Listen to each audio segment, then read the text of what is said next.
Hello hello hello. Check check.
Hello hello hello.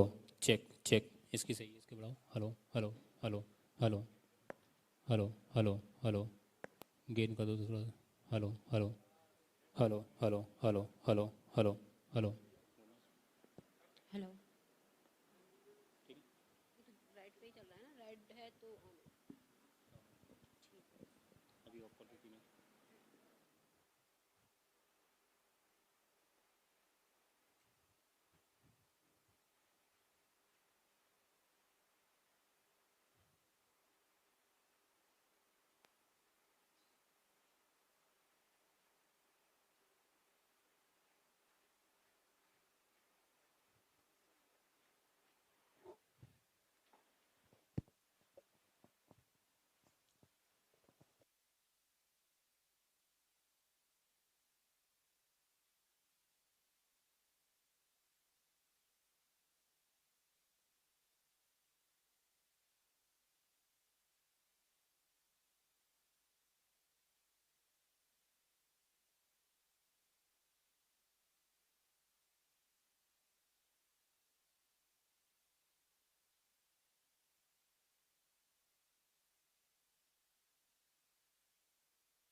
आ रहा है ना?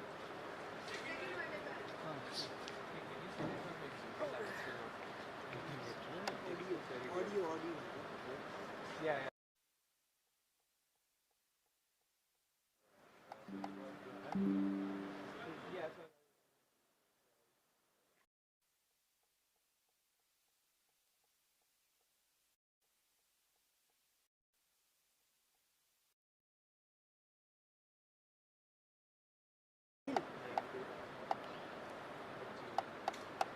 सेकंड अनिल पॉइंटर लगा सेकंड वाला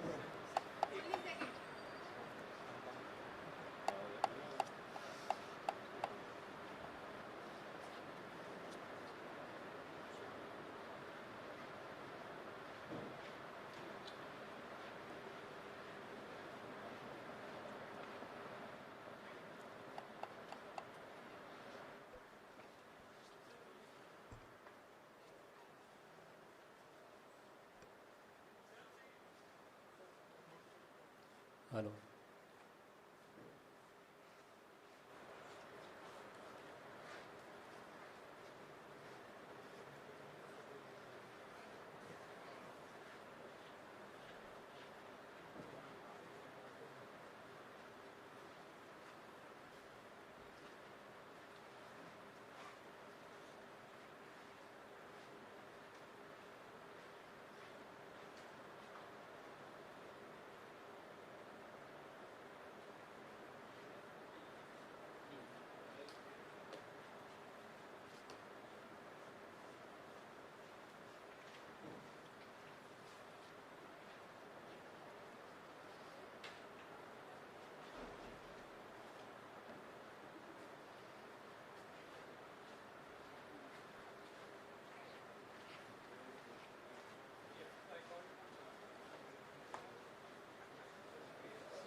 लैपटॉप पे ईमेल भेजा है, ईमेल भेजा है, वो डाउनलोड करनी है अभी स्लाइड। अच्छा ईमेल भेजा हाँ हाँ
Great. Let's start, folks. Good morning and welcome to Compass 2024.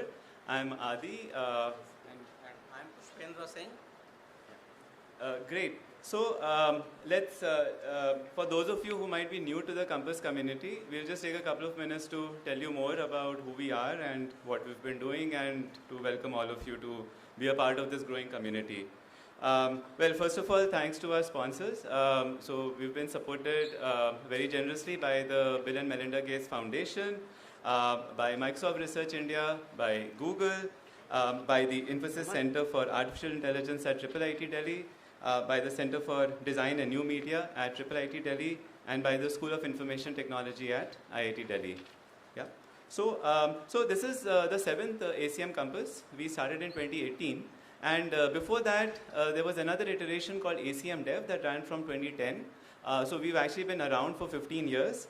And these have been some of our key areas of focus around use of machine learning and data science on environmental sustainability, things like IoTs, things like networking, and also extending into how we can use communication, social media, digital media, and the problems therein to build sustainable societies. We've, over the years, there's been a lot of papers that have been published, very heavily cited, and one of the things that really distinguishes the Compass community is the focus on actually bringing societal impact on the ground. So many of these social enterprises that you see listed here, many of them were actually founded by people from the Compass community, earlier the ACM Dev community, and another sister community called ICTD. And all of these social enterprises, many of them are in the room today, right? We've really impacted millions of households, millions of people across the world through all of this research, which has been translated into practice. So I'll hand it over to Pushpen now. Hi everyone. So we have had a good number of attendees, and this number shows 284, and we have done a lot of on-site registrations, so we are close to 300 actually, slightly more than 300. People came from different countries, as you can see, and with the support of our sponsors, we have been able to distribute a lot more grants than what we initially thought. So we have been able to support many students getting their full registration waiver, and many students getting also travel support. So this is the organizing committee. I and Adi are already here. Melissa was the general chair last year, and she helped us a lot in organizing this year. A big shout out to our student volunteers who are mentioned here, and many others who have been working for many days now, continuously 24/7, to make this conference happen, and they have been working for many months actually. And we have, as you can see, that our organizing committee brought people from different domains. We have people from industry, people from academia, people from practitioner background, and that actually truly represents what Compass is about. So we have these three communities, and all were represented in our organizing committee as well. We had a very good technical program committee with Aditya from Cornell, Aga from LUMS, and Vanessa. So they were the technical program committee chairs. We had a very thorough and I would say thorough review of the papers that were submitted, the short papers which were submitted, posters which were submitted, doctoral consortium, etc. So a very good technical program. Many people supported it, as you can see in the organizing committee. These are our technical program committee members, overall 34 PC members from 28 institutions. We have representation or authors from 108 institutions. So that itself tells a lot about Compass, its diversity, and the people that it brings in. The paper review process was double blind, and after the selection, then people were invited to present to the Compass. And as you also know, Compass also invites papers accepted in JCSS to be presented. So in this session, throughout 3 days, we will be seeing papers which have been accepted in the ACM Journal of Computing and Sustainable Society and Compass Conference. So both of these papers will be presented over the next 3 days. This is the journal, and these are some statistics. Even though we started in 2023, it has picked up really well, and we hope that in next few years it will be one of the leading journals in computer science, as well as in general the intersection area of computing and sustainable societies. Now I will hand it back to Avi. Great. So with a view to amplify all the impact further, because so far a lot of the people who were actually researchers went on to found social enterprises and to scale up all of this work, but at the same time what's also happened in the ecosystem is that many startups and social enterprises have also started working in the space of social development, in the space of sustainability. So with a view to forge closer ties, in some sense that's the industry for us. So to forge some of these closer ties, this is a new initiative we started this year called Research to Impact Collaboratives. Manoj Swaminathan, who's also here, he's been the mastermind behind all of this.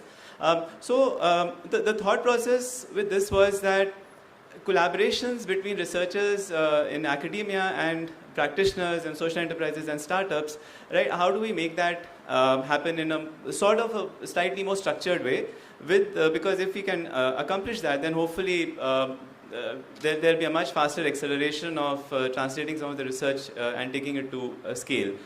So the way we organized RICS was in a very interesting manner.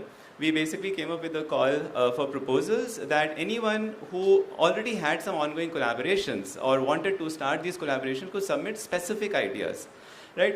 We wanted to be very careful that we didn't want like a RIC to be something very broad, right? Like using AI for social development. We said you need to pick on specific targeted problems, right? Because the theory was that if you're able to get people together to work, define a problem and to work together on that, then it'll really help push things forward much faster. Through this process, we initially got almost 28, close to 30 proposals.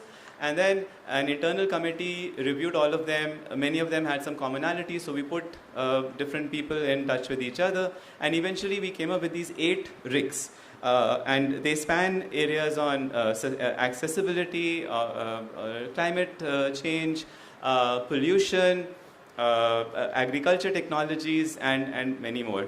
So the RICs actually met yesterday, and it was very energetic, very exciting convening. Some of the attendees are still here today, and we're hoping that this itself will become a regular feature at Compass, and it will grow, and it will help bring many of these different communities which typically don't talk to each other, right? And we'll be able to move forward in a faster way. This is what our program is going to look like. So we have a technical program spread across 8 sessions, which has a mix of papers from Compass and from JCSS. So there's almost 44 papers that we have that will be presented. Yesterday we also had the doctoral consortium, which is meant to mentor young PhD researchers. And all of that was very inspiring and motivating with whoever we've spoken to so far. Like I said, yesterday we had the RICs, and a continuation today will be in the Practitioners Connect, where the RICs will give like a summary of what was accomplished yesterday and what's the way forward. And here also, as you can see, right, overall at Compass, there's been a very interesting representation of both from practitioner organizations and from research institutions. So that's really something we're hoping to build up as we go forward. Then tomorrow we will also have poster sessions. Many of the posters are already up, so you can still start browsing, but tomorrow many of the poster attendees will also give lightning talks, and these are essentially new work in progress, so that will also give a very good sense of how things are shaping up. Yeah. Quick note on ACM policies against harassment. So ACM and Compass and all of us, right, we are really committed to having an open environment to encourage discussion. So if there's any issues, please bring it up to Pushpend or to me, and there are other venues also if you want to report anything. There's another body called Sikkai Cares, which has also been very closely involved about guarding against such issues. So please don't hesitate if there's anything. So yeah, I mean, with that, we want to open up the conference, and we're hoping that it'll all be exciting. All of us will learn from each other, and forge new ways of working together. And with that, let me hand it over to Tarun. Tarun will introduce our first keynote speaker. Tarun is a faculty at IIT Delhi in the Computer Science Department. This is what our program is roughly going to look like. We'll start with the keynote, then we'll have our first paper session on agriculture, then a break, lunch, and then we'll have our first panel, and followed by lightning talks and the practitioners connect session after that. Yeah, over to Tarun.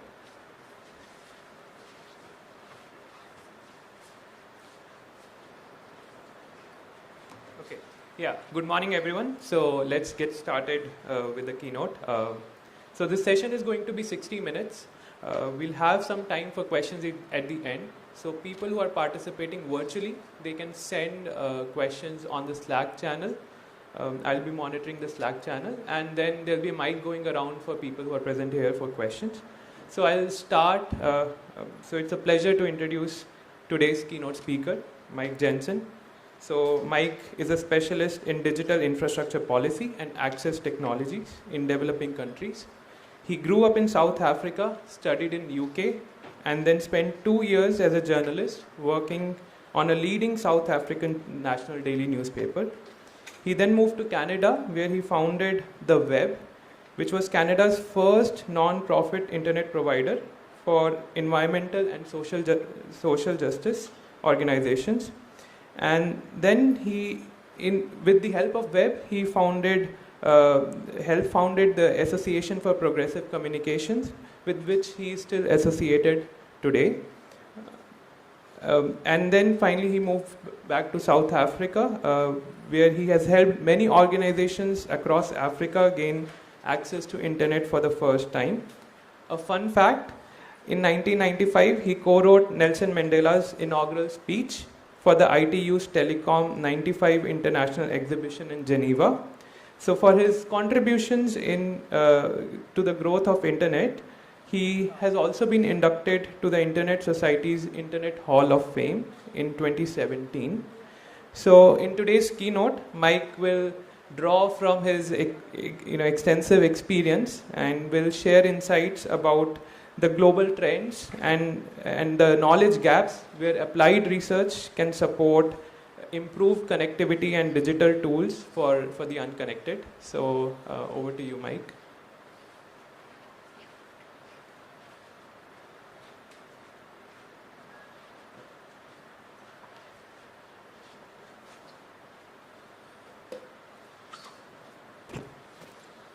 Thanks very much, Tarun, and greetings all.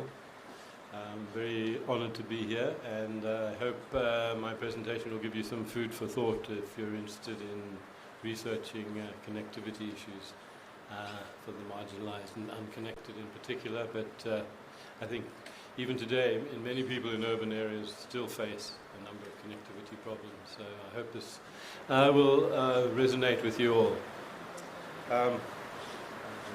So just a little bit more background on the Association for Progressive Communications. It's now an international NGO with about 70 organizational members and 41 individual members in 73 countries, mainly from the global south. And we work generally on any issue relating to internet equity. So everything from internet shutdowns to infrastructure, which is the area that I work on. Well, I should mention also that we have an extensive women's program and focus a lot on gender issues in the access to the internet. ABC is ECOSOC status with the UN and is an ITUD sector member, so we work quite a lot in the international policy spaces at the global, regional and national levels. And then we've had this program that I've been working on since 2017 to specifically support small-scale community-centered connectivity initiatives in the global south. So what are the issues that we're facing today in terms of connecting the unconnected? Well, I think this is a good a map that summarizes it. This gives you the absolute numbers of people that are not connecting to the internet, who or at least do not use it. And you can see there that the highest individual concentration is in your region here in Southern Asia, with over 1 billion people. If we agglomerate all the African populations there, we're looking at similar numbers, and surprisingly quite a high number in Eastern Asia as well. So we've only just reached about half of the world's connections, of the world's population being connected, but even amongst those that are connected, we see a number of issues. So one of the key things is about mobile broadband coverage.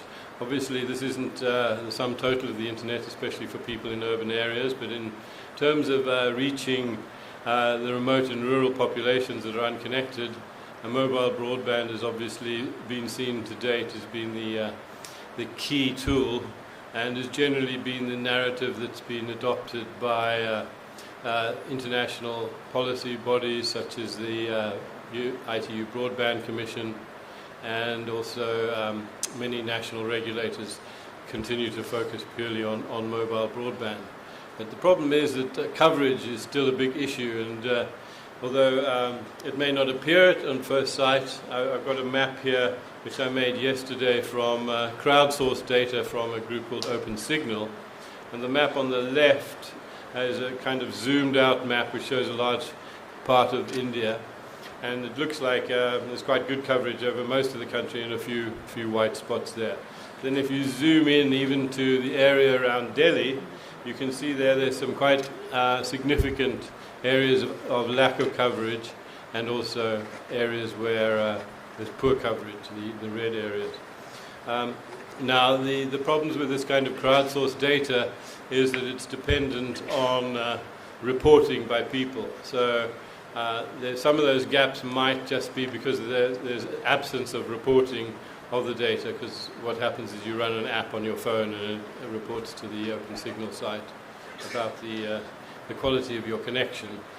So it still needs quite a lot of research to understand the real extent of this gap, and it seems as though regulators are now realizing that many of the mobile operators have been overstating the level of coverage, or at least optimistically assuming that their 3G coverage maps show usable amounts of data, when in fact we find that when you move a couple of kilometers outside of the range of the base station, the speed drops so significantly that the connection becomes virtually unusable. So why is the growth slowing? Why aren't they putting up more coverage into these more remote areas? Well, the problem is that these remote areas is where the poorest of the poor live normally, and as you can see, the amount of revenue that can be generated from those users in those remote areas is very low. So we've connected the up to about the first 4 billion there, where we see the affordable monthly communication spend being about $12 a month, which is fairly healthy for a mobile operator. But then as we go successively through the next set of the billions, we see that the affordable spend drops to less than $3 a month to about $2 a month. And this is a marginal area where it's very hard to justify putting up a $50,000 base station to support a small community in a remote area, when you have a lot of overheads and maintaining that base station's energy infrastructure, technical problems, and also the share of the high cost licenses for all of the software and equipment that is used. So we've connected the easy half, and now we have the most difficult half to connect. And one of the reasons why this is so hard to see how many people are actually being able to use the service at a effective rate is the high cost. So even where there is coverage, we see that people don't use that much because it's just simply unaffordable for them to really make use of the internet in the way that they would hope. So we see here a chart showing the cost of mobile data per capita. You can see there that Africa is in the worst position there, whereas India is not too bad in that respect. But even so, this is an average figure. So obviously, there will be a lot of people that fall at the much lower levels of affordability than this average would indicate. So combining that with the fact that data usage is a fairly intangible activity, you don't really know how much data you're using, so that in itself causes a reticence on actually exploiting the tool as much as you'd like, especially considering that these days with high-speed networks, simply watching a high-definition YouTube video for a couple of hours can use up a gigabyte of data, so you may use up your entire monthly traffic allowance just for a simple training exercise. So the other interesting point about this is that these averages also obscure the fact that the cost varies tremendously between one operator and another. So some of the reasons for that is because of the lack of competition. So operators can charge what they like, but the other reasons are not too clear, and there needs to be more understanding of why there is such a variation in the amount of charges for a gigabyte of data or per megabyte. Now, so then the question becomes, how much data do people really need? Is a 1 gigabyte target a reasonable figure? This is the figure promoted by the ITU Broadband Commission, where they should say that the target is that 1 gigabyte of data should cost less than 2% of monthly income. Well, now if we look at the figures, we can see that there's quite a lot of trends to show that we actually need a lot more data. Now, it might seem a bit patronizing to be wanting to decide how much data the average rural user actually needs, but the fact is that knowing that amount is quite critical, because that affects the cost of network rollout, and it also affects the targets that governments adopt for subsidizing the cost of access. So here, for example, you can see a recent estimate by the IMF puts connecting the unconnected at about just over $400 billion when you base that on a 40 or 50 gigabit byte per month usage figure. Now, obviously, you see that that's already 40 times larger than the 1 gigabit per month that's being used as the ITU Broadband Commission's target. So if you decrease that assumption to 20 gigabits per month, we see that the cost of the network rollout drops 50%. And then if we increase the target estimate to between 80 and 100 gigabits, we see the cost of the network rollout increases by 90%. So there's a big impact on the cost depending on the expected levels of data consumption. Now, to give you another indication of the trends there, we see that Indian data usage has quadrupled over the last 5 years to over 20 gigabits per month. So now we see that we have to take into account this trend, and the projection of that trend indicates, as you can see in the bar graph there, that in fact the highest level of growth took place in the years between 2022 and 2023.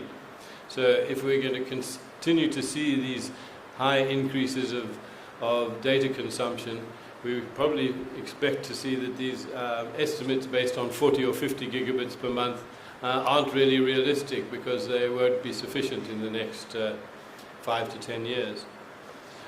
In addition, we don't really have any data of the desired consumption by rural users, which could be quite different.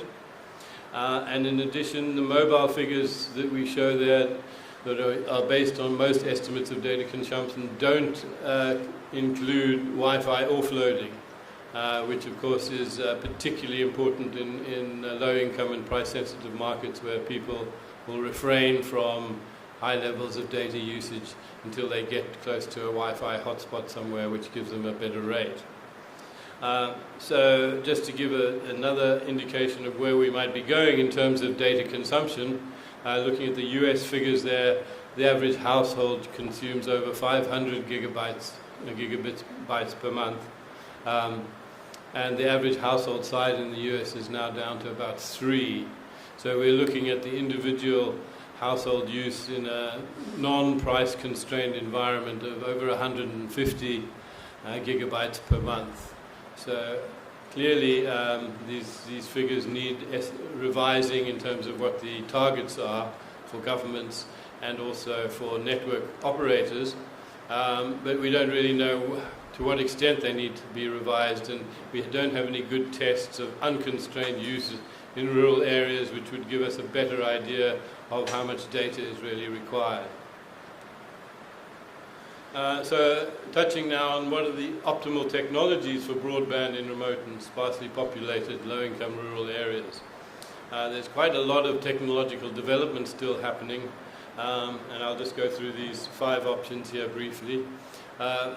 4G, you notice I haven't really mentioned 5G or 6G there yet. Generally, we don't see these technologies in the near future being particularly useful in remote and rural areas because of their small cell size. They're mainly designed to deliver very high-speed data or IoT traffic, which isn't so relevant for remote rural areas' general broadband needs. Now, the interesting thing about 4G is that, again, it hasn't really been tested in remote and rural areas in a low-cost environment, only in terms of a large operator mobile rollout. But what we have seen is that there's been a big development in the types of 4G base station equipment that is now available from some of these operators there that are in that column, Parallel Wireless. You may have heard of Nuran or Bicels. You can get these base stations now for about $2,000. The problem is that very few governments have authorized the use of the spectrum that's required for these small-scale operators. So most of the spectrum has already been purchased by the large mobile operators, or the regulators have not set up a regulatory environment where small-scale usage of the spectrum in a specific area is allowed, or spectrum sharing. So until we have that kind of environment in place, it's pretty hard to know how much use these technologies actually have. We have had a couple of tests in Mexico, in Colombia, but again in very specific environments where it's been allowed for indigenous people, or there's been a sandbox test license issued which hasn't been renewed. So we haven't really seen any extensive use of this kinds of small-scale network services. UCAM is a particularly interesting one because it's an open source, open hardware design where you pay only about $300 for the base station equipment, but you pay a subscription fee of about $100 a month to make use of their cloud services to support the back end of the network. Similarly, TV white spaces has generally not raised a lot of attention so far because of the regulatory environment hasn't really authorized the use of the TV spectrum for broadband data. Test license was issued to IIT Bombay in 2018 or 2017, I think it was, and that proved that it was a very interesting technology because it uses low frequencies, which means you don't have to erect high masts to get over the hills or to get above the treetops when you're deploying a local network or for use in backhaul.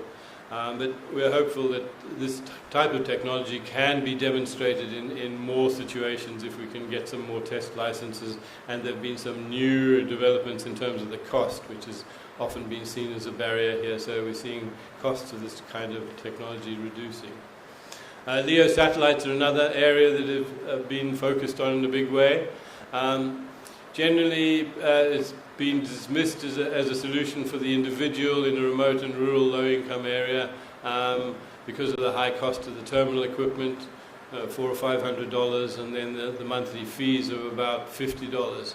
But we see this as a useful technology in the backhaul, where a village could share the cost of that terminal and then share the cost of the bandwidth as well. And we've seen where it has been authorized, again, a minority of countries have actually authorized the use of Starlink in their country so far, but where it has been, such as in Brazil, we've seen a rapid rollout in very remote areas in the Amazon, where about 500 points of presence have been set up using LEOs, where they share the cost of the service amongst the community members for less than 50 cents a month each. Again here, we're a bit unclear as to whether Kuiper and OneWeb will actually be able to move into the territory that Starlink has carved for itself. But it's quite possible, and if so, that we will see prices going down even further and the dish sizes becoming smaller and therefore less expensive. So we do expect to see these technologies having an interesting role to play, but we're not quite sure to what extent they'll be a permanent solution. Generally, my feeling is that they're a market maker for terrestrial connections. Satellite connectivity will never actually reach the levels of performance that terrestrial fiber and even high-speed wireless networks can provide. But they do offer this ability to immediately deploy anywhere in the entire country now that the globe has been blanketed with the coverage. So what we expect to see is that terrestrial operators will see the usage of Starlink as an indicator of demand, and therefore start building out terrestrial infrastructure into those areas. So we see these kind of LEO solutions as a stopgap for terrestrial connectivity. Wi-Fi is obviously the big one there, driven by the very low cost of the devices and the wide awareness of the technology and the support by on handsets and customer premises equipment. We're seeing dominance in this area by Ubiquiti and Mikrotik, but there are some new players that are going to, I think, change the market in this area by being even lower cost and providing an open hardware solution that's configurable to the local needs of the users. Libra Router and Kirat Communications are two examples there. And then, interestingly enough, you wouldn't think that fiber is a solution for remote and rural communities, but we've actually started to see increasing use of this technology based on the lower costs that fiber has developed over the last few years, and also because of the big demand for increased bandwidth, as we've seen in the earlier slides there. So even in those interesting examples in the Amazon, where Starlink has been used to connect a small community, they've actually extended that connectivity downstream. Most of these communities live on riverbanks, and so there might be another small community 500 meters downriver, and they've actually laid fiber optic cable from the Starlink dish downriver to a hotspot in a nearby community, so they can even share the cost of that Starlink connection with more community members, and therefore bring down the cost. Also in Kenya, we've seen some remote and rural communities starting to consider laying fiber, and this is actually quite common now in Europe, where rural communities are digging their own fiber. And in fact, we've just run a fiber training course in Kenya for the operators there, and we expect to see a big uptake in this area. Obviously, there are other issues around rights of way, depending on the local environment. And I think one of the lessons here is that there's no one-size-fits-all, and that the variety of regulatory environments and community contexts is such that you really have to understand the nature of each of these technologies to be able to match the need with the solution. Another interesting area that we're seeing quite a lot of growth in recently is in intermediaries and public access services. There's not a lot of understanding of the level of impact of these solutions yet, but there are some promising signs. The EDOST option is what we also call an infopreneur. It's a local member in the community who provides services for people who are unable to access them themselves, either because of digital literacy issues or because they don't have the right equipment. So we've seen quite a lot of success in Maharashtra with this eDOST model. Similarly, we've seen, interestingly enough, in Nigeria, the emergence of point-of-sale sellers. The use of bank machines, ATMs, has really dropped a lot in Nigeria as these point-of-sale agents have come on, where they just operate a card terminal and they can act like a bank machine. So we see this kind of intermediary as a potential significant game changer in terms of helping remote and rural communities with various types of digital access. Similarly, public access was kind of all the rage in the late 80s and early 90s before the mobile phone came about, and then it dropped in favor when everyone thought that people would have their own personal access on their mobile device. But a lot of research recently has shown that people still need a public access facility to go to access maybe a higher bandwidth connection on a bigger screen with a more immersive environment for learning. They may need to print a document, for example. They may need to get some advice from the manager of the public access facility or the cyber cafe to find out where to get the right information. And also we find that people may want to access information that they don't want to in their own home because of the sensitive nature of the information that they might be researching, such as sexual health issues. So these kinds of indications suggest that public access facilities are a valuable adjunct to personal connectivity or household connectivity. And for example, on the right there, one of our partners, a British charity called Hello World, has deployed about 100 of these public access facilities around the world, mainly in Uganda and Nepal, very simply made with a dome made out of water piping. They cost around $10,000 to $12,000, which includes the solar power system, 8 terminals, and an internet connection. And then on the demand building side, we often hear about the usage gap, and mobile operators make a lot of the fact that coverage is very high, but the actual number of users doesn't match the extent of the coverage. And so obviously there's also a willingness to pay issue here. If the services are in demand and people can use them, then there's more possibility for sustaining the local networks. And I put these kind of demand building actions in 4 categories there where we need to know more information. One is about the type of interfaces that will maximize usage in low-income communities. We've experimented a bit with, for example, in non-literate communities in Namibia, using a very simple interface with icons rather than text to allow people to interact with the mobile device.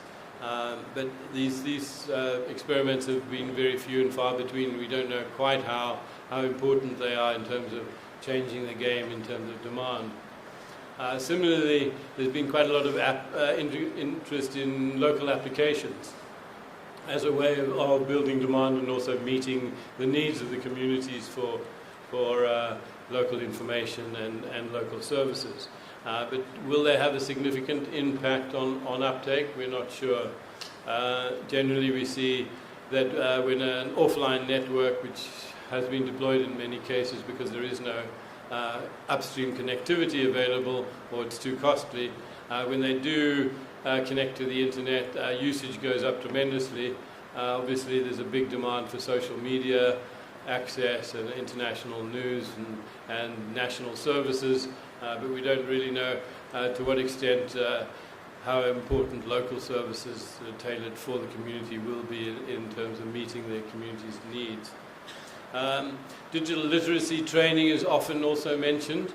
I'm a little bit skeptical as to how important this is, because I think when people can see the value in the use of a service, they'll figure out how to use it in many cases. Obviously, some level of digital literacy will help accelerate that process, but people, help each other as well. And so, the importance of digital literacy training, which is often, a lot of money spent on this by regulators going around to communities and doing this kind of work, it might be better spent elsewhere. And then I think another particularly important area is on the gender gap. We're still seeing at least a 10% difference on average between the level of access to the internet by men and women, and we need to understand what the reasons for that and how can that be addressed. Obviously, many of these reasons are not technical or related to, or can be changed by the service. They're often, in many cases, cultural issues. But again, they can be related to the type of technology in use. So, for example, we've seen that when there's been like a single hotspot deployed in the village as part of, say, a government program or a small network, women don't have as much access to that Wi-Fi hotspot as men, because they're not able to get out of the house as easily, or they're too busy working in the fields. And so the Wi-Fi technology really requires a lot more hotspots and a lot more management to deploy. And if they had just had a single 4G base station in that community, which could provide much greater penetration of the community from a single deployment, we might see much higher levels of access by women. So this kind of technological issue is also important. Another area that we're focusing on a lot and have a lot of gaps in our knowledge is in the financing mechanisms that are best for small-scale networks, which we see as a particularly important area for moving into the remote and unconnected areas. Grants have been probably the most used type of financing so far, but this is partly the reason why there are so few of these small-scale networks, is because grants, there is a limit to the availability of those funds. Development agencies, are fickle and change their priorities, and there's just generally a limited potential for scaling in terms of these grant-based financing. The subsidies are commonly used by governments in particular, and they may well be a good approach, but often there's not that much clarity about how best to use these subsidies. Should they be used to support the ongoing high costs of mobile broadband, for instance, and give individuals some sort of ability to top up their service, or whether they should be, the networks themselves should be subsidized to provide lower costs. There are many questions around how important subsidies are. We're quite interested in loan funding, but quite difficult because of the high cost of the due diligence. So when you're doing small-scale loans, often the cost of the financial expert to assess the risk involved in making that loan might be even more than the cost of the loan. So small-scale loan funding is of interest, but it's not quite clear yet how to crack that egg, as it were. Equity investment has also been talked about, but this is generally for larger networks, and obviously the big national network operators have tapped into this kind of financing in most countries. But in terms of smaller networks, generally, again, there's even more higher overheads in setting up a shareholding arrangement. So that generally doesn't seem to be a valid approach, but there's always potential for new insights there. Crowdfunding, again, is an open question. Hasn't really been used in the area of connectivity. It's obviously been quite popular in quite a number of technology development projects, but it would be interesting to see how crowdfunding could be used for financing these kinds of small-scale networks, especially, for example, tapping into the diaspora around the world, which might like to support investing in a network for their home village back in their originating country. excuse me. Another interesting area is revenue-based funding. This has been pioneered in the area of pay-as-you-go solar. The idea here is that you can monitor many of these pay-as-you-go solar systems, because unless you pay back your loan on time, your power can be cut off remotely. So these networks all have a monitoring system to see that the network is operational and to be able to tap into the network, into the solar system, and control it.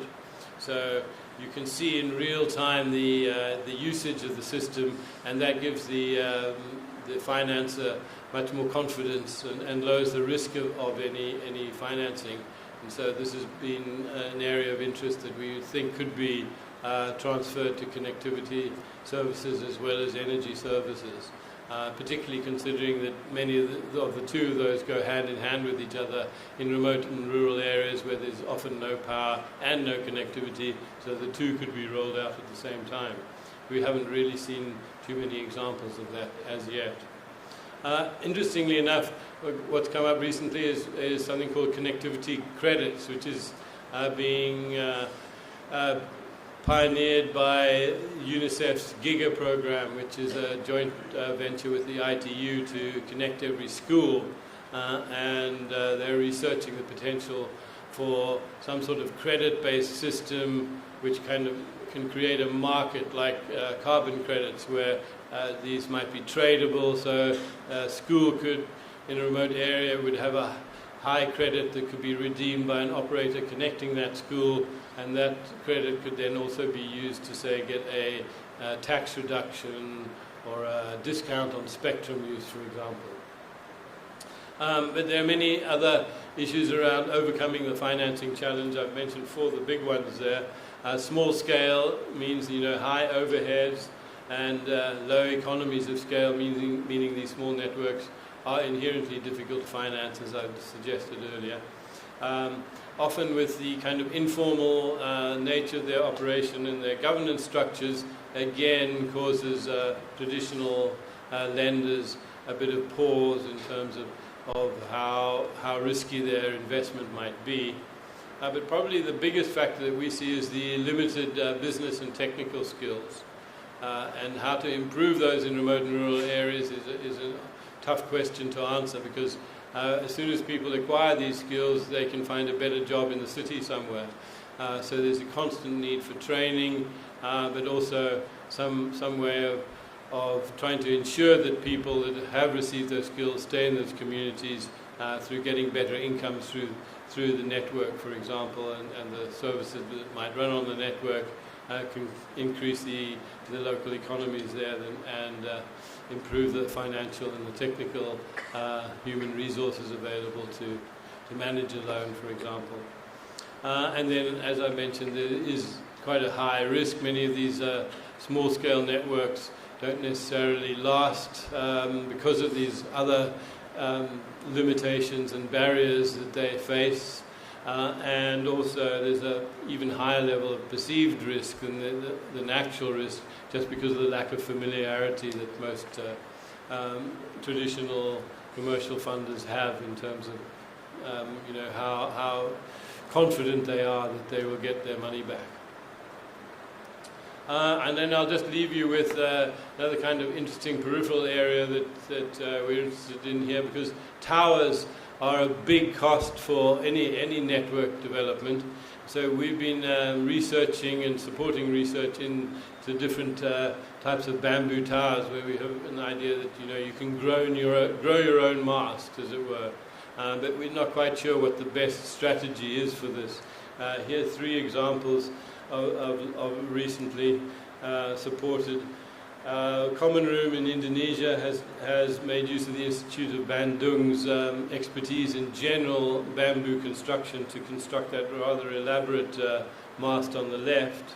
The interesting thing is that they've gone for longevity over ease of construction, because those palm frond roofs there actually protect the bamboo from sun and rain, and as a result they last a lot longer than the exposed structures in the middle and on the right there. So the middle one, there's a rough and ready, very quickly assembled mast, and easy to reassemble if it falls down, or a member is attacked by insects, then you can quite easily replace it. The preservation techniques are also an area of research. There are different ways of preserving the bamboo that can also increase the ability to withstand wind and rain and insect damage. And on the right there's an interesting design that we've helped develop the Department of Engineering at IIT Bombay to design, and hopefully it will be prototyped sometime later this year as a rather sophisticated pre-constructed mast that can then be erected on site by just simply expanding that tube from parallel bamboo on the back of the truck. So I'll leave it there and open up to any questions and comments. Thank you.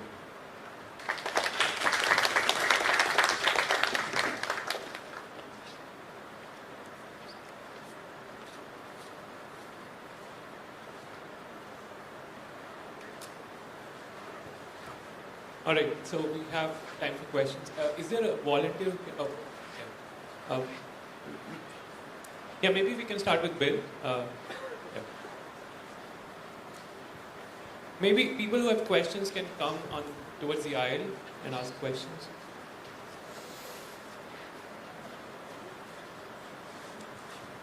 Hi, Bill Teese from Everwell. Great presentation, thank you. Was really interested in the growth of bandwidth per person, the demand that seems to always be going up and to the right. And I think it's really thought-provoking to think about the quote-unquote need of an individual, because I think there's so much induced demand when the bandwidth and the affordability comes. This is visceral in a place like India, where often we widen the roads trying to solve congestion, and it turns out there's a bigger traffic jam on the wider road because there's so much more advantage to the road and the connectivity. So my question for you is, do you see this graph ever plateauing?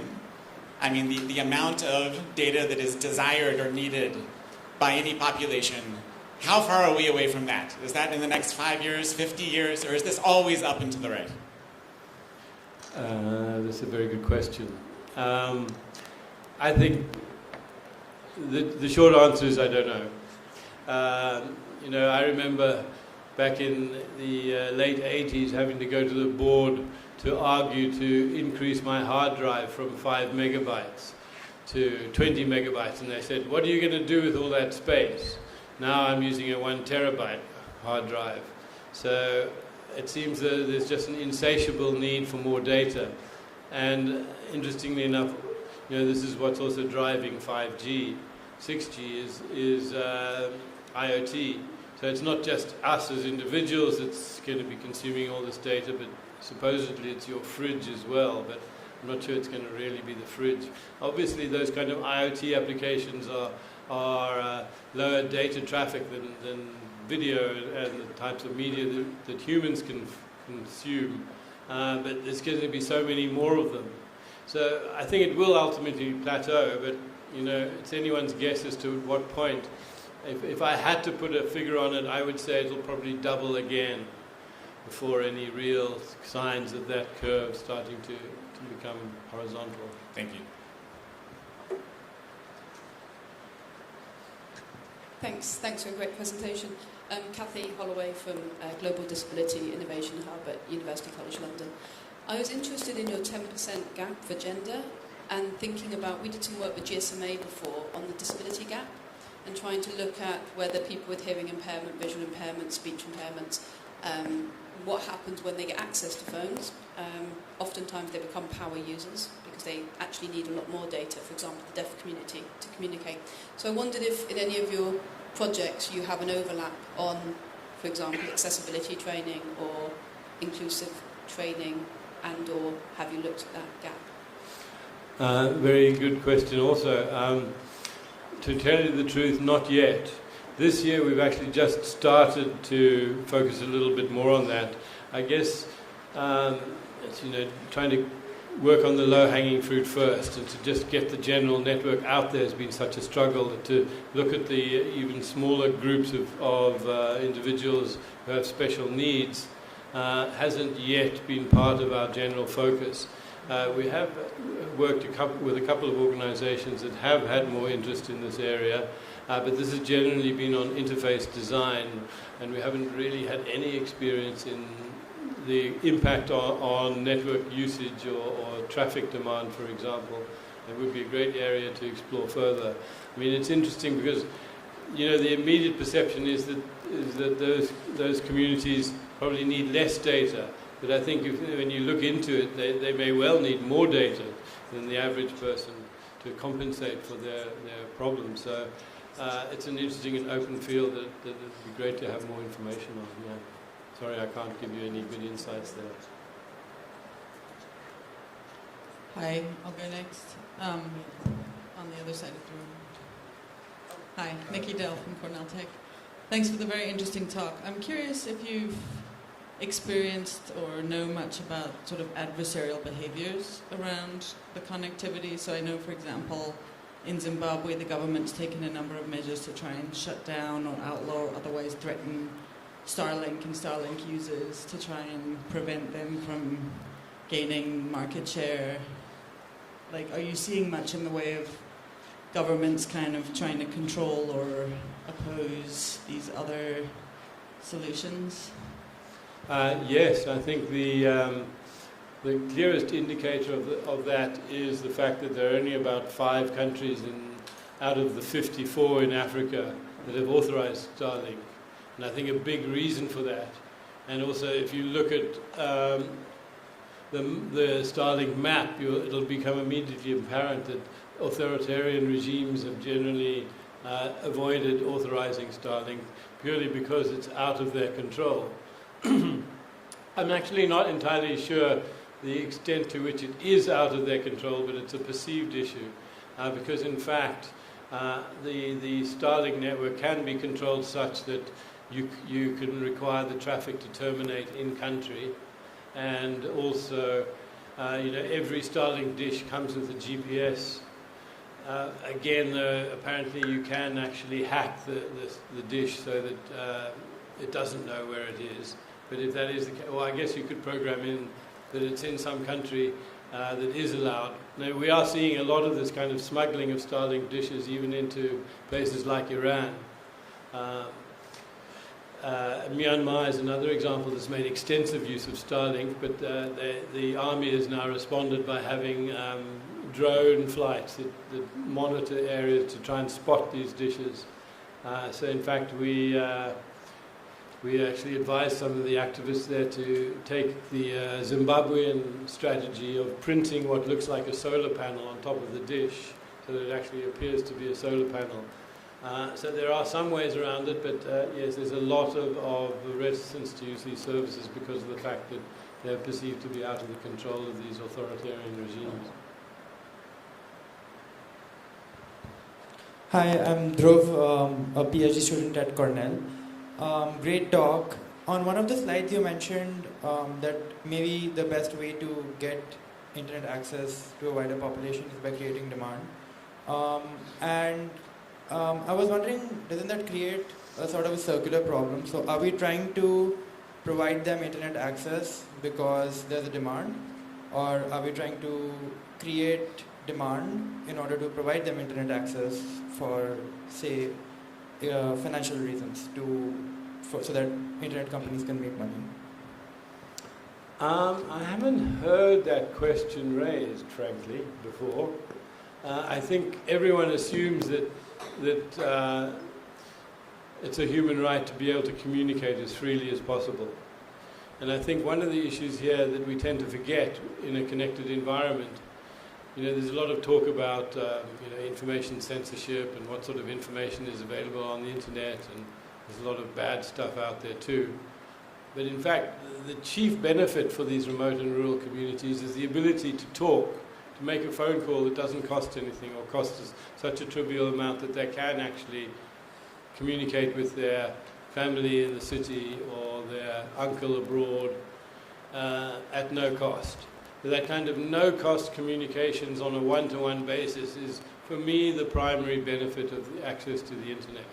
So the other things can be debated, but that's the real demand that I see that you need to fulfill.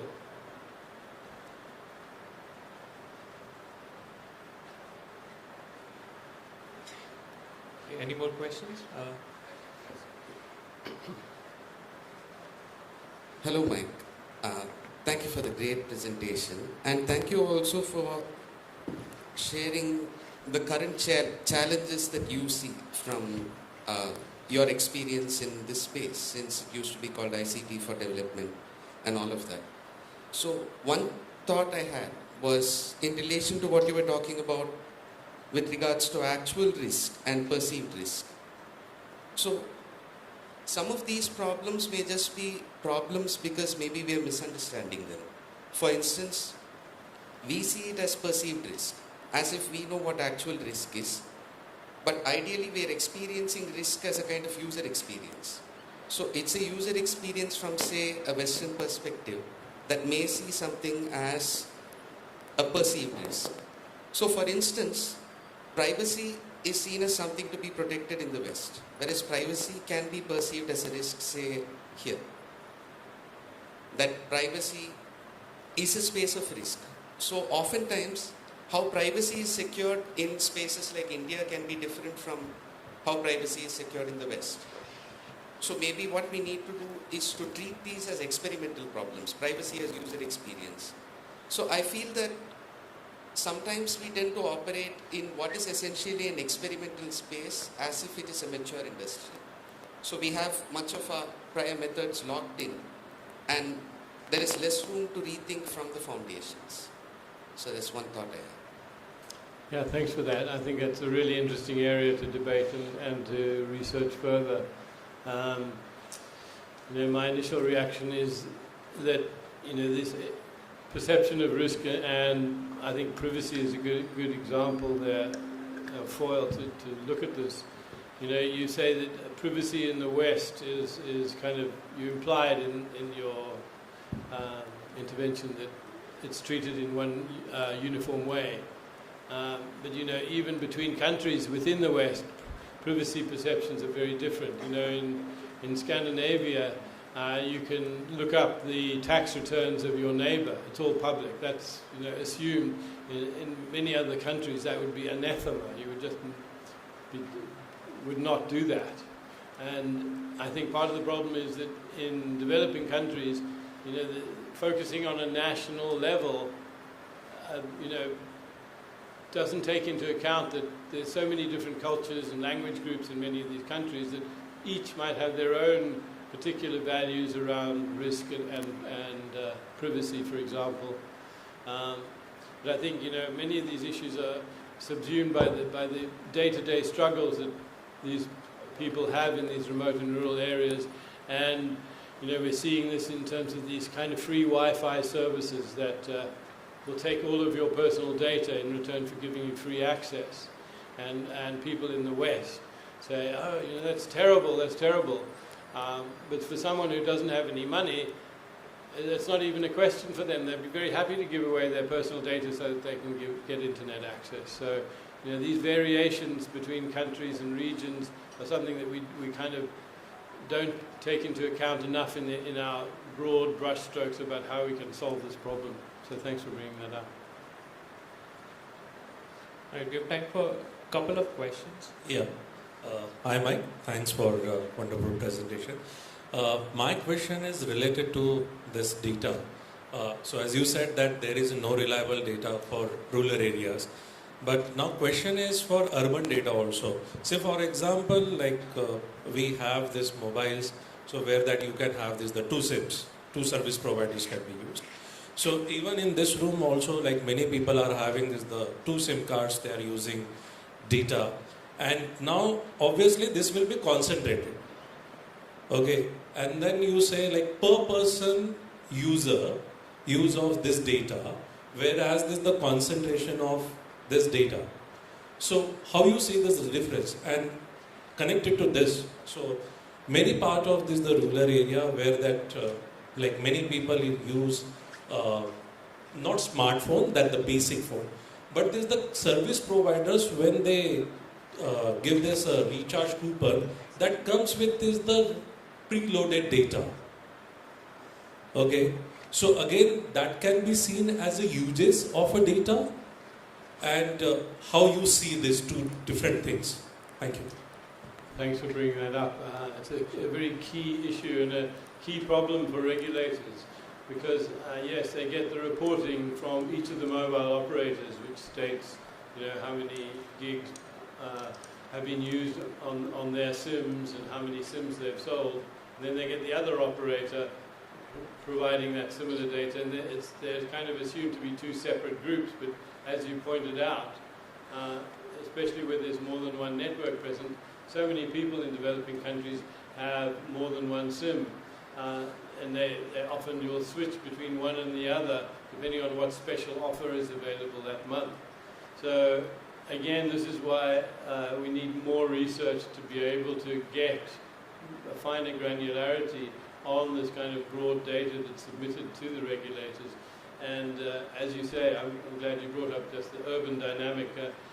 Although we have much less experience in that area because our kind of mandate is more unconnected, I think connecting the connected, and this fact that so many people use dual SIMs points to the fact that affordability is probably the biggest issue in terms of increasing demand and making more rational use of the network.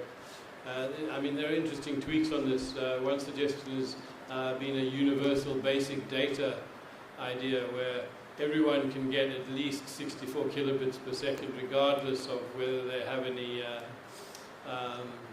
balance on their card, for example, to ensure that everyone can be connected for emergencies and they don't, they've used up all their data watching a video and then they have an urgent call to the hospital to make and they've run out of data and they're miles from the nearest top-up point. So, there are a lot of human rights issues involved in this, being able to understand better how to improve usage of the networks and to minimize their costs.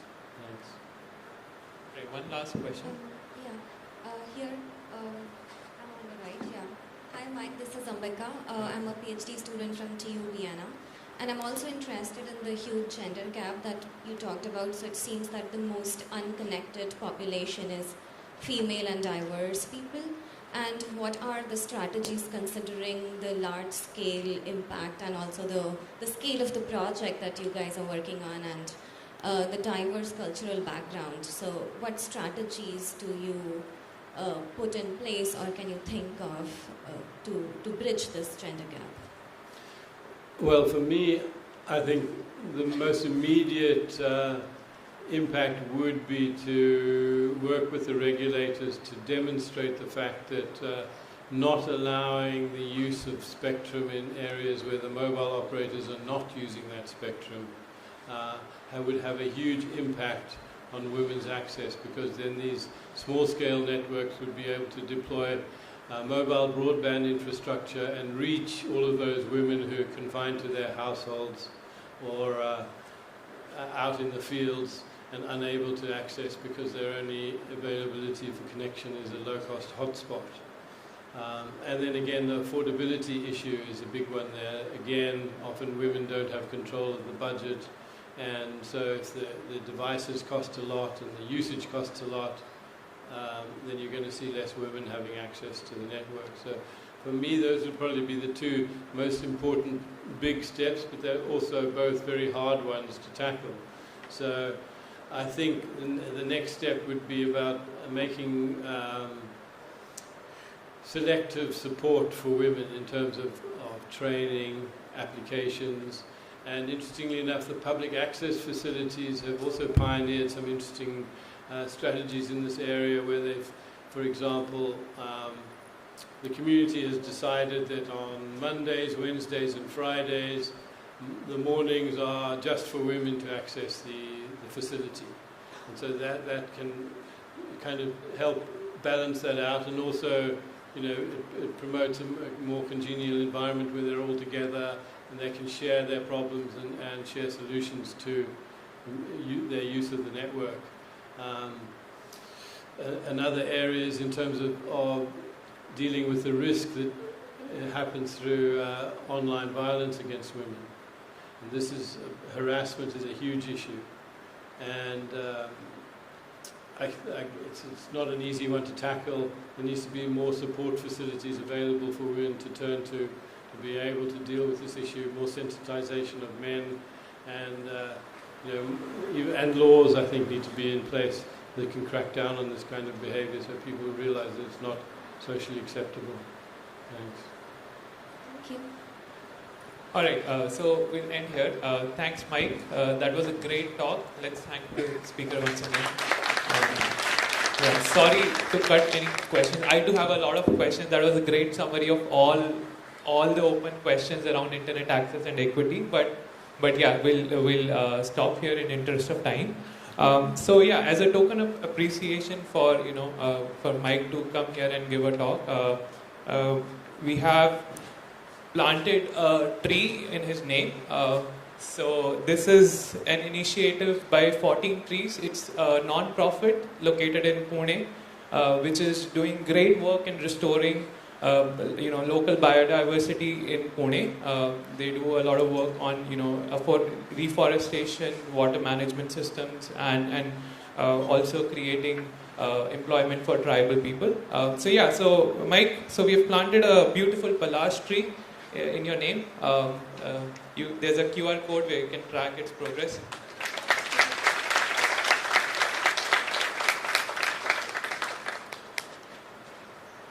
Yeah, it's a really excellent gift. I think that's the best gift I've actually received. It's something that's going to grow, and I'm going to go and visit it next year. And yes, I left my email address up there. Please feel free to touch base with me if you have any questions or comments on the presentation or the work that we do. Cheers. Hi, thanks, Mike. Okay, so we'll move to the next session, which is paper presentations, session 1.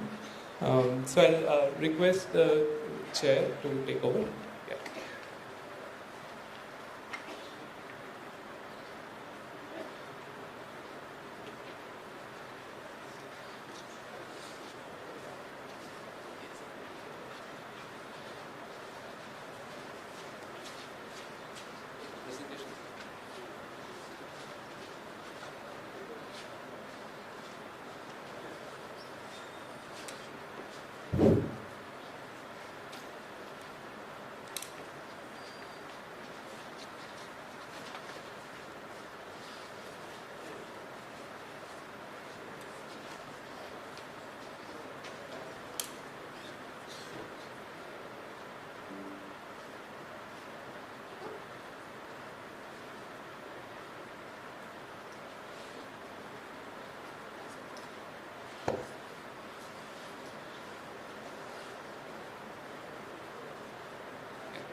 Hey everyone, I'm here to present, chair the first session, which is on agriculture. And we have 3 interesting talks. And the first talk will be by Rajiv, a student from Laksha University. And each talk is for 10 minutes. And we'll have 3 minutes for questions. And this whole session is for 45 minutes. And we have a short break afterwards. Okay, with that, Rajiv, could you come here?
Hello. Well, good morning, everybody. My name is Rajiv Ranjan. I am a second year PhD student at Praksha. And the title of the presentation is Evaluation of Computer Vision Pipeline for Farm Level Analytics, a case study in sugarcane. So in this presentation, I'll be portraying pictures on computer vision techniques to get a farm level analytics. And this case study will be based on sugarcane crops. So the white sugarcane we opted. So there are lots of key facts. This is one of the very important cash crop of India. And obviously we are the biggest consumer and the second largest producer of the sugarcane after Brazil. And there are lots of facts about it, but the project's funding and some of the competition won in near past enabled me to work on this area. So I'm continuing here. Well, so the advancement in agriculture and informatics motivates me to work in this area because there are a wider scope to use the machine learning and computer vision techniques in agriculture and different communication systems to lead to the precision agriculture through the digital agricultures. And through this, I am will able to engage different stakeholders, the farmers, the different institutions, buildings, agencies, and governments bodies to make different policies. And here we can utilize different satellite imagery, and it's very fascinating to work with remote sensing area. So the challenges we have addressed is, first of all, is to get the data is very hectic and it's very hard. So the traditional ways to collect any kind of surveys on a farm is very time consuming and laborious. And the need of real-time data is not easy to get it, and there are different sensors where you can get the data, like different resolutions, different sensors. And you have to integrate multiple data from different sources to get some insights over it. And in India, the major problem at last is we have a very marginal lands in India, the fragmented, the very small pieces of lands. And your analytics would be different at different local conditions. So these were the challenges we addressed. So this computer vision pipeline will cover these three tasks. First of all, obviously, is to delineate your farm boundary on which you are going to work on. And second will be the crop classifications, and the third and the major work we did here is the stress estimation in the field on high resolution drone imagery. So I'll go through one by one and I'll put more emphasis on the third one. So first one is farm boundary detections. So we covered the data sets from AI for small farm data sets on the Southeast Asia of Vietnam and Cambodia region. So it has it consists of nearly 4 lakhs farms of 62 non-overlapping tiles. So we used these different architectures, 3-4 architectures. We used 43 tiles for training and remaining 19 tiles for testing to delineate the farm boundaries, right? So there are two types of products called farm boundaries and farm parcels. So farm parcels are actually the mask that delineate your boundary along with the instant segmentations that can extract your pixels values. And we perform the benchmark results, and that will be that is the dice score you can see here. So moving from this, the second is sugarcane crop classifications, and we extracted this CaneSat data set, that is the images of sugarcane farms from Sentinel satellite only, providing in a 10-meter resolutions.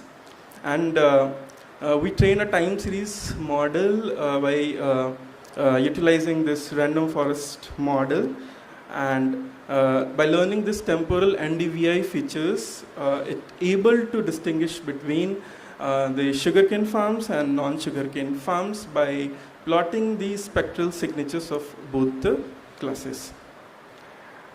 So it involves lots of data pre-processings, then modeling, and then visualizations techniques. So Next thing is the stress estimations, which is the main thing I put my efforts on. So this is pixel level stress classifications. So this is a test farm, and you can see the ground truth. We have generated these masks, and these masks are nothing but different kinds of treatment we have done in last year of the sugarcane crop cycle, and this is the result we got at a very pixel level. So what kind of a stress is this, and how we did that, I'm going to explain in a few slides. So at a stress level, we did two types of treatment at different level, that is the level of fertilizers and level of irrigation, or what are the amount of water we are going to put it. So we created a stress normal plots, subplots in our test farm, and then analyzed our models. So this is the area where our test farm actually lies.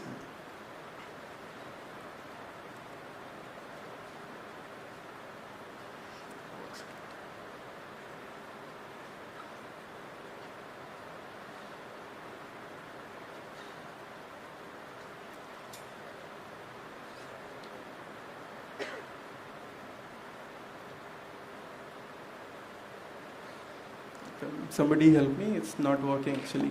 Key is not working.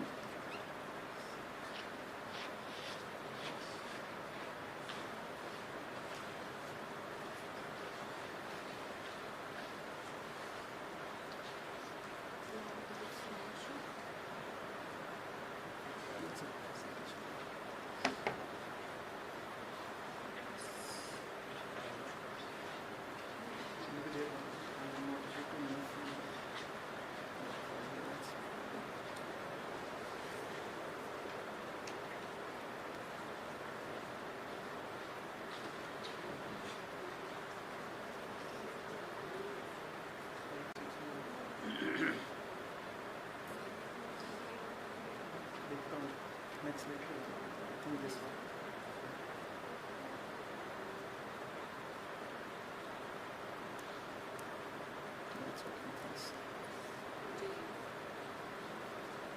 Thanks. Okay. So my 3 acre of test farm lies at the Lakhimpur district in Uttar Pradesh. You can see the test farm in the red rectangle. So we flew a drone for 12 months, I mean temporal resolutions of monthly, and we captured the images of our test from different heights to get different resolutions, and we studied our multi-resolution test farms. But the best results we got from the height of 37 meters that provide you the resolution of 2 centimeters per pixels, and the drone was multi-spectrals that provided us the 5 bands, that is BGR, Redis, and near-infrared bands in TIFF formats.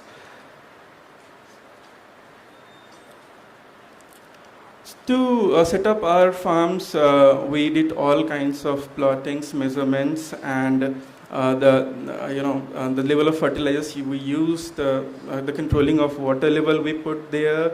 Then we collected soil samples. We put the local sensors to get the temperature at there. We collected leaf samples, make it dry for 72 hours on a 60-degree temperature to get the leaf water contents and other ground truths as well. And there are different details of test farms for the nitrogen treatment. There are 3 types of treatment. In block 1, you can see we put 0.25 kg of fertilizer. Let's say we called it nitrogen level. In block 2, we put 0.5 kg, and block 3, we put 1 kg. So this different shades of greens actually show you the level of nitrogen, and different shades of blue actually showing the levels of water we put into the farm here. So this we did the drone flights. Then different data exploratory I have done to check the farm setups. So you can see the drone and satellites and different graphs of the NDVI series, right? So if you can see it, you can easily find out if there is a, the greater number of fertilizer, you can see there is a greater number of NDVI values of crops. So I have a bit less time, so I want to. So we also collect cane height, and these were the graphs of cane height taken at different timestamps, and you can see the height at red line is actually representing the high nitrogen blocks, and similarly as for leaf water content block as well. And these are the yield plots according to blocks, and again high nitrogen blocks are high yield and so on. So I have just last 1 minute. So this is the architecture we have put on. So there are 62 sub blocks, and their ground truth data we put it into CNN models, and different levels of nitrogen and water makes it a problem of 9 classes classifications. So at the very last, CNN module is providing you the one of the class out of 9 for each pixels. So that is how we did our training, and this is the results we did. There are lots of augmentation we have done, and the accuracy on nitrogen level and the water level separately. And this is the inference we got out for the test farm, and you can see the confusion matrix. So it's pretty good. And the same inference we tried to extract on satellite images. The accuracy is less, but it can cover the larger geographical area, and that might be also useful. Because if there is a stress in between the blocks, you can delineate the entire block as that part of a stress. So this is the good applicability in stress estimations.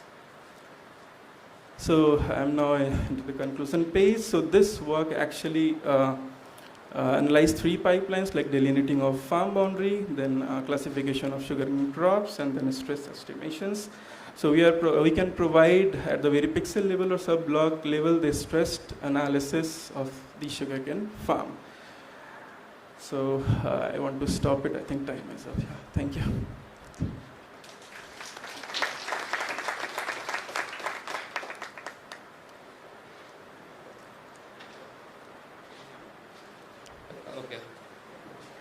Okay. So thank you, and sorry about the technical issues. We have just over a minute for questions, so maybe 1 or 2 questions.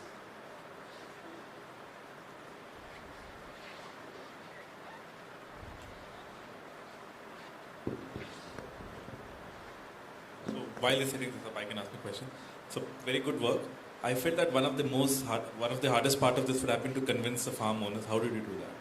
To engage with you on, and what were the incentives for that? During the data collection you're talking about? Right. So we are collaborating with one of the sugar mill in Lakhimpur area, right? So we got the coordinates from there, right? And they have a good relationship with the farmers, and there is a problem, but we didn't find any difficulties as such. So we easily able to collaborate with the farmers, and we fly the drone there. So it's a collaboration through the sugar mill actually. So that helps us.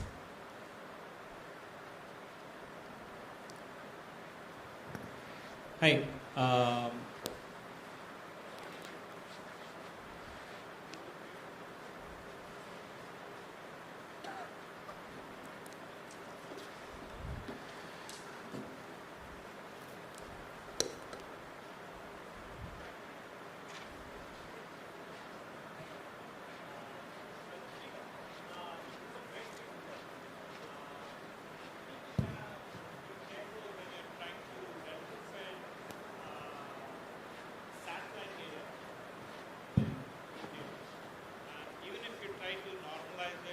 At different heights, extending it to other variables like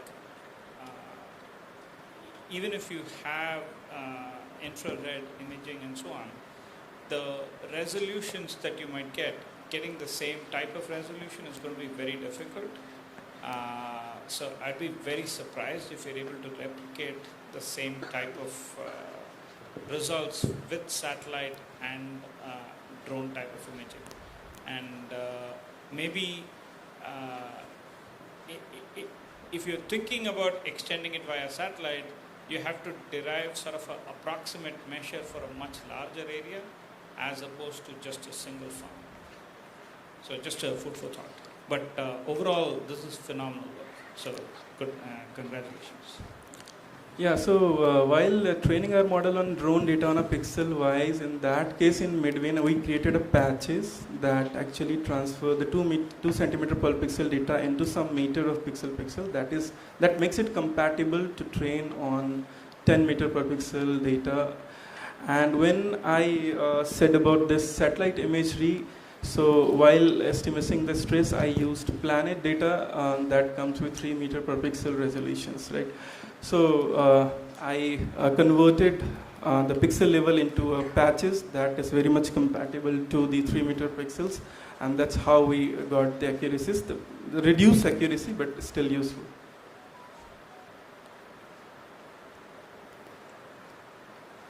Okay, thank you. I mean, you can obviously continue interacting with the speakers offline, or you could post your messages on Slack. There's a channel, I believe, Paper Session 1, Agriculture, or something like that. And now... thank you. Let's thank our speakers. Okay. And now for our second talk, I'd like to welcome Ramni from IIT Delhi. And the talk is for 10 minutes, and we have 3 minutes for questions. And if you have you're virtual or you're shy, you can just post your questions on the Slack.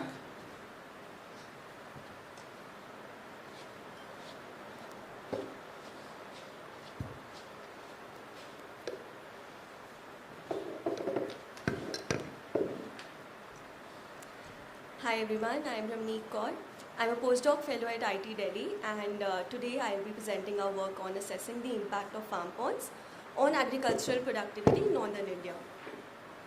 So as most of us might already be aware, most agriculture in India is rain-fed, and also that 70% of India's rural population is primarily dependent on agriculture for livelihood, and 82% of the farmers are small and marginal. Now these stats indicate the importance of building water security for the Indian farmers. And in this direction, water harvesting structures such as farm ponds, trenches and bunds help not just in improving the groundwater recharge, but also in providing critical life-saving irrigation to the crops in cases of dry spells and droughts. And to this end, there are several government welfare schemes such as the Mahatma Gandhi National Rural Employment Guarantee Act, or MG-NREGA, which fund the creation of such assets. Now, MG-NREGA is one of the largest demand-driven work guarantee programs in the world, which is funded by the Government of India. And in this work, we investigated the impact of farm ponds that were built under the MG-NREGA scheme in northern India as a source of protective irrigation in the fields surrounding these farm ponds. Now, assessing the impact of the existing farm ponds would help identify factors that influence the impact of these structures. Now, during our team's field visits to some of the locations in the study region, we found a mix of both positive and negative instances. So, some of the farm ponds had failed due to faulty construction owing to lack of adequate or scientific planning. And in contrast, there were also several success stories wherein the farmers reported an increase in crop yield due to protective irrigation of the crops from these farm ponds during their critical growth stages, and sometimes also an increasing cropping intensity from single to double or triple cropping. And so the research questions that we formulated in this study are as follows. In RQ1A, we assess the impact of farm ponds on productivity and check if farm ponds improve productivity when compared with cropping locations without farm ponds.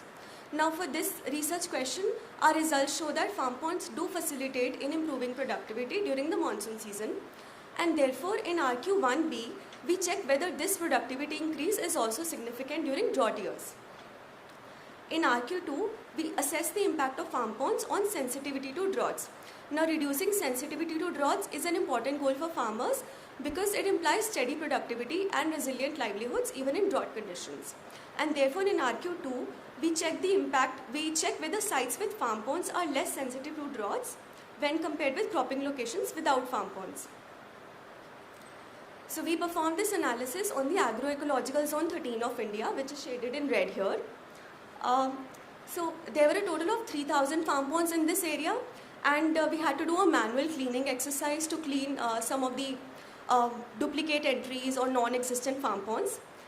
which helped us filter out some farm ponds, and we arrived at a cleaner data set with 2000 farm ponds, which is shown in the map on the right. Of these, 637 farm ponds were built in the year 2017. So we chose 2017 as the intervention year for our study because across the years, it was the year 2017 wherein the maximum number of farm ponds were built under the MG Narega scheme in AZ13. So we formulated this problem as a causal analysis problem where the treatment variable represents the creation of farm ponds. The outcome variables represent the indicators that we selected to quantify the impact of the farm ponds, and the variables that influence both the treatment and the outcome are referred to as the confounding variables. The steps that we follow in our methodology are as follows.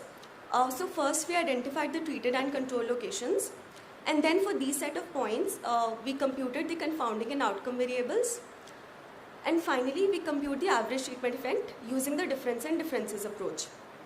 And by treatment effect, we are referring to the change in outcome that can be attributed to the intervention or the creation of farm ponds in our case.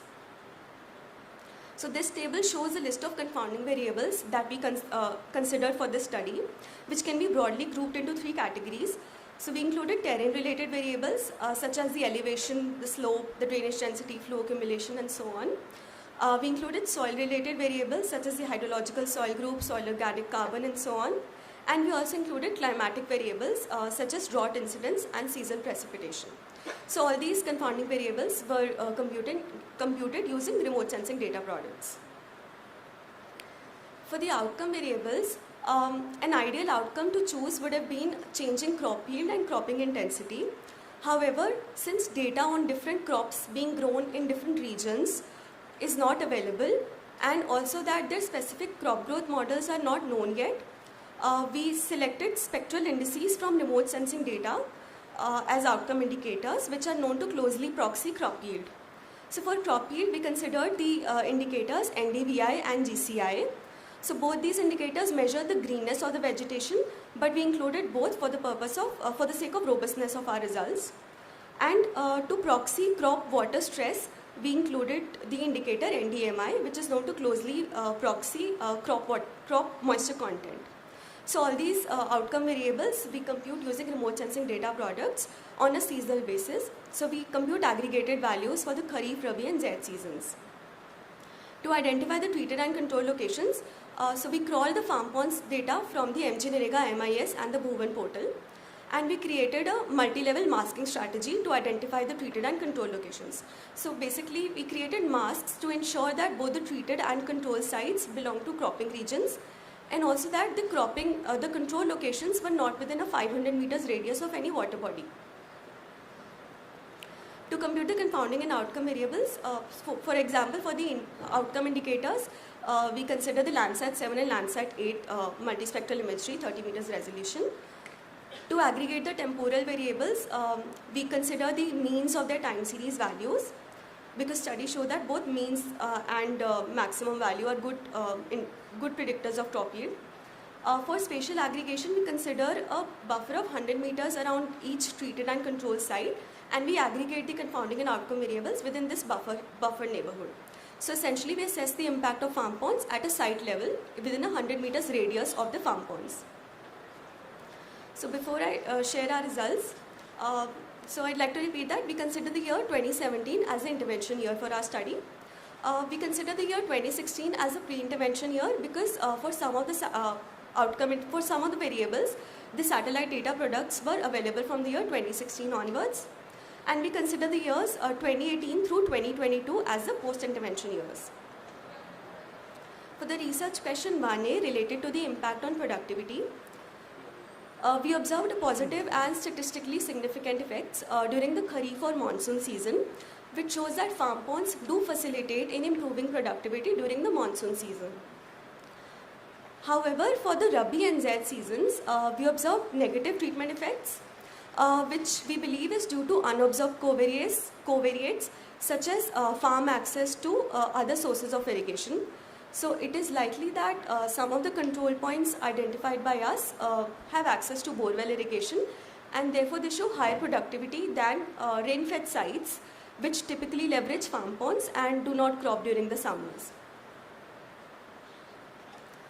For RQ1B, related to the impact on productivity during drought years, we observed a positive and significant AT values during the monsoon season, which shows that farm ponds do facilitate in improving productivity during drought years as well.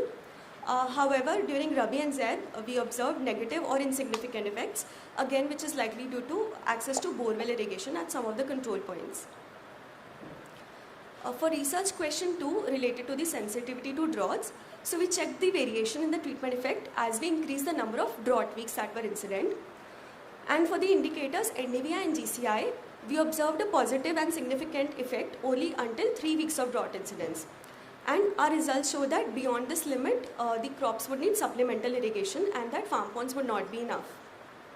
However, for the indicator NDMI, we observed a consistently positive impact as we increase the number of drought years, which shows that farm ponds do help in maintaining the moisture content of the crops even during extended dry spells as compared to the control locations.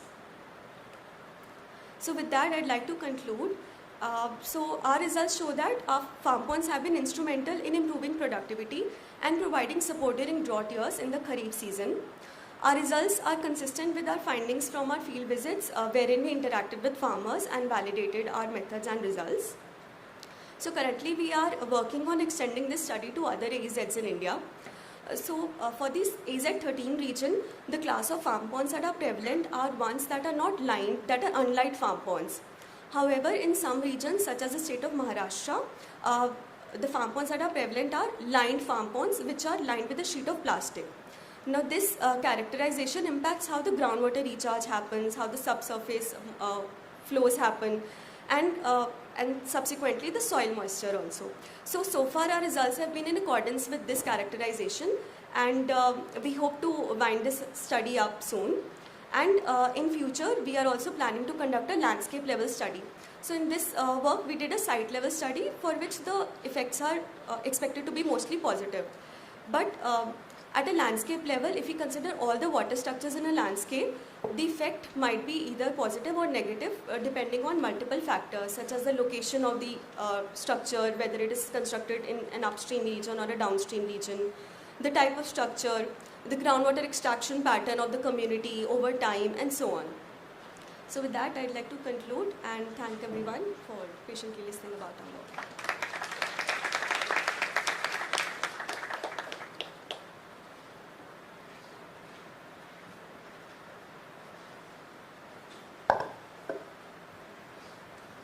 Yeah, thank you for the presentation. Just I have two questions.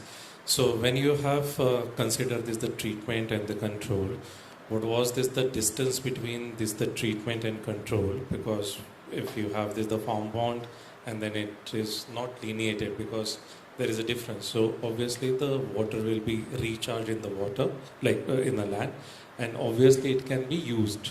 Like, and second one is, have you seen any practice like these farm ponds was recharged by bore wells? Because in many parts of in the Maharashtra, so we have this practice of taking out this the water from this the ground using borewell and fill this the farm ponds. And what was this the cropping pattern like you have seen?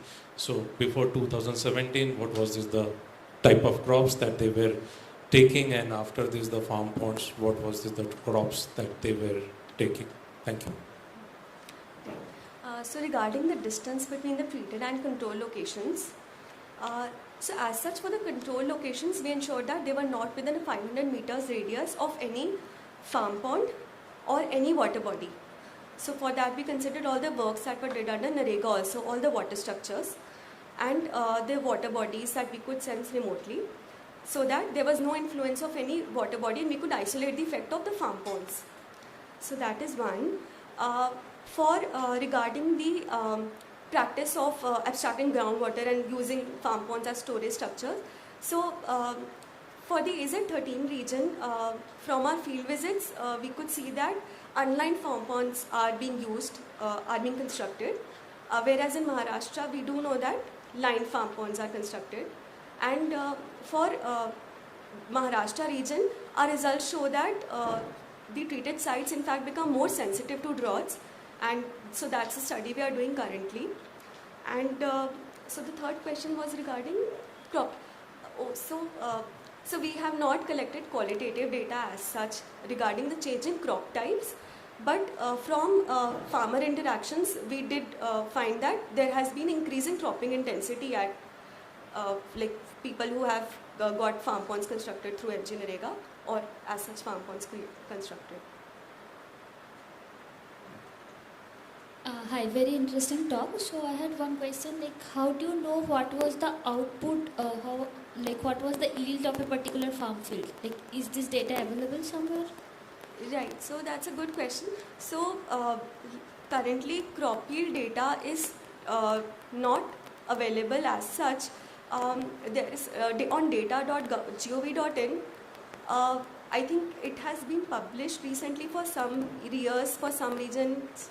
But as such, like for this study, given different crops that are being grown, and also there are several factors that affect crop yield for which we do not have data, and also the temporal data as to like which point the soil moisture is during as the stage of growth is proceeds. So that is why. The indicators that we consider, they have also been used widely for closely proxying. They are known to closely proxy crop yield, and therefore we consider those indicators in the study, remote sensing data products basically. So we could scale this up. Oh, I didn't get. So that does it mean that you did an estimation to know what was the crop yield, or there was an actual ground truth available? No, we didn't. We referred to some studies which show that the indicators that we use and crop yield are highly correlated. So there was some study which shows that some 10% increase in NDVI leads to around 40% increase in crop yield. So that was for Serbia. And there was a study for New Delhi also. I have forgotten the stats. But yes, we refer to those studies, and that is why we selected remote sensing data products. So we could scale this up to like pan-India level for all AEZs. We could do this. Okay, thanks. Yeah, thank you. I think we are out of time. Let's thank our speaker. And now we have the final talk for our session. Taryn will be talking about her work in South Africa. And the talk will be for 10 minutes. And we have 3 minutes for questions. And after that, we have a break.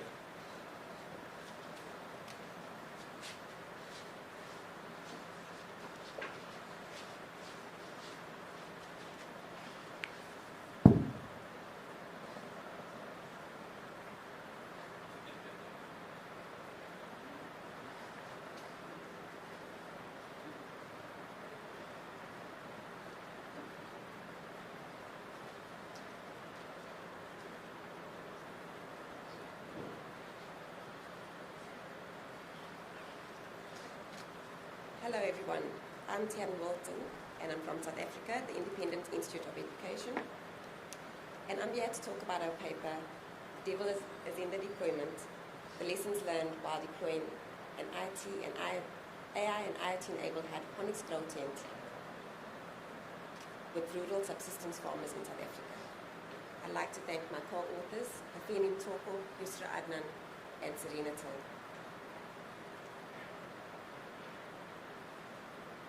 Subsistence farming is crucial for the livelihood of over 4 million South Africans. Its extreme weather conditions have made... Could you please go closer to the mic? Sorry. That better?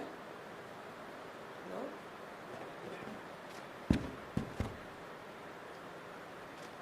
Can you hear me now? No? Good? Thanks. Okay. Subsistence farming is crucial for the livelihood of over 4 million South Africans in South Africa. Yet extreme weather conditions have made traditional farming methods less viable.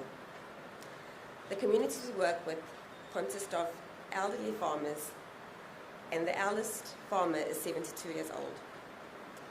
Previously, farming would entail digging trenches for these farmers to grow their own crops. But with climate change, there are storms, and erratic weather conditions, many of their crops have been damaged. These farmers grow for food and not for fun. Sorry. Based on this, we decided to look at 2 provinces in South Africa with the highest number of subsistence farming. That was KwaZulu-Natal and the Eastern Cape. But this study focused on the farmers in KwaZulu-Natal. One of the farmers once said to me at my site visit, "It is so good that we can have food. That is where our crops are protected." Existing research has focused on applying the Internet of Things and artificial intelligence to the automation and monitoring of hydroponic farming systems. However, limited work tested the viability of these systems in the field with farmers.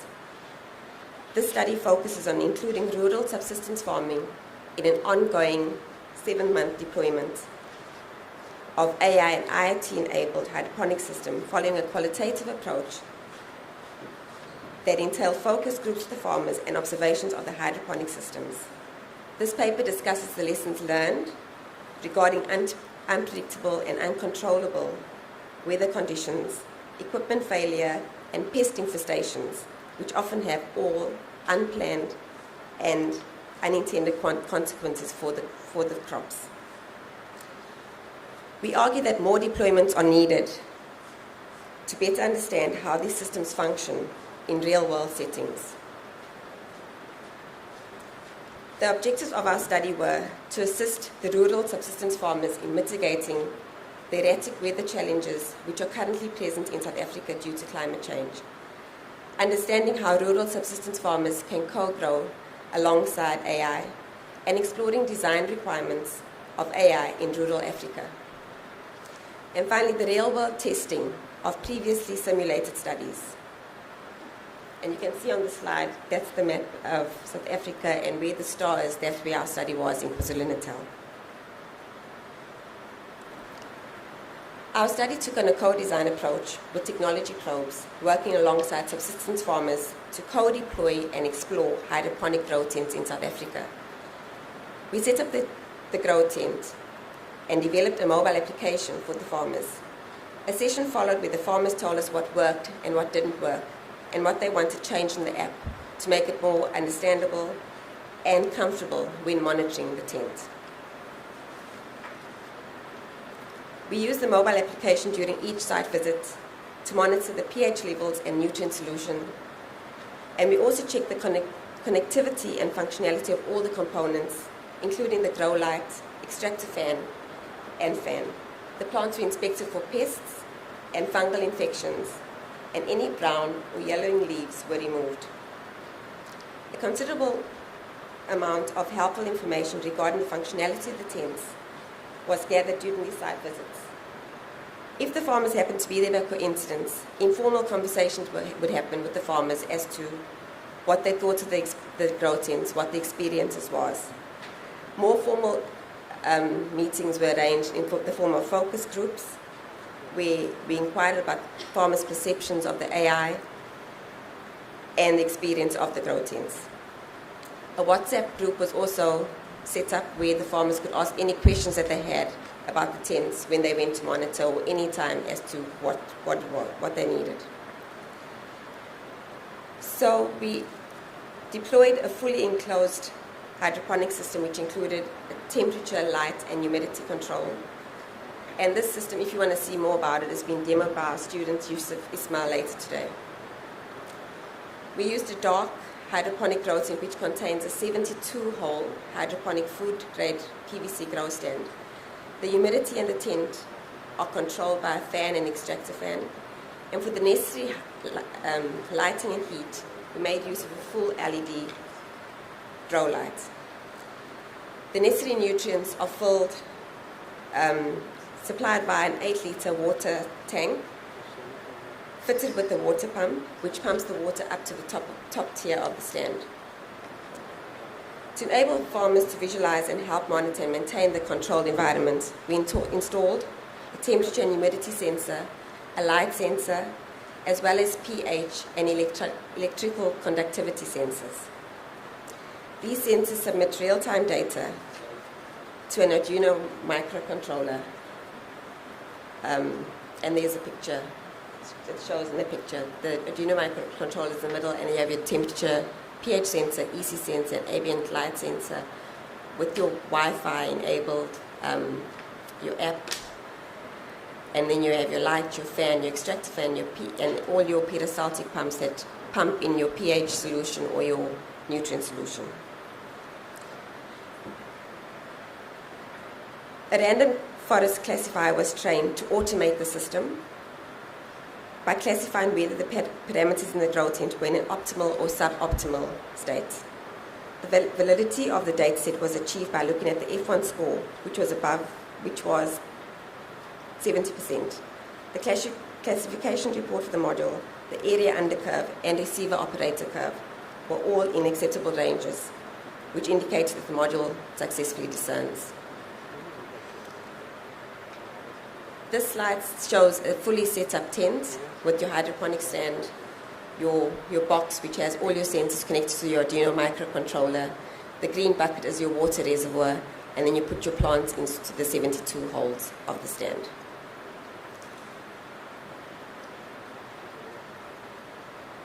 At the time of the paper, the tents were deployed in 2 provinces, 2 in KwaZulu-Natal and 2 in the Eastern Cape. However, the study has expanded since, which I'll speak more on later.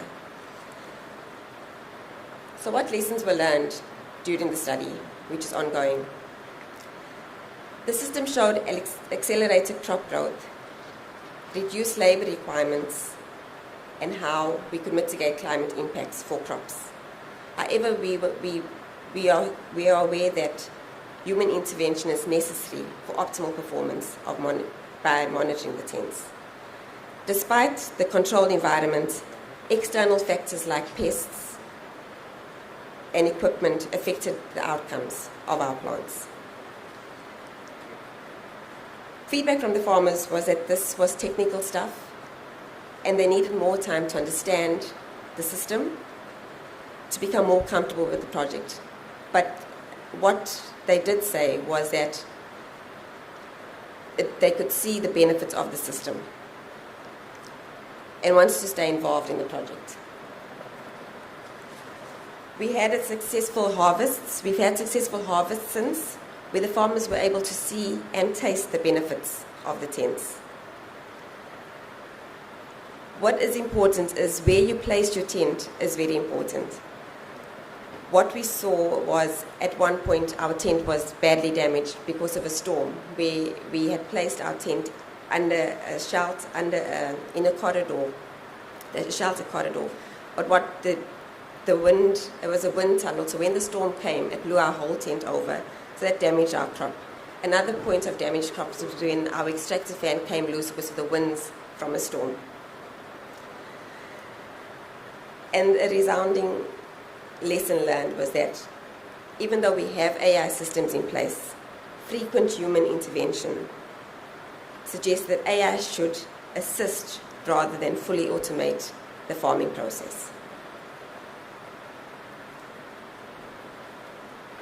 Like I said, it showed reduced labor, accelerated crop growth. So if you look at the picture on the right, that is 3 weeks from when the flowers were planted to 3 weeks later.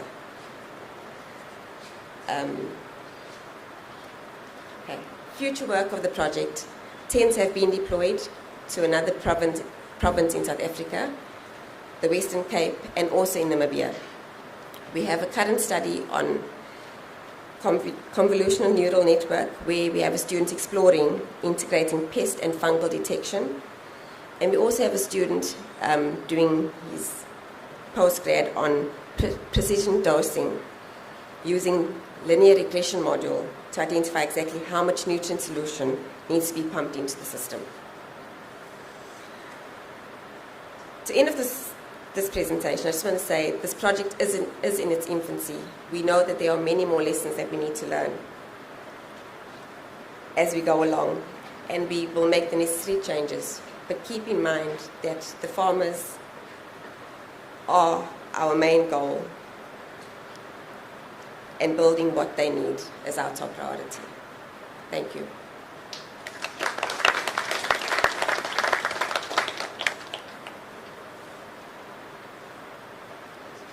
So we have time for a few questions.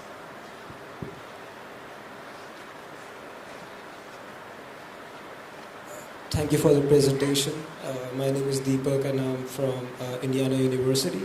The first, I want just to clarify a few things. So was there any sort of training involved in this whole project among the farmers? Yes, there was. Okay. And were they specifically trained to build the setup, or like you created the setup, your team created the setup, and they were involved in the maintenance parts? What happened when we did deploy, the farmers were invited to deploy with us, where we had the researchers and our students, and we showed them exactly how it's built. We showed them the box and how all the sensors are connected to the AI. Okay. So we can say that they can create the setup independently without your support, let's say? Because the project is still in its infancy, with time, I can say yes. Okay. But it's still in its infancy, so there is a lot of training that still needs to happen. All right. And you did mention that you had a WhatsApp group in which your team provided support to the farmers. So I'm just curious to know, like, what kind of queries did they had in terms of like this whole project? So what happens, it was just with the farmers and the two researchers, and we have, the farmers would go to the sites because it's not at their homes yet. Mm-hmm. And they would monitor the tent to check what's happening, and if at some point they get to the tent and they don't know what's happening, they would send us a picture and say, this is what's happening, can you advise, what should we do in this situation? Okay. Thank you. Yeah, just one question. Yeah. Just I wanted to know, like, what was the deployment cost of this project, and how much the value was created. So whether the profit, when was the profit started making, or like when you achieved the break-even point? The cost of deploying a tent is 13,000 Rand, South African rands. But that's not, we're not looking at breaking even. We're looking at providing the farmers with an alternative method of farming to address the climate change issues that we have in South Africa. So it's just still in its infancy. We are, for future work, we are looking at making the cost a lot cheaper, where we can build a stand with reused materials like Coke bottles and cups instead of the actual stand, and using direct sunlight through the tent instead of using the grow light, which is probably the most expensive part of the project, of the deployment. Okay, thank you. Let's thank our speakers.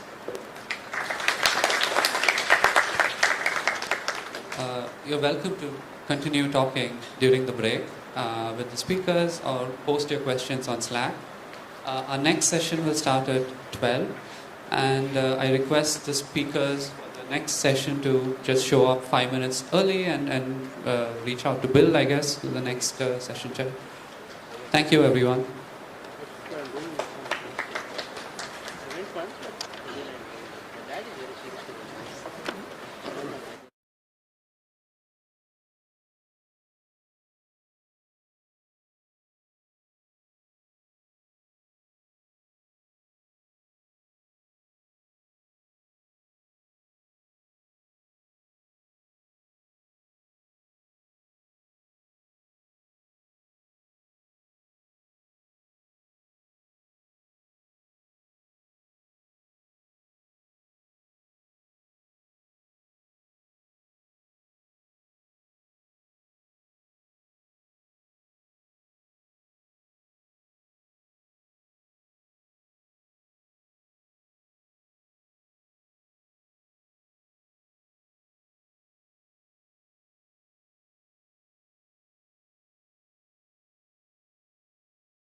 Nagar, lecturer at University College London, and he'll be presenting Printer, Development and Evaluation of a Passive Refreshable Tactile Printer.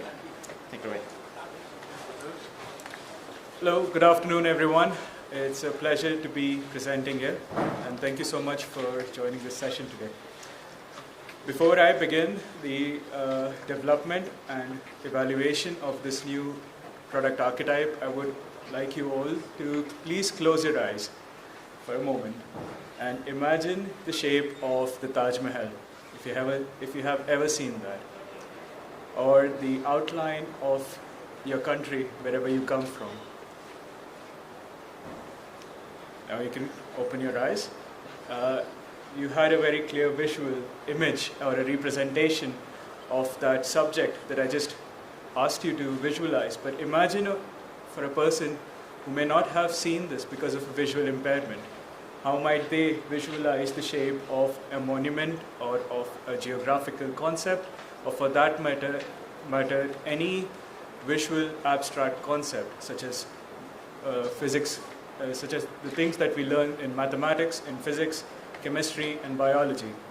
So for people with visual impairments, especially students in K-12 education and in college education, we often use tactile images.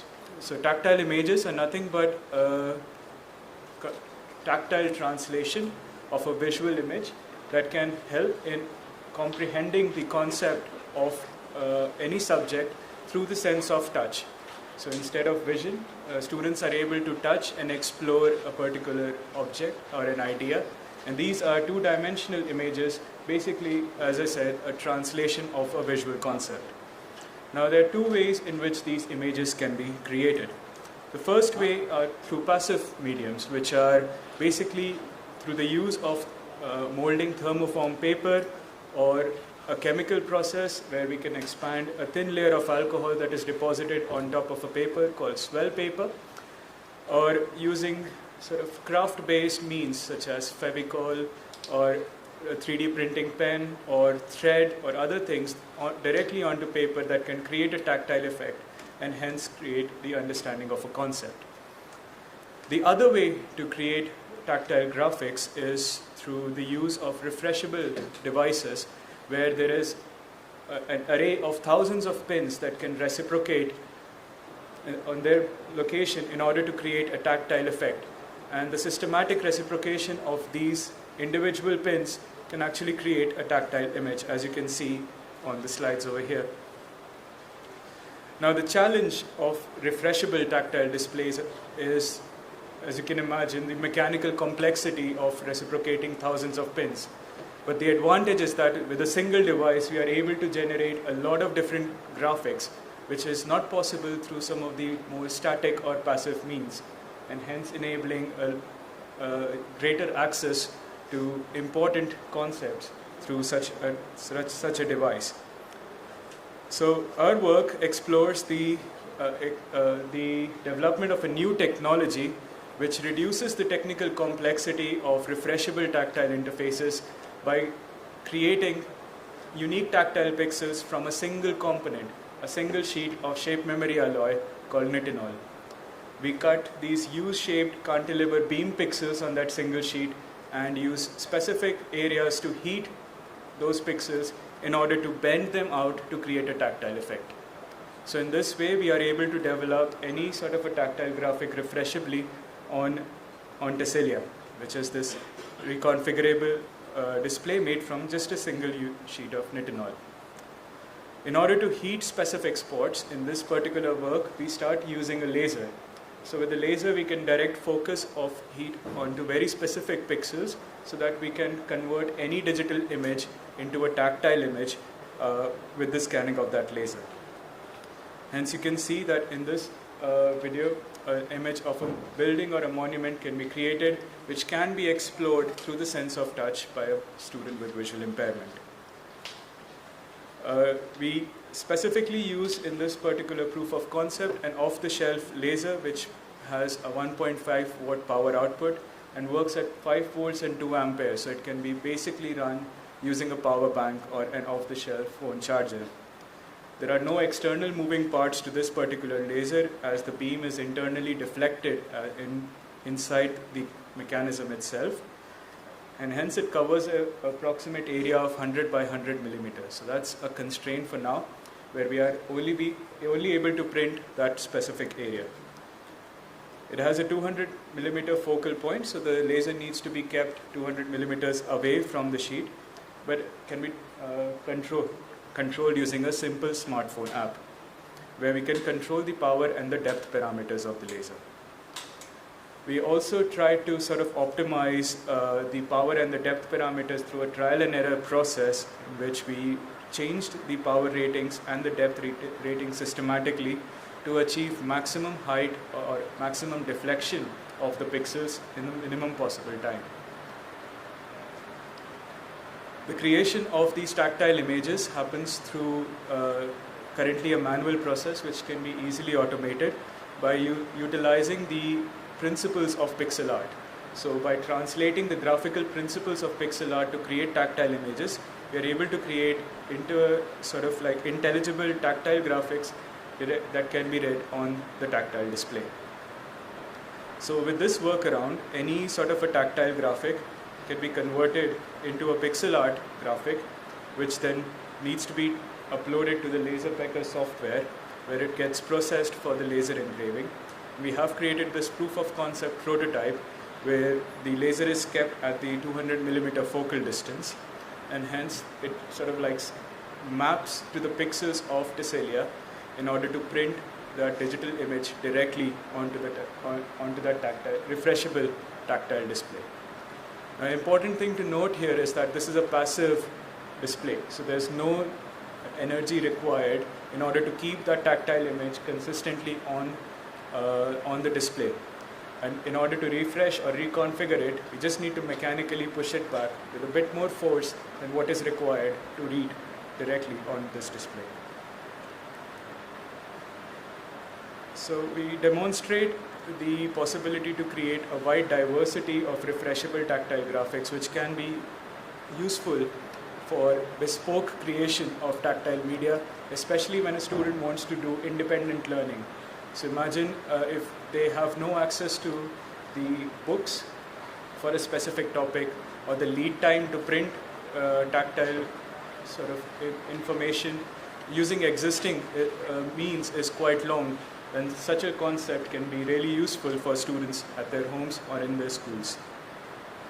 And hence 5 students who are low or blind vision evaluate the concept of this printer through a qualitative focus group study, and share key requirements and the needs for the end product that can evolve from this proof of concept prototype. The first finding from that work is that on-demand tactile information is specifically necessary for conceptual clarity. More than exploring things or being amazed by the various ways in which a new technology can provide information, students require a conceptual clarity, and that's where tactile information really shines. So here is a quote from the focus group study that illustrates this point, that whatever you take as a subject, once you get the image in your head, then solving questions is much easier. Otherwise, you must memorize things. If you don't get the picture or don't understand it, it becomes a challenge. And this is true for any subject. If you don't understand the concept, which sometimes is understood visually, it becomes quite challenging. And tactile means are some ways in which we can make that comprehensible to a person who is visually impaired. The second key point from the qualitative focus group study was that accessible creation of bespoke tactile content is needed for both refreshable and permanent use. So having a refreshability is not enough, but students also wanted to print this for later use as well. For example, in the second quote that you can see, if you can print and keep the sheets, then it will be helpful, like an affordable embosser, because there is nothing else available at the moment. We can analyze 2 or 3 images together or print an entire file like a PDF on some pages. Keep the refreshable option also, but the permanent printing will drastically increase its use. So imagine a situation where a student wants to just learn a concept that can be printed on refreshably and then erased. But if the concept needs to be explained or if a speech needs to be written, then they can print those speeches at home without the necessity of relying on an outsourcing person in order to create those tactile information for them. And the final insight that we could get from that focus group is that there is a need for multimodal interactions that can enhance the engagement with this tactile concept, this tactile printer concept, wherein we can use generative descriptions of any length, and if it can be converted into audio, then it can easily sort of fill in the space where the printing is taking place, and also at the same time enhance the engagement of interacting with the tactile information. So to conclude, this is our work on the PRET printer, its development and conceptual evaluation with blind and partially sighted students. We contribute a proof of concept prototype of this and the open source files to this new product archetype that anyone can try and replicate. We will also present a few insights from the qualitative in terms of the qualitative design requirements and its realization into a usable product in the future. So, very happy to take any questions now. Thank you so much.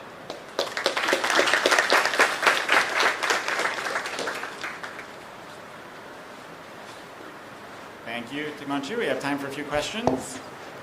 How do you do zooming? So we need to print again and again. We would have to print repeatedly in order to zoom. But still, it's not the same effect of zooming. No, so this is a passive display. It's almost akin to a printed piece of information. So once you have printed something, then it has to be read fully and then reprinted again in a zoomed in version. So zooming can happen digitally if there's a specific piece of information that needs more attention, and then it can be printed over here, but not directly as part of this display's interaction.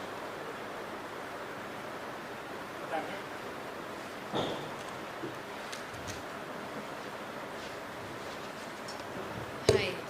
So I had a question about the refreshability of this thing. So you said that once one thing is printed and they want to do something new, they can refresh it. So the first question is, how exactly is this material refreshed? Do you have to actually press down on the things that have been raised up? And the second question is, how durable is this material? Because how many times will it take being heated up by a laser before it actually, that mechanical lever kind of fails, like the material fails? So for the refreshing part, it's a mechanical refreshing system, so you can use a squeegee or just your fingers to fully press them down, and hence it's a simple sort of a roller or a squeegee kind of a thing that we use currently to refresh this. And in terms of its life cycle, because the design of these pixels is within the fatigue limit of the material, and owing to the properties of the shape memory alloy that can memorize its shape as long as the material stays, we have the possibility of doing over 100,000 cycles easily for every pixel. So I think there can be many prints refreshably made using this display. I have a follow-up question, if I can ask. So if it's very easy to press it back down, when people with visual impairments are actually touching with their hands, would they not be pressing the image back down again? So there is a limit. The resisting force of the pixels is 0.25 kilograms, which is sufficient for tactile reading, but it's not sufficient. I mean, there's more force required in order to push that down. So you really have to make a sort of a conscious effort to erase them away. Is there one last question? Okay, down here. Yeah, hi. So, while you were showing the video of the PRET printer printing the sheet, the image was being printed either from top down or from bottom up. Instead, what you could have tried was printing from following the circle or following the edges in one direction and then going back, completing it, just like the person would be touching and feeling it. So, is there a reason why we're printing from top down or bottom up? So that I think comes from the settings in the laser. So okay. The scanning process in the laser is designed such that it sort of like scans line by line as it goes up. And it can go from top down or bottom up in either way. So there are other ways in which we can program the laser to move, such as just tracing the outlines. But with this scanning, by reheating certain areas, there is enough time for the material to absorb the heat from the laser to fully actuate. If we are moving really quickly, such as in laser cutting, then there's not enough time for the material to get fully heated up.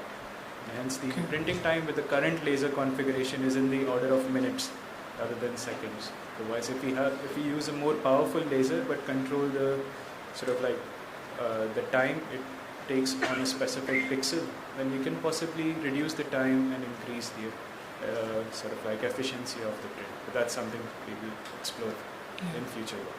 Thank you. Super. Let's thank Manju. Thank you.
Super. Our next speaker is Shekhar Sharma from IIIT Delhi.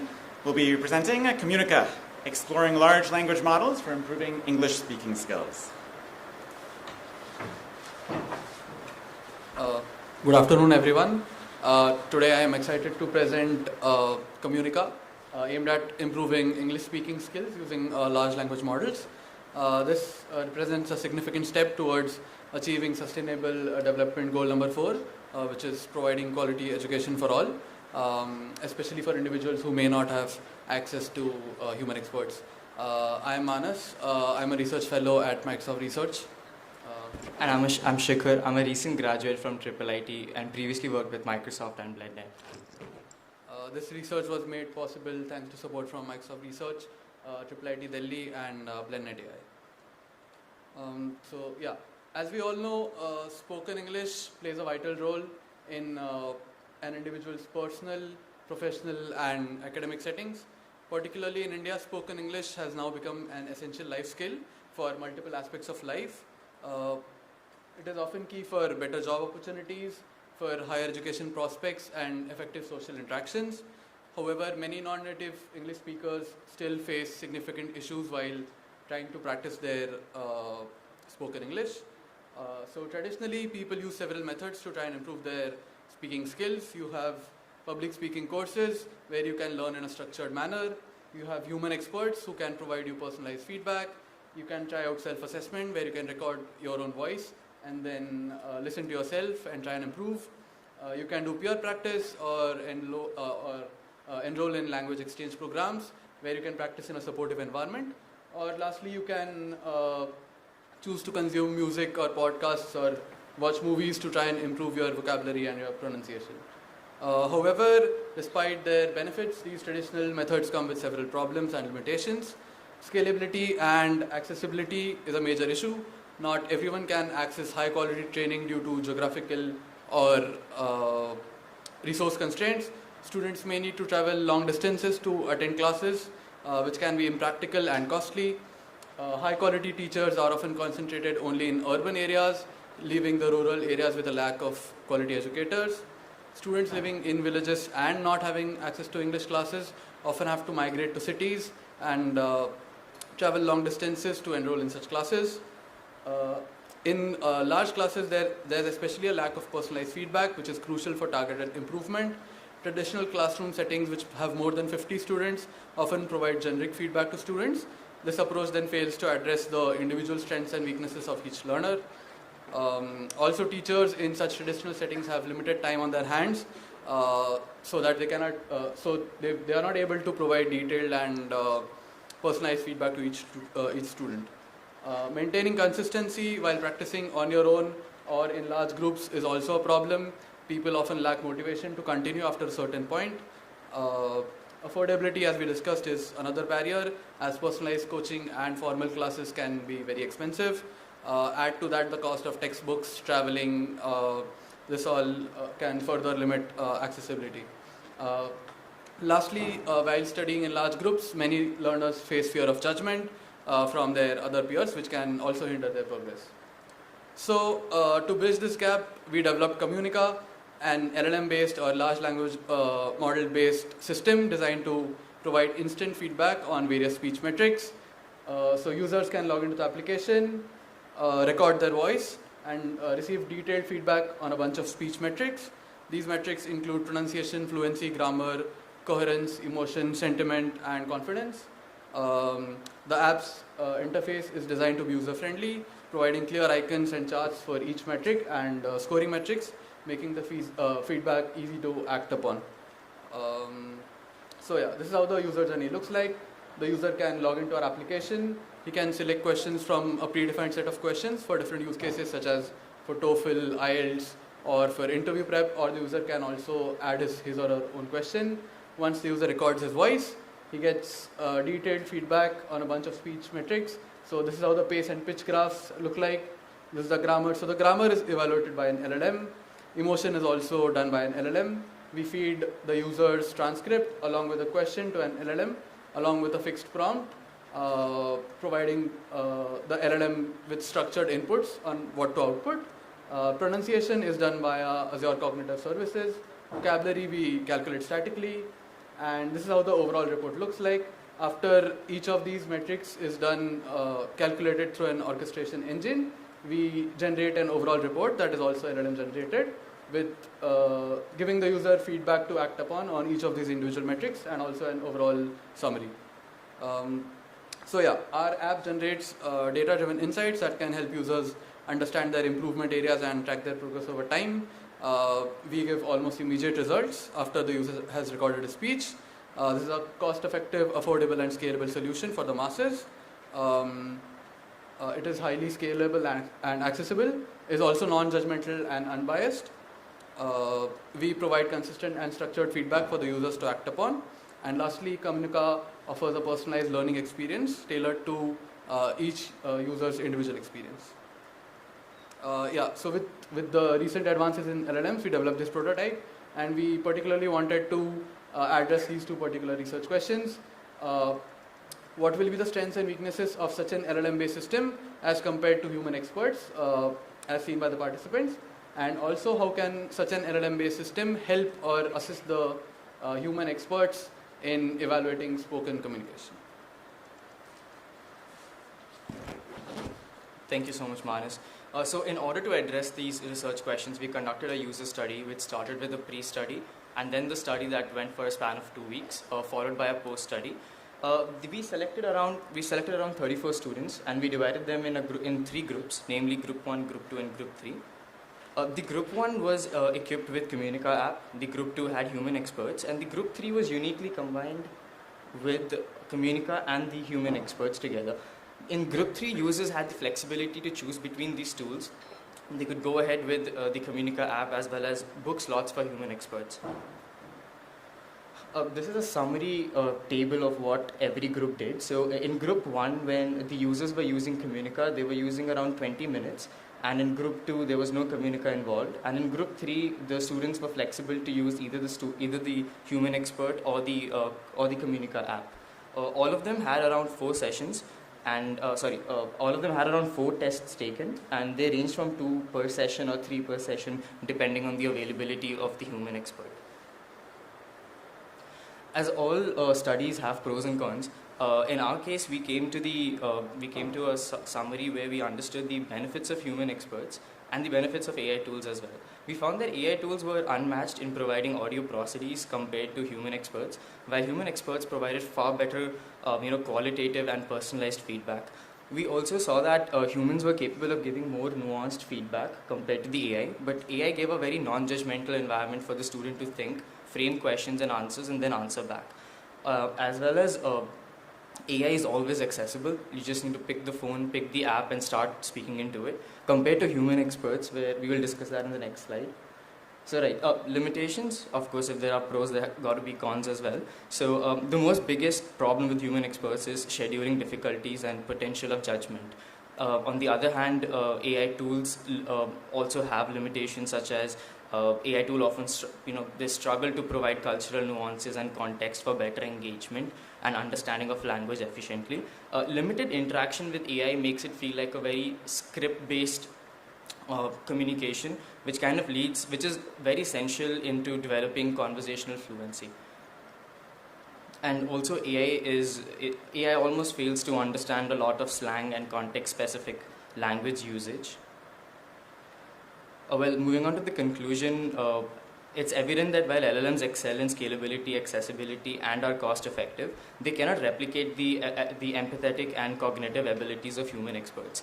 In the absence of human guidance, LLM serves as a valuable role, particularly in providing extensive practice opportunities with advanced feedback through our platform Communica. However, the question of how exactly LLM can be utilized along with human experts remains a topic for our further exploration in the study. Our study also highlights the critical role of human experts played during the enhancing learning experiences, while also highlighting the complementary strengths of LLMs in supporting the independent learning and skill development of users who are using our app. As part of our future work, we would want to focus on a longer study duration to understand learning and retention of users and also track learning outcomes. We will also be looking into integrating the evaluation of non-verbal communication cues as well. Oh, thank you so much, and we are open for any questions you guys have.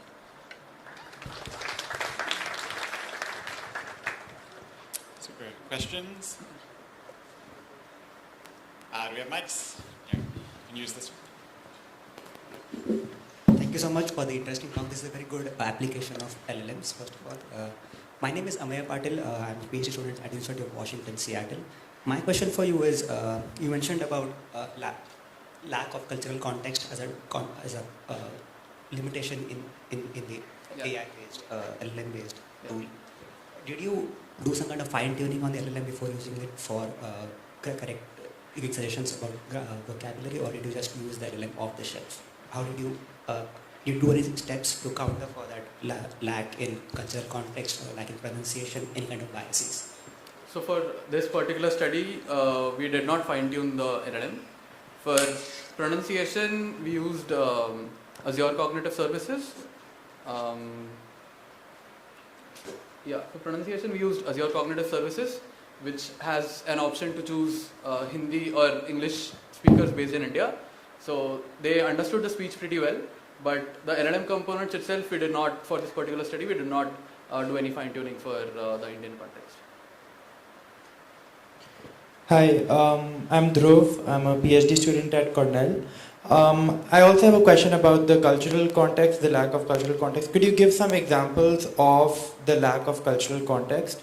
What problems did participants face around the problem of cultural context? You also mentioned slangs and stuff like that, if you could give some examples. So one example here was a participant had recorded a speech where he talked about making food quickly, and he said Maggie claims that they can make food within 2 minutes, but that is not possible.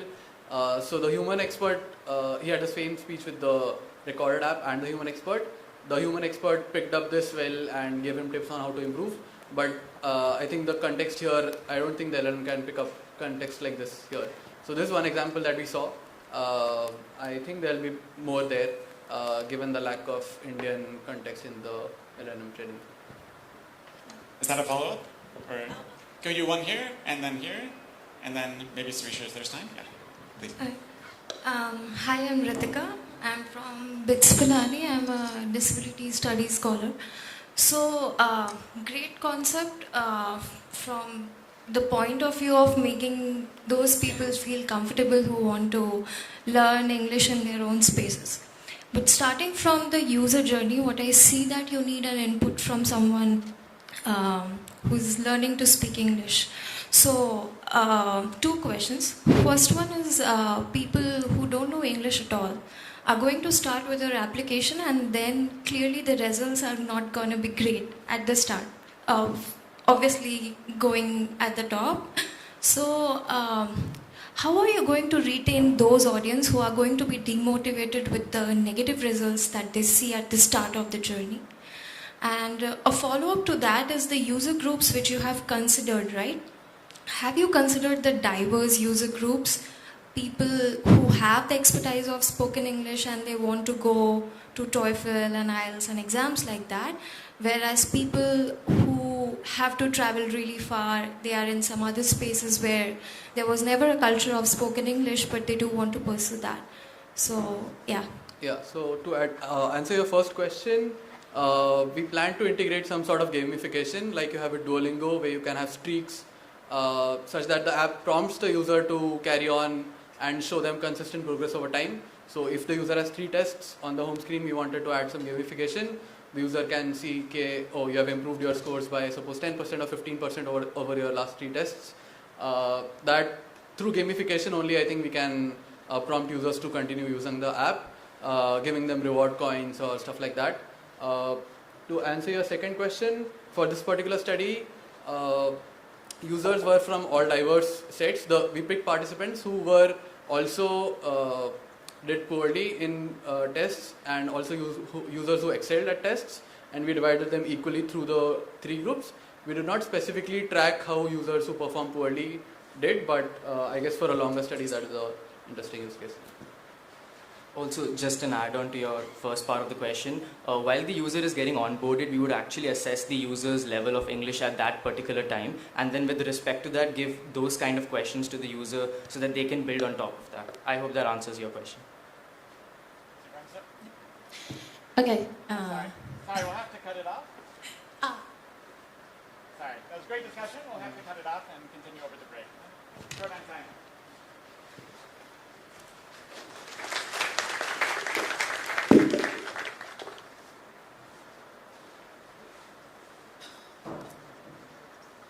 Super. Our next speaker will be Trini Nayak from Microsoft Research, who will be discussing examining factors influencing technology integration in Indian classrooms, a teacher's perspective. Trini.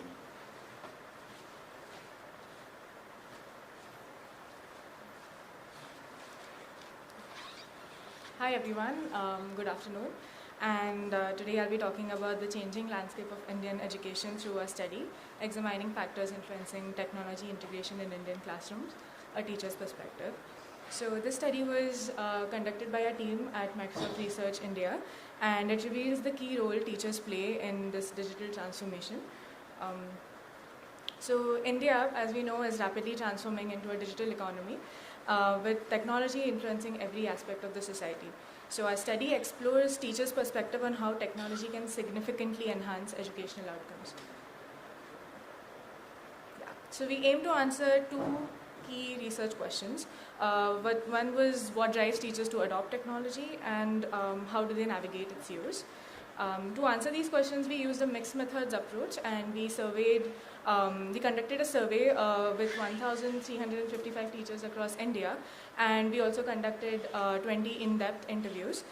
This method allowed us to capture a wide range of experiences from teachers in both government and private schools in rural and urban areas. So our journey revealed 3 key factors shaping technology use in Indian classrooms. The first one is National Education Policy, NEP 2020. Second is COVID-19 pandemic. And the third is influence of social media. Let us deep dive into each of these factors. The NEP 2020 aims to revamp India's education system to meet current needs and align with the UN Sustainable Development Goal 2030, emphasizing quality education. This policy has been keen promoting digital and physical infrastructure by providing grants for incorporating or like adding physical infrastructure in schools like smart TV, smart boards, laptops, etc. It also enhances access to e-content platforms like Diksha and state-specific portals. Importantly, it also emphasizes the need for teacher training in technology use. So the COVID pandemic pushed teachers into a deep end of the pool, and overnight classrooms turned online. And teachers, some of whom who had no experience of using computers or technology when it came to teaching, had to adjust really quickly. So as one of our teachers said, during the pandemic, my smartphone became my classroom. And innovative solutions emerged, like teachers using their personal devices, conducting mohalla classes, ensuring that no child is left behind. So mohalla classes is basically a teacher in a village used to come to a public area, and then she used to call like few of the students who used to who stay in that locality, and then she will be conducting a class with her personal smartphone, and just to ensure that there is no gap between the gap formed between the pandemic and the next school sessions that they will have. So social media platforms, especially WhatsApp, became lifelines for teachers. These platforms help with communication and sharing resources, and it also, due to increase of student exposure to the technology, teachers kind of tried different tools to incorporate when it came to teaching with technology. As one of our teachers said, that students are much more adept at using mobiles than their parents. There are many things we don't know, and students teach us those things. So overall, there were three major challenges that teachers mentioned. One was the struggle to find relevant educational material online. So teachers had to sieve through a lot of hundreds and thousands of videos on YouTube to find a culturally relevant video for their students. The second was lack of technology training, and third was limited access to necessary infrastructure, especially in government schools.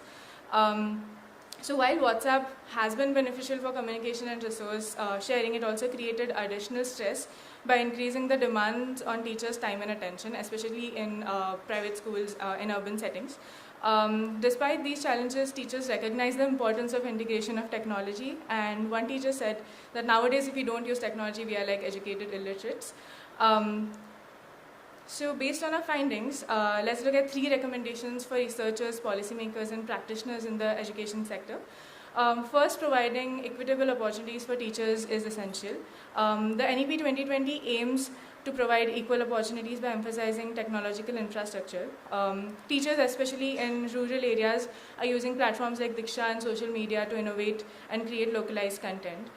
This not only supports class preparation, but also allows for a quick resolution to students' queries. So one of the teachers told us that nowadays they don't use dictionaries or refresher books while teaching. They just quickly go out of the class, Google their query, Google the difficult question that has been asked to them, and they'll come back and just solve that for the student. And then technology like large language models can offer personalized support and enhance their pedagogical knowledge, making teachers co-creators of educational content. Second, finding a balanced approach that blends traditional and technological method is key. For example, one teacher mentioned that she was able to conduct 2 classes simultaneously because she had a smart board in another class, and she had to be present in another class. This was due to shortage of teachers in government school. We are not advocating for replacing or substituting teachers with technology, but we are also saying that there's no one size fit all for when it comes to finding this balance. It has to kind of do with what are the resources available, what is the human and physical infrastructure that is available at the school. For example, we can, when it comes to integrating technology or using technology as a substitute when there is a dire need, maybe Alexa is something that can make it more interactive and rather than just passive listening for students as well. The third is working towards comprehensive tech integration. So COVID-19 accelerated technology use, but sustaining this requires ongoing effort. Teachers face challenges due to lack of training and infrastructure. NEP 2020 provisions are crucial for providing necessary support, and training should be comprehensive and engaging with effective use of initiatives like Nishtha and Diksha, especially in low-resource schools. In conclusion, our study highlights the powerful impact of policies like NEP 2020 and the change brought about by COVID-19 pandemic. However, the journey is far from over. As one teacher aptly put it, we must be the bridge between the chalkboard and the digital screen. Thank you.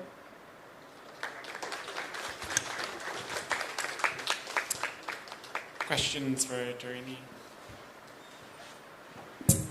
Please.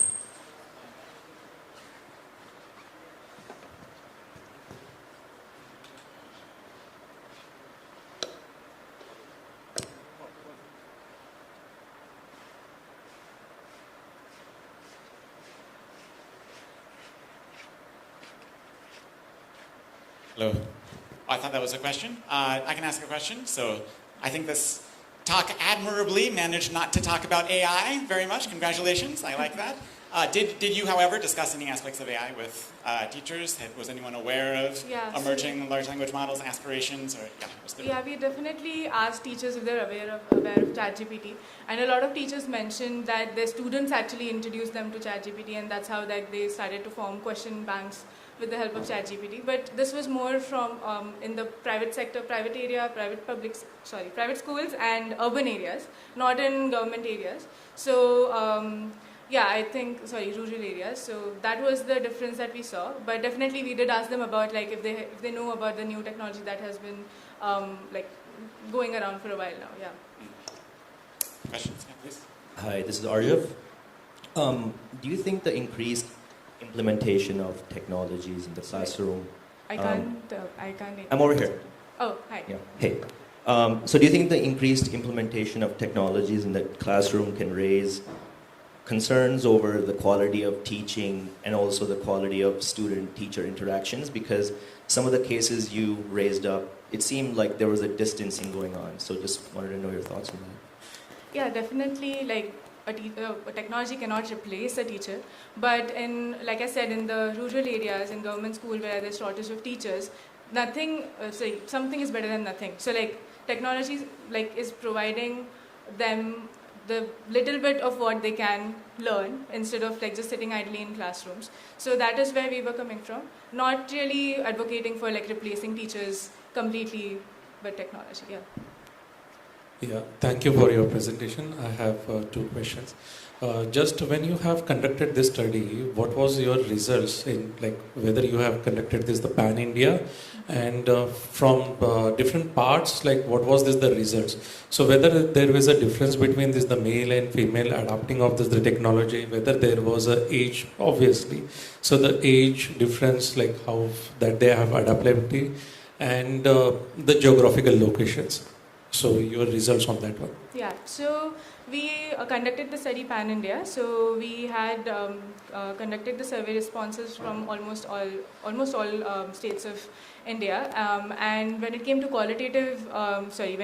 interviews, we conducted interviews from areas like Chhattisgarh, Maharashtra, Chennai, Karnataka. So there was a broad spectrum that we spoke to teachers from, and so there was a difference between when it came to experiences of teachers. For example, there were teachers who had 15 plus years of experience, whereas there are new teachers who just have joined the education sector. So what we found that the new teachers who had joined were more aware of the new technologies and more comfortable using technology, whereas the teachers who had already taught for more than 15 years. So they were also a little bit resistant towards integrating technology in their in their basic teaching practice. So that was one difference that we saw. Definitely gender, we had recruited 13 female teachers and 7 male teachers. And there was not a lot of difference between when it came to gender, because definitely there was no any interesting difference that came from gender. Sorry?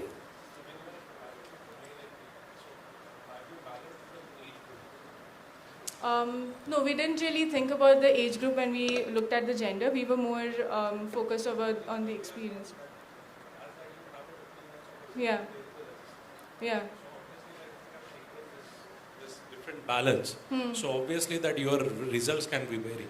Yeah, so like we said, like the experience was nothing, like we did not really look at the gender and experience together. We looked at gender separately. We were trying to, have almost equal number of females and male participants. But when it came to experience, definitely like that will make a difference. So yeah. So you can explore that. Yeah, thank you. Yeah.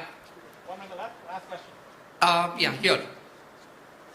I'm seeing this as a very conservative, incremental change, from classroom, balancing the two, and you're saying that teachers cannot be replaced.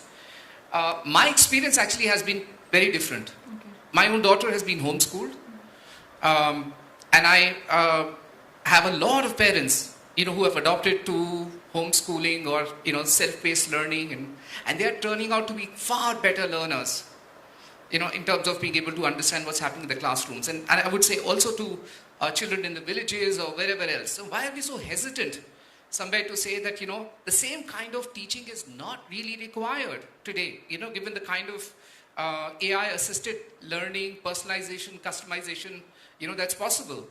I personally feel that the role of teachers needs to dramatically change. The AI is able to do teaching far better than teachers. The traditional kind of teaching.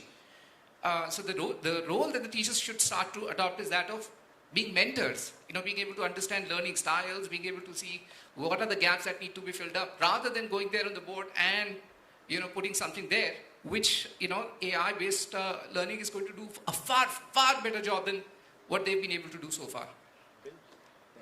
So I would like to just mention one thought on that. So basically, when you talk about homeschooling, etc., we come from probably an urban background, and when it comes to rural areas, the situation is so dire that there are no teachers at all. There are no internet resources at all. So they're not even aware about AI.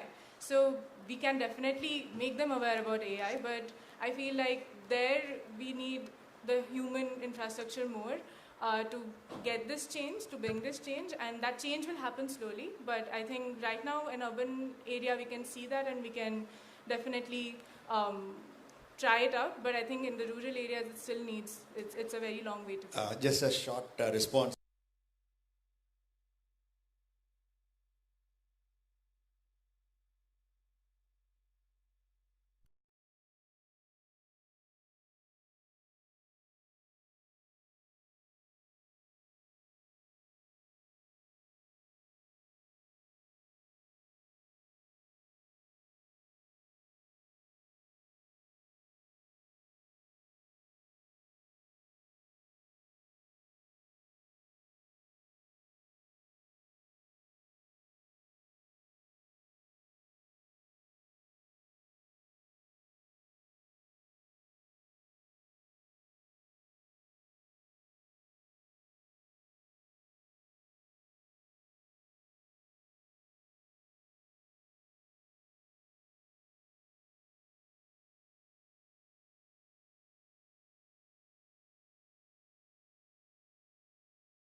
India has the largest population of children with vision impairments, and we will refer to children with vision impairments at CVIs moving forward.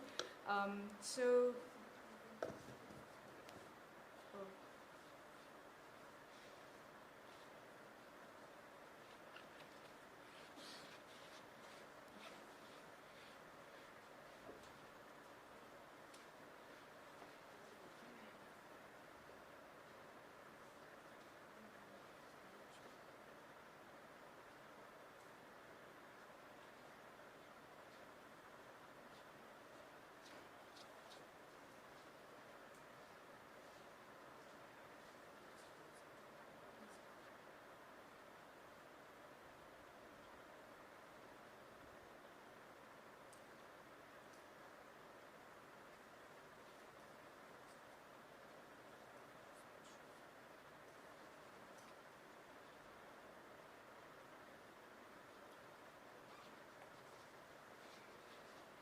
Yeah, I would also like to mention that this is collaboration between Microsoft Research, Vision Empower, Trust, and IIIT Bangalore. And as you can see our author list, it could have not been possible to do without all like this collaboration.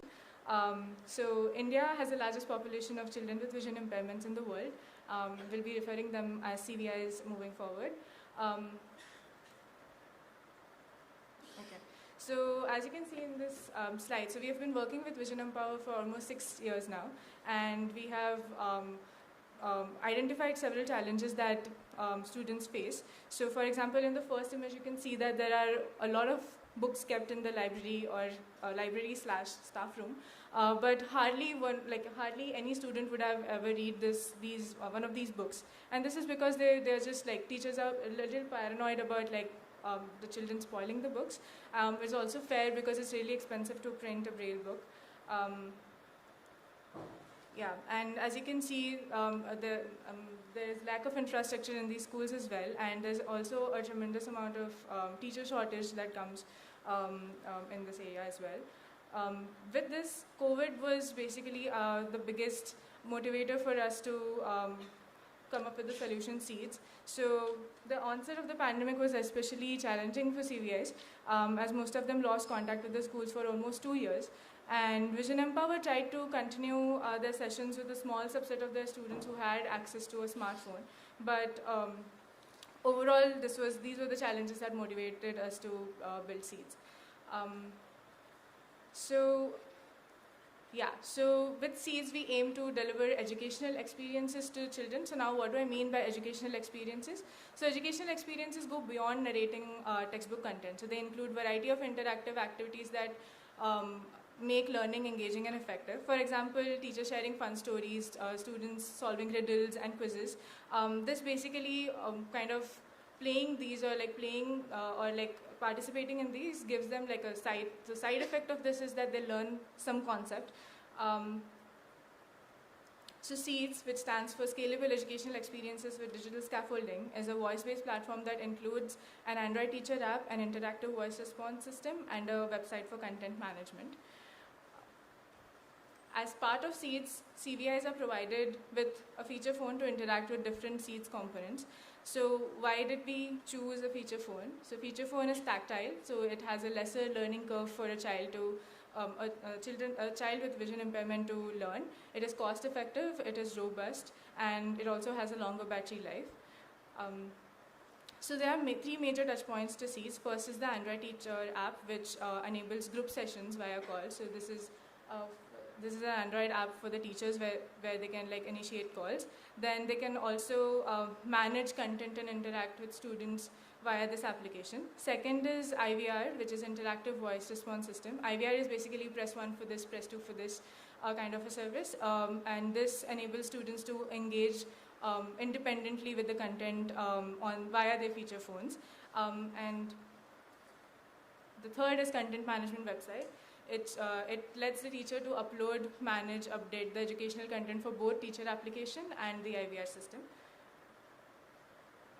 There are 4 use cases to Seeds. So the first use case is where there's a classroom integration. So basically, a teacher and students both are present in the class. Teacher just connects her teacher application, her Android phone to the speaker, and she can just play content from the accessible content repository.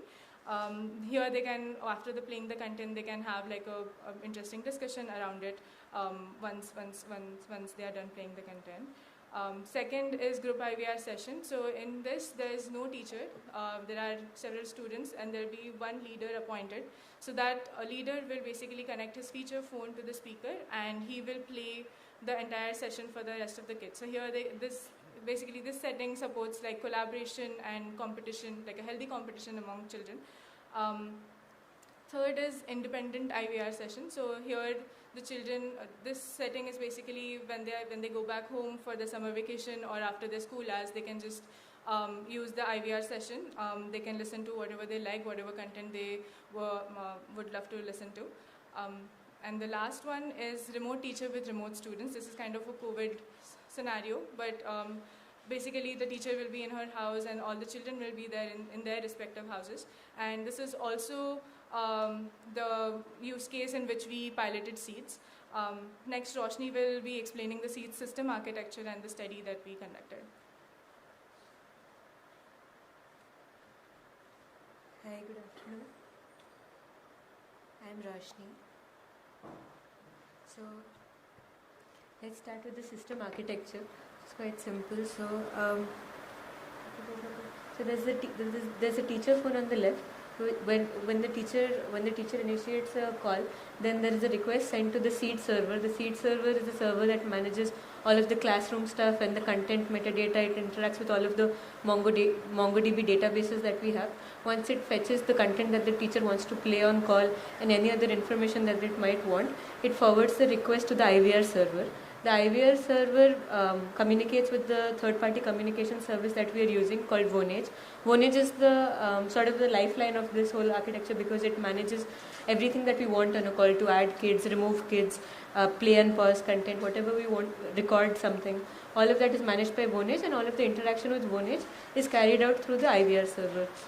And since we're not only thinking about like audio-based content but also quizzes and interactive content, there is an experience server which stores a finite state machines of the experiences that we want to have, like quizzes. Suppose 5 kids have answered and they have answered something, and then you want to move to the next state where you want to show something else on the call screen. All of that is managed by the finite state machine, which tells you, okay, this is the next state, and then that is returned, and then that shows on the teacher app. So there is an Azure Web Pub sub between an IVR server and the teacher phone, so that you can keep looking at the live status of what is going on the call, what content is playing, which kids are there, which kids have dropped off, like what is your status, are you on mute, not mute.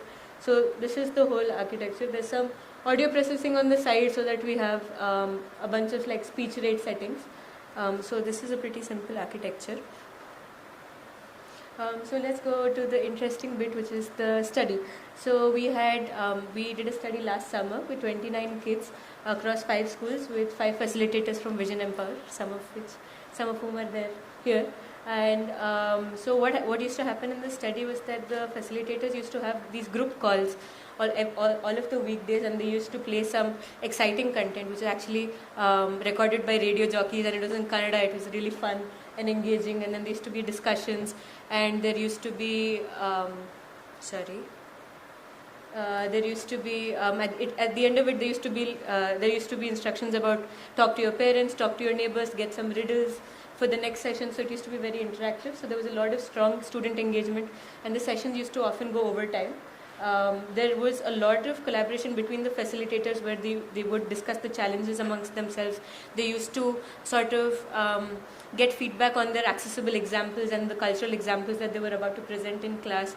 There were 2 visually impaired facilitators and 3 sighted. So it was a mix. So the app was very good in terms of a smooth user experience, no matter what your visual capabilities are. And it was a very collaborative experience overall. So obviously we faced a bunch of challenges. The students and the teachers were both in rural areas around Bangalore. So when the teachers, some of the teachers, their call would drop.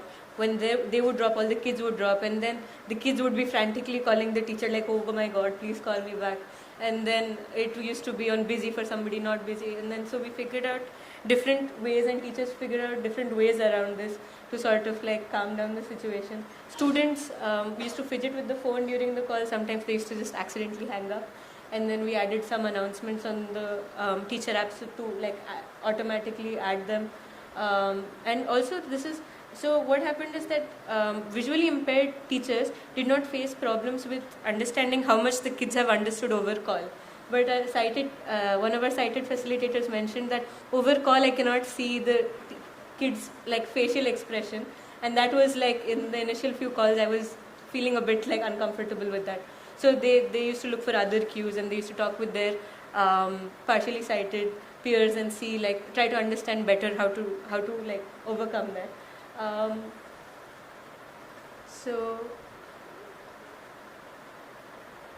So overall, these are the contributions that we have made. Firstly, we've created a scalable and educational solution for CVIs. To onboard a new child onto this platform, we're not making any changes to the feature phone, and it's it's cheap and anybody hopefully could be part of the system later on. It empowers visually impaired teachers, which is already 50% of teachers in Karnataka for visually impaired children are visually impaired because they grow up in the same school and then they get employed there generally. It supports diverse learning scenarios. What that means is that the kid could be present, the teacher could be present, both could be at their homes.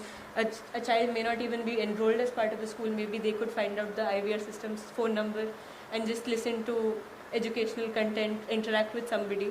And we have also, sorry, this is just automatically moving. We have also open sourced the Seeds code base so that anybody who wants to contribute, add experiences, if you want to create some feature phone games or if you want to contribute in any way, we'd be very happy for you to have you. What's next? This summer we had 49 children and 15 facilitators. Another pilot with a more robust system. We're trying to introduce IVR system as a library period in these schools when the kids have all come back from the summer vacation. So we're trying to have like X number of feature phones in each for a classroom, and then in one period they'll all just like either collaboratively play a quiz or they listen to the things that they want, basically to just empower and give agency to children to just search and look for the content that they like. And so far we've done this whole study with facilitators from Vision Empower, but we would like the general school teachers who aren't part of this Vision Empower ecosystem to also be to see how easy is it for them to get used to the teacher app, to be part of this ecosystem. What are their thoughts on it? Thank you. And we have both of our email IDs here, so like please feel free to reach out if you have any comments or questions, and I'm open to questions.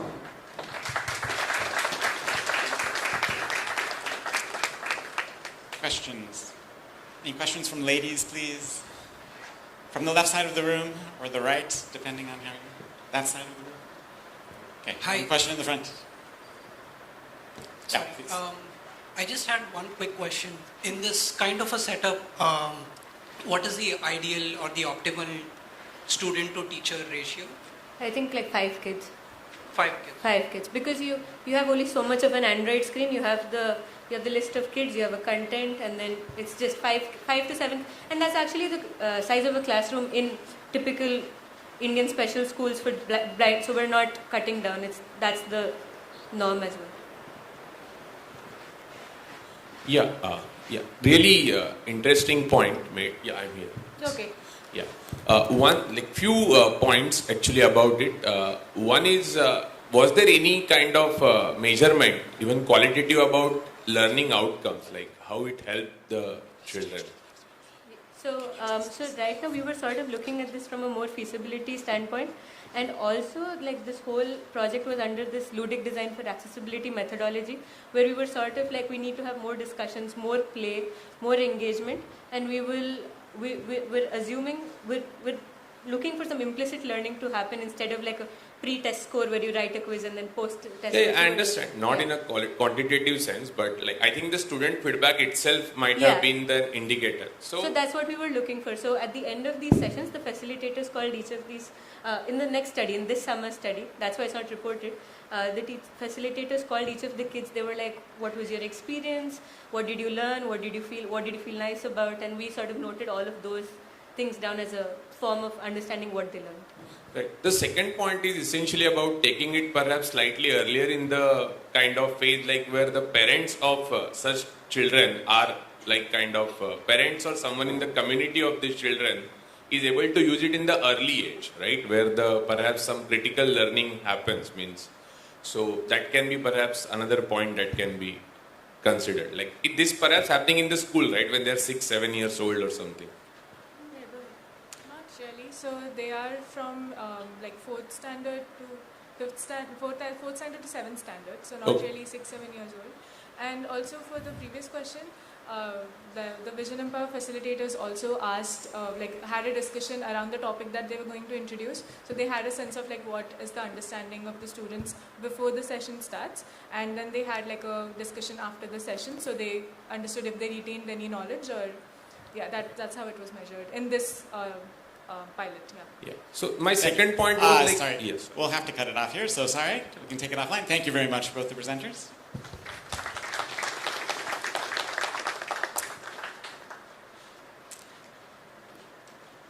Now for our last presentation of the session.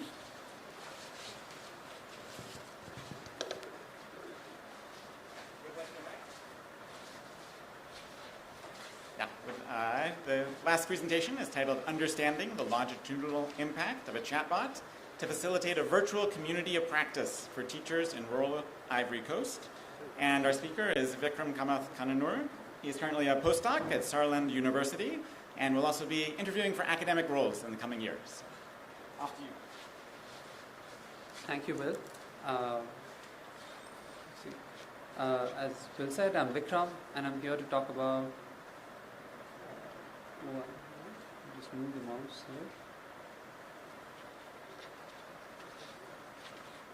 here. Okay. I'm here to talk about our work, understanding the longitudinal impact of a chatbot to facilitate a virtual community of practice for teachers in the rural Ivory Coast.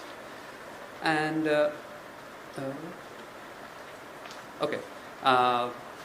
so our paper came from a long-term collaboration between an NGO, TAL, Teaching at the Right Level, and Carnegie Mellon.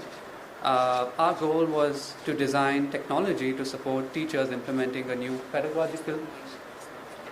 Oh, wow, okay.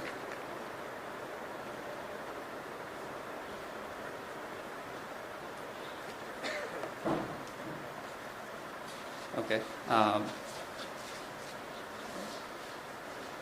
Back.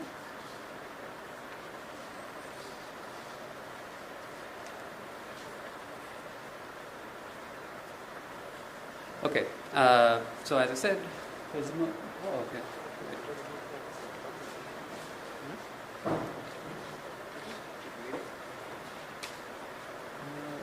Maybe resume slideshow. Okay. Sure. Okay. Okay. Yeah. Thank you. Okay. Okay. So here, okay, so it was a long-term collaboration between an NGO, Teaching at the Right Level, and Carnegie Mellon, that is my university at the time. And our goal was to design a technology to support a new pedagogical program or a teaching method in the rural Ivory Coast. So the NGO had some initial sort of success in early deployments, and they were interested to scale this with technology. And just for context, Ivory Coast is a developing country in the west of Africa, and majority of the population relies on cocoa farming for their livelihood, and internet infrastructure is behind countries like India, like think pre-geo days.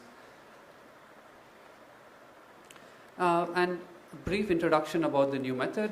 It was a student-centered teaching method where teachers were required to implement child-centric activities. And it was focused on a foundational literacy in French and math, and teachers were allocated about 45 minutes for each activity during the day. Prior work, however, tells us that implementing teacher training, like everywhere, and especially in low infrastructure contexts, is quite hard, and often leads to lower motivation and knowledge and skills among the rural areas. And for example, this happens because there are a small number of teacher trainers who are supposed to refresh the skills of the teachers, and they often would have to support 20 schools, and then traveling to these schools would be a challenge because of the infrastructure of road and other things. So literature again has a possible direction for us, where they mention that building a virtual community of practice or augmenting existing teacher communities with technology can support teachers remotely. For example, this digital system could allow teachers to support other community members by sharing stories and have discussions virtually. Now the question is, what kind of technology could help? Prior work in the Ivory Coast found some initial evidence that chat and chatbot-based systems could support teacher communities. So ideally, one story from a teacher, the one on the green here, could support a teacher on the right, where a teacher could use some motivation, right? Here's a quick look at our system.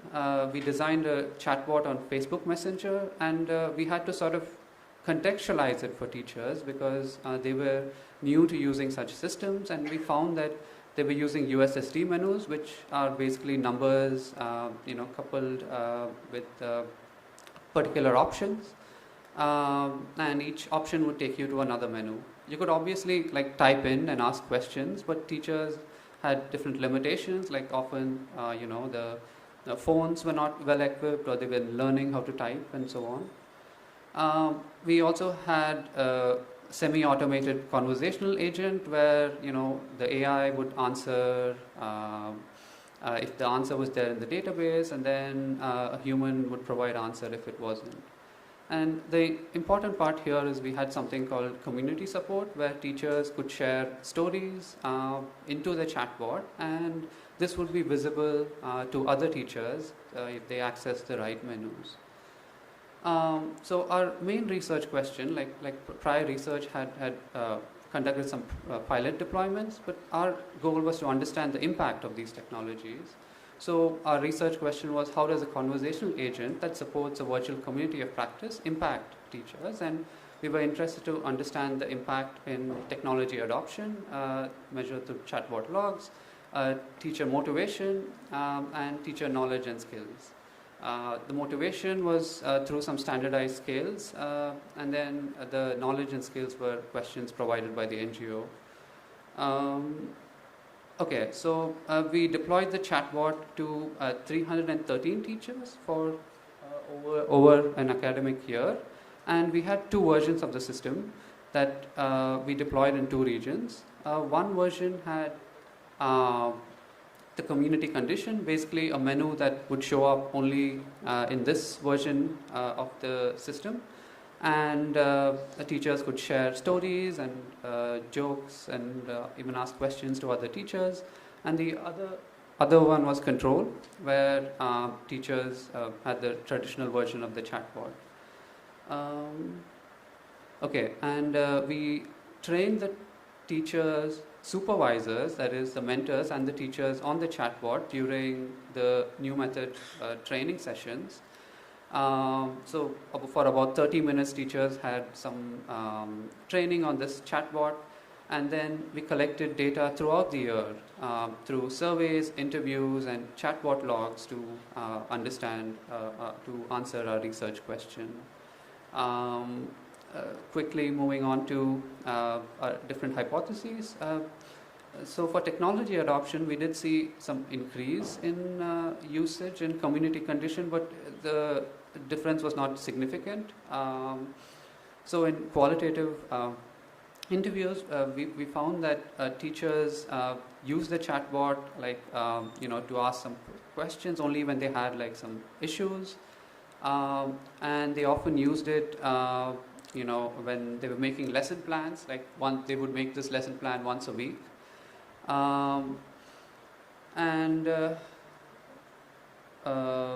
Yeah, so moving on to the next, lesson plan once a week, and sometimes they mentioned that the chatbot would take some time to answer, but they were happy with the answers, so they would wait for it. For the next two hypotheses, we use this method called differences in differences. Basically, it's easier to understand from this visualization. In an ideal world, the community and the control conditions would have similar behavior from the baseline, that is the beginning and the end of the study, and we would see two parallel lines. But if there is a change, right, because of the intervention, and we would ideally notice this from beta 3. which we can measure by this equation, and you can read the paper for more details.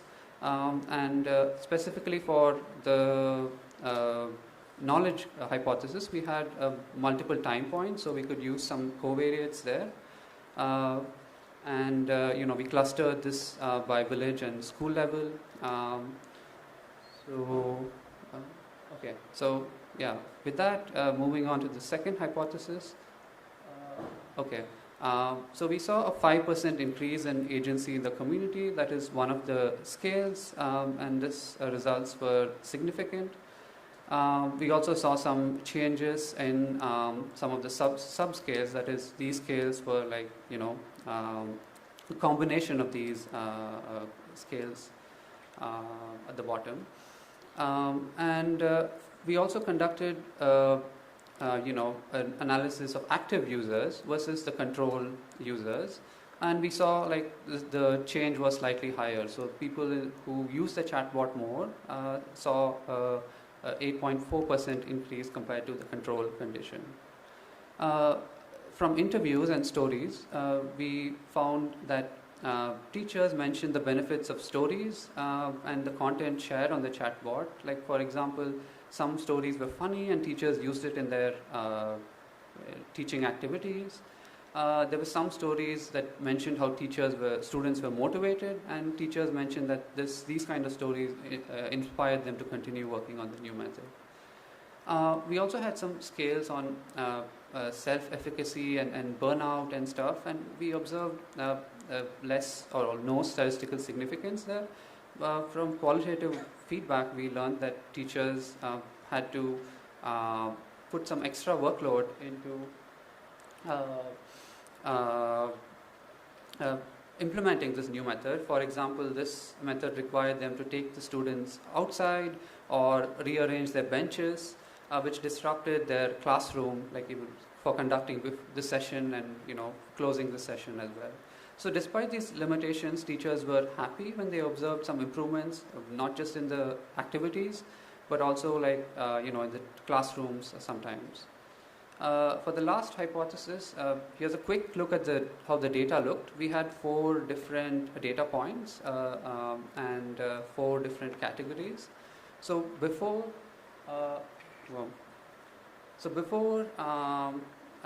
the training, that is, you can see in the blue in the precondition for one category, that is French, the numbers are quite low. That is, these were just pre-tests. And then after the teacher training, right, like you can see that the number has gone up. So teachers have learned, and this was, on a scale of 5, and this is the average for, I believe, 94 teachers. And then over the year, right, like the number sort of decreases, showing that, teachers sort of forget or they could use some support in these things. Looking at the actual differences across the 2 conditions, we did not see any significant improvements for all the categories or the total number. However, for all active users versus inactive users, we saw we saw a significant improvement for one category, that is the new method test, which teachers mentioned that they used, where they used the chatbot during that time. In summary, we contribute a longitudinal deployment study in a rural African context, and we have found some initial evidence of the impact of virtual community of practice or designs for conversational agents for teachers. With that, I'd like to thank my collaborators, and I am open to questions now.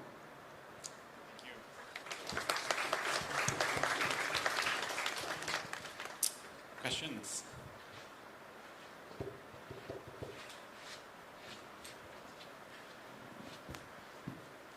Why don't you set up the video?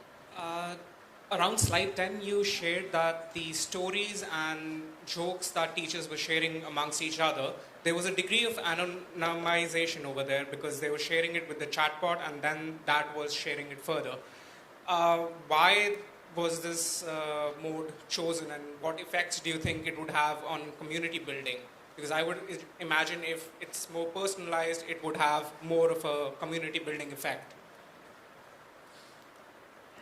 Okay, thank you for the question. We did have the teachers' names and the school names, and I think I removed it for this one. And so teachers mentioned that just seeing the names, right, like from different locations, like because it would take like 2 hours to go to these locations. Just seeing that, okay, somebody from this area is also implementing, as you said, like made a. Sorry. Yeah, made an impact for them. Yeah.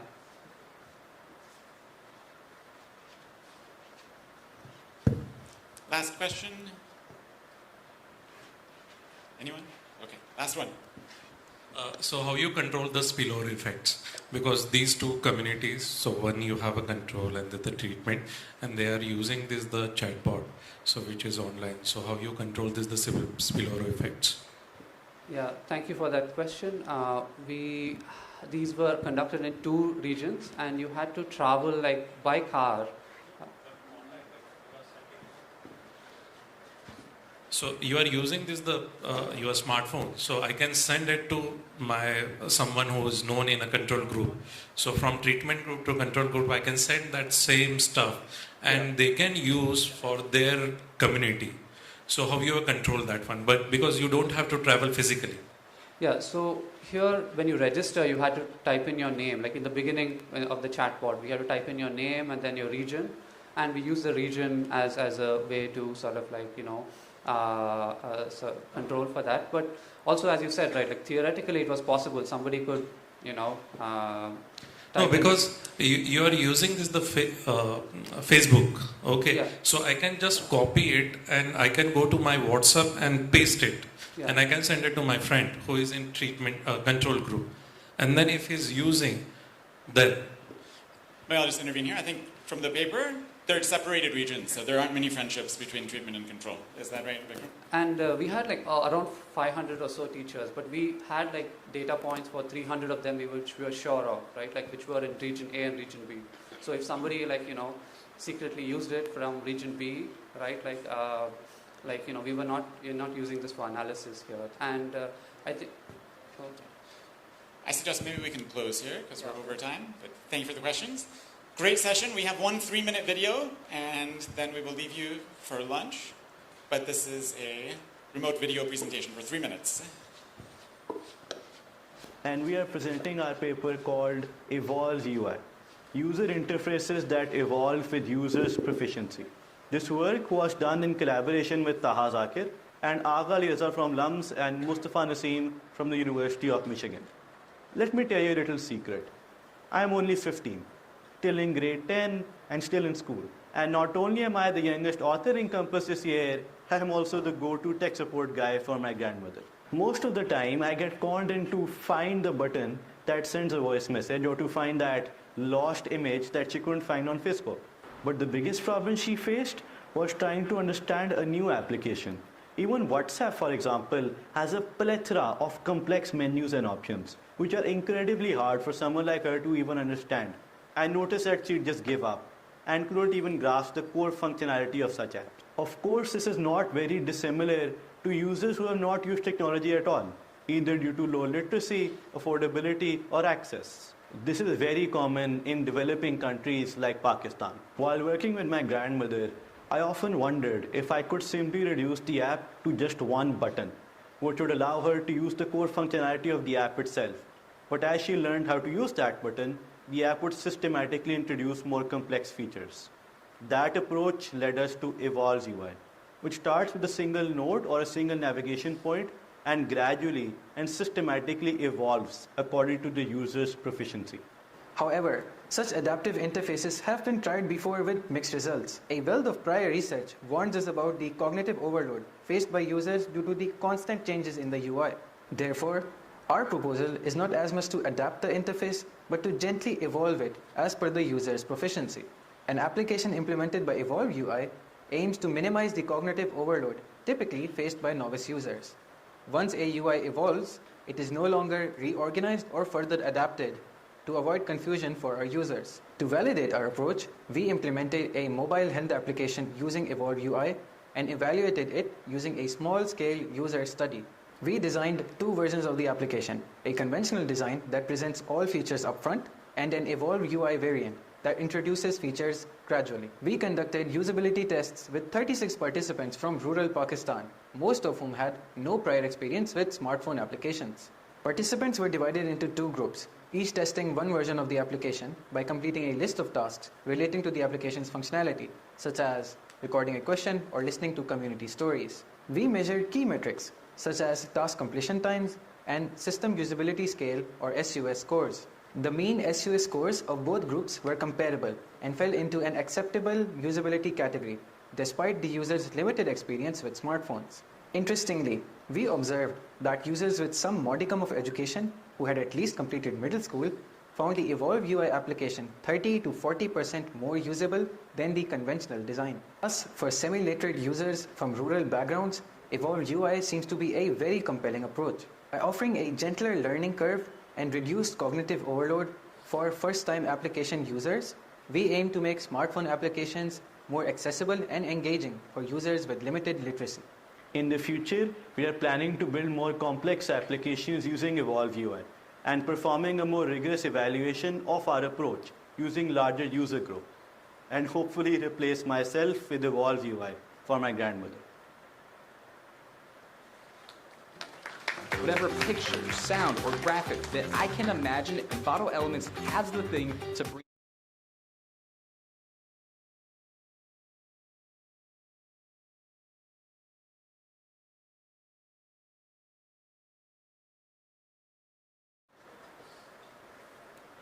Yeah, new corporate sponsor, potentially. Good. Thank you so much. That concludes the session. We're a few minutes behind. Audio Prupendra, do you want to decide when we come back? Okay, I'll take the liberty and say our panel is scheduled to start at 2:15. Let's make that 2:20. 2:20 p.m. You have 50 minutes for lunch outside. And then please come back. There's a really exciting panel with very distinguished guests discussing scaling up programs in the public sector. So see you in 50 minutes. Thank you.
talks by the demo presenters.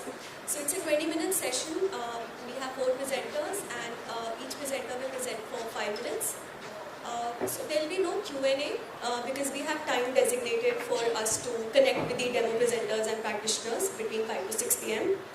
So first, we have Bernard Lamptey from the Upansi network /Style Africa, who will be presenting a low-cost demo, low-cost HoneyNet infra for smishing data collection.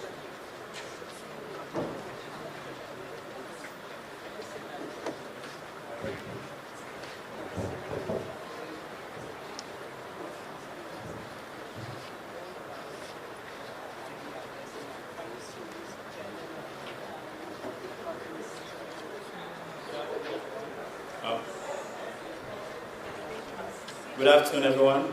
My name is Bernardo Lamptey from Upansi Network, a digital public good, digital public infrastructure lab at Carnegie Mellon University, Africa, located in Kigali, Rwanda. I'm here to present the demo paper on a low-cost infrastructure for smishing data collection. With me are members from Upansi Network as well. So, with the increase in mobile money, with the increase in mobile phone usage and penetration in Africa, mobile money, which is a means to send and receive money from users, is also gaining traction in Africa. And as such, this traction also comes with some challenges and risks, such as cybersecurity attacks. So the team has decided to study, understand, and come up with mitigating factors that would help target these cyber attacks. Also, the team intends to publish their findings and then make the research known such that we're also able to contribute to research in this domain. And then finally, we intend to educate the public to be able to undertake safe mobile money transactions and as well as spot cyber attacks of this nature.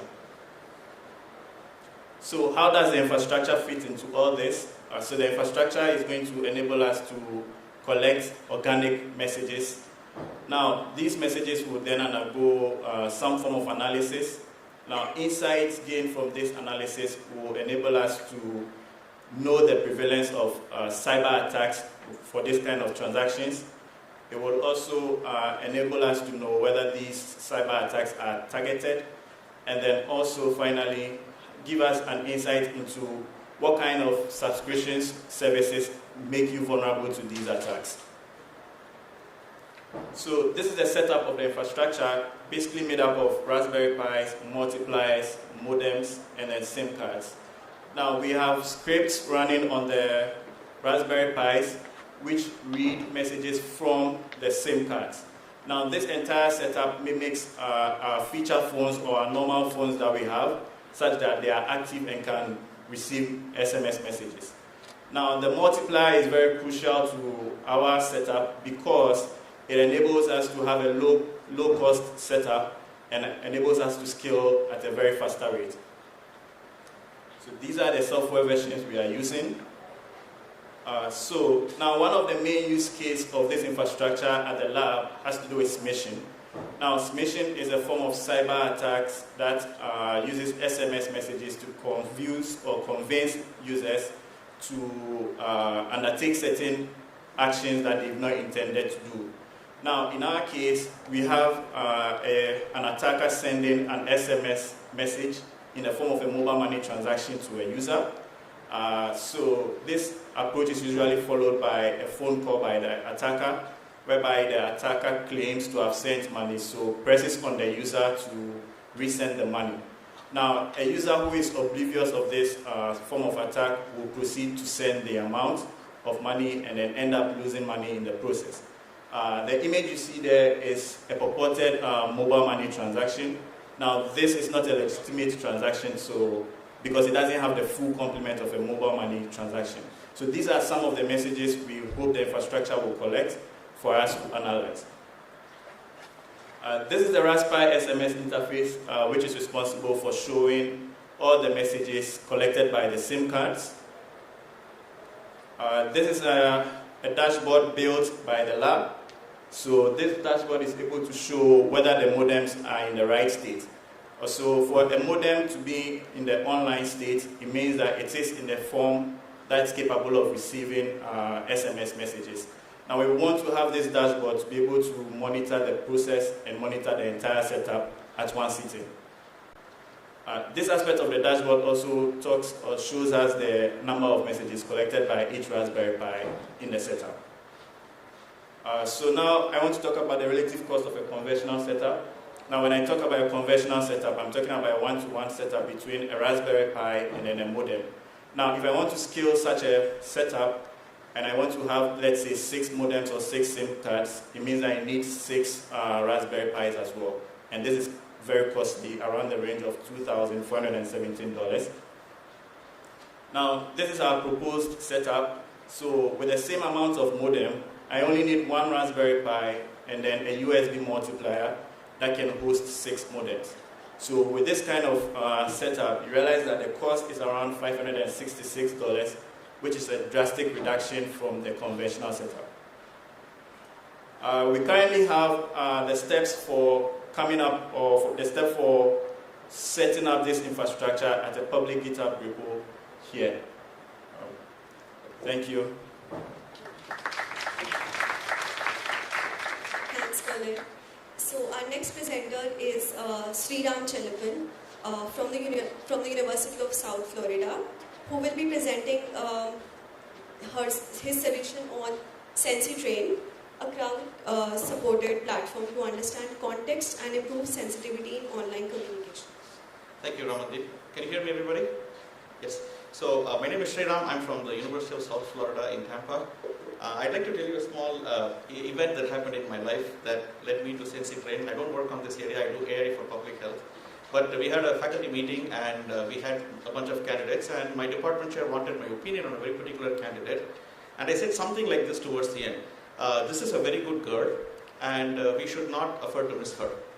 And then the meeting got over, and then I went back to my office, and then I got a knock. And a professor, a female professor, she came in and said, "Shyam, I'm very disappointed in you." I said, "Why? Why did you call this female faculty candidate a girl?" I said, "Something wrong? Would you call a male candidate a boy?" I said, "No." "Then why do you call a female faculty candidate as a girl?" I said, "I had no idea that it was offensive. I'm sorry." She said, no, I know you didn't mean to offend me, but I just thought I'd let you know. You seem to be a decent person. At least she thought I was decent, okay? And then it got me thinking on 2 trains of thought. One is, have I really offended other people like this without even thinking that this can be offensive? And even more importantly, or I don't know, equally importantly, I've been offended in the past through social media, and I always thought the other person was mean or malicious. But maybe they were completely innocent and they simply didn't realize that whatever they're posting can offend me. So I thought of SensiTrain system. Okay, again, this is a system still in preparation. I took the risk, submitted to Compass. Fortunately, you guys accepted it, and I'm here. So that's the motivation of SensiTrain. Okay, so basically that's the problem statement. Whatever, I didn't want to write that story in my presentation slide, but that's exactly what the slide is trying to convey. That very many cases we do things, harmless intent, we think it's funny, but it can offend a certain group of people. And the goal of SensiTrain, I want to make it very clear up front, is not to educate people. Educating means that somebody is superior than the other. It is absolutely not to change people's opinion. Who am I to change people's opinion? It is only to inform. Hey, you said this is what your peers are thinking, or at least some peers think. If you want to adapt, adapt. If you choose not to adapt, so be it. But the goal again is only to inform, not to educate, and most certainly not to change. So, I designed the system called a SensiTrain. Again, we have a demo, between 5 to 6, I'll be very happy to show how the system works. And the overall idea is to understand cultural sensitivities, and more importantly, to provide explainability. It is one thing to say why something is offensive, but it's completely different thing to say, it is one thing to say that I'm offended, but it's something else to basically say why I am offended. What is the background? What is my culture that makes this particular statement or this particular social media post offensive? So that is what SensiTrain wants to capture.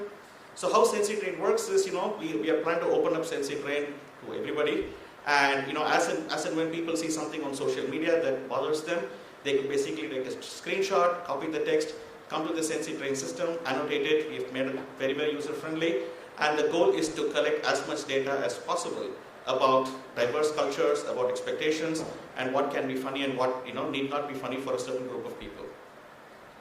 So the Sensi Train dataset will have input, where the user will enter the input, and then we will kind of be collecting the data. And so far now, the plan is to just process the data, and hopefully in 6 months, 8 months, when we get more system, we can actually look at generative AI models to basically process such information in real time.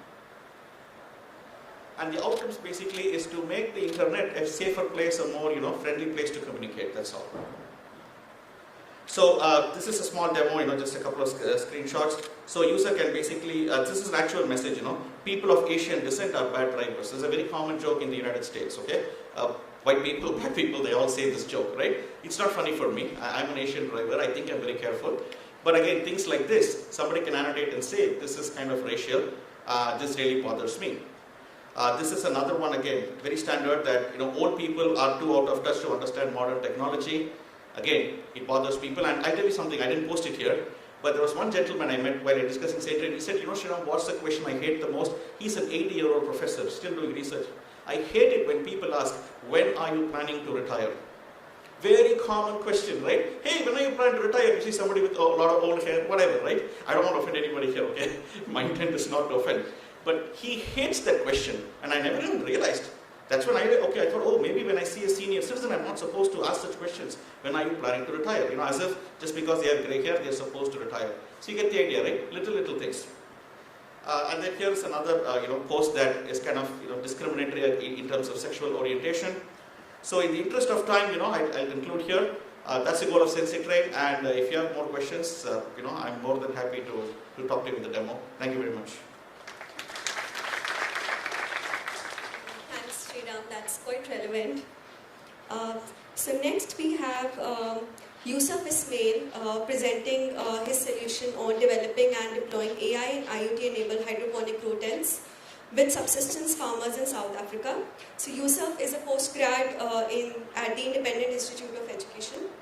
So over to you, Yusuf.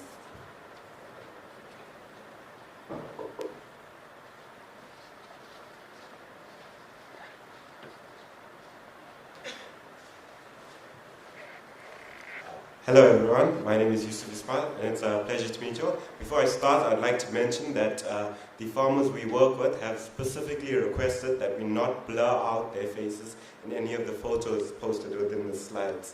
So, I'm part of the Smart Hydro team. We are consisted of students from Varsity College, all within the computer science department, and we're very passionate about this project. Our goal has been to equip underprivileged farmers with tools to help simplify and enhance their ability to grow plants, ensuring healthier yields, sustainability, and sustainable practices. So our purpose, again, has been to assist farmers with growing crops. This includes helping them produce better yields in a faster rate, as well in a safer environment. A lot of these farmers we work with are much older than us, around 72 to be exact. They have struggled with certain things like labor inducers and saving their crops from bugs and other areas. So we've created a mobile application that will help monitor the hydroponic system, which is also under the control of AI. We provide farmers with feedback to their crops. So in South Africa, there's a lot of issues with weather. So this includes in extreme weather conditions like rain and common storms, and a lot of other areas. So we face water scarcity, energy saving costs, surging energy costs, and escalating food prices. So these are obstacles they face on a day-to-day basis. They impact food security, particularly with increasing inflation rates and growing number of food insecure households. In March of 2023, there was a 14% increase in food inflation alone compared to the previous year. So our Smart Hydro project, by integrating IoT devices like sensors and AI, we can assist farmers with the automation and optimization of farming. in the digital age to help farmers with informed decision and enhanced crop production. The core of the system is made up within a microcontroller linked to sensors that are oversee environmental factors.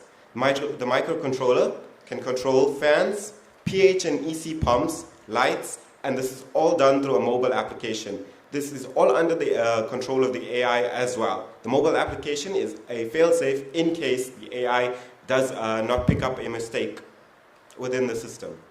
So this is just an architecture of what the system is built on, and everything that works with the system. To connect to it, as soon as our box is powered on, you have to connect to a local network spun up by the microcontroller to connect to see all these sensor values. Again, with future installments, we are looking to improve it even better. Everything is controlled by the microcontroller. All the data is as well stored in local storage, as well as posted with an API to an online database. So this was an application demo, but I don't think I'm going to have time to get past it. So I'll just tell you about deployment. This project has been going on for about 2 years now. It's been under development for around 2 years. We've finally, last year, deployed our first 2 units in Sweetwaters, a local area in South Africa that is home to many subsistence farmers. We've deployed 2 units for them, and so far we've had no issues with the AI running, and we've actually harvested safe and healthy crops quite often, roughly maybe around 3 harvests so far. We've noticed that our crops grow 2 times or around 1.5 times faster than regular crops in soil. So I'll just show you some pictures. This is what the tent looks like, and this is the system inside the tent, as well as our deployment in the area. It's been deployed for around 8 months now, with more deployments carrying on in other areas like Namibia and Cape Town.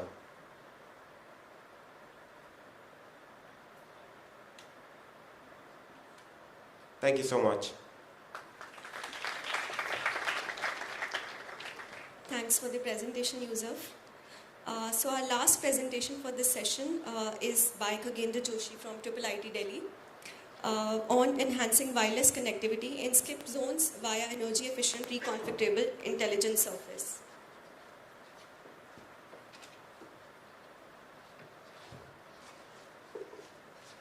So good evening everyone, for the last but not the least demo session. So our title is Enhancing the Wireless Connectivity in the Skip Zones via Energy Efficient Reconfigurable Intelligent Surfaces. So we have our co-authors from IIT Roorkee as well. So what is a reconfigurable intelligent surface? A quick overview on it. So this is a reflective surface, and as you can see, it is following a Snell's law. That is, the angle of incidence is the angle of reflection. But when we talk about reconfigurable intelligent surface, it is a surface which is basically intelligent. It can control this reflection angle. So it is helpful in the case where sometimes we face issue of network. We are not getting the right network. We are somewhere in a area where we are not getting the proper network, right? So these surfaces can be deployed there on the buildings, and again, those buildings which were earlier fading the signals, were hampering the network, now will basically improve the signal, because now we have these type of surfaces, which is basically the RIS deployed over it. So these are the notions. Some people call it as LIS, LIM, Smart Reflect Array, and so on. So here you can see we have this RF transmitter, and this is the surface which we can deploy somewhere, and this is beamforming the signal towards the desired receiver. And this surface have repetitive reflective units, or it's basically an array, and all these arrays, this incident signal is basically falling on the surface, and we are controlling the phase shifts of these unit cells, such that we are getting a beam formed towards the desired receiver. So this is the motivation. In the currently existing scenario, in the 5G, 6G system, we have these phased arrays antennas. And this intelligent reflective surface or this reconfigurable intelligent surface is basically a promising candidate for 6G. And why? Because in the phased array antenna, which is basically in today's infrastructure, so these are very high power consuming, they are not energy efficient, and again, a lot of infrastructure is required to deploy this.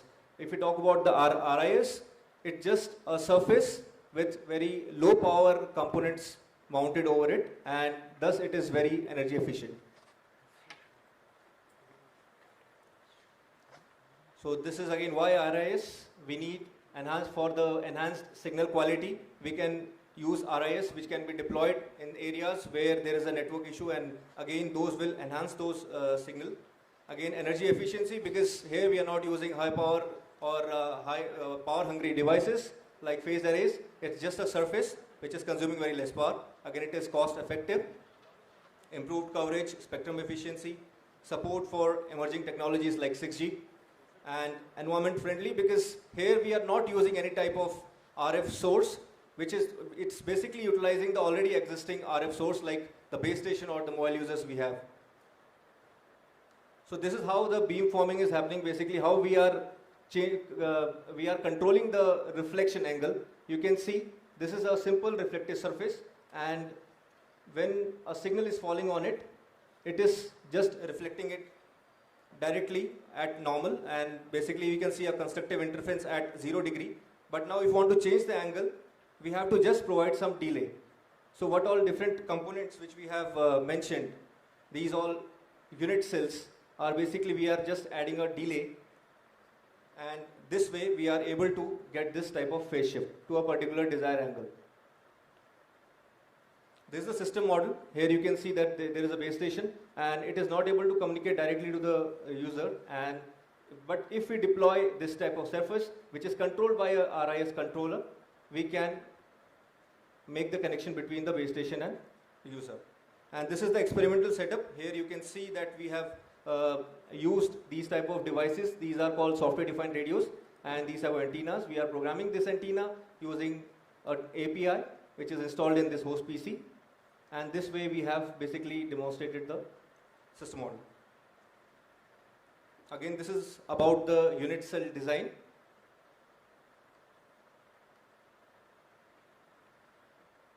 So now in this you can see that this type of, if I talk about the meta surface or the reconfigurable intelligent surface, these type of repetitive unit cells will be placed on will be there on the meta surface. And there is a control element, you can see, this is the pin diode we have used, and we are just controlling this pin diode, and accordingly it is just adding a delay.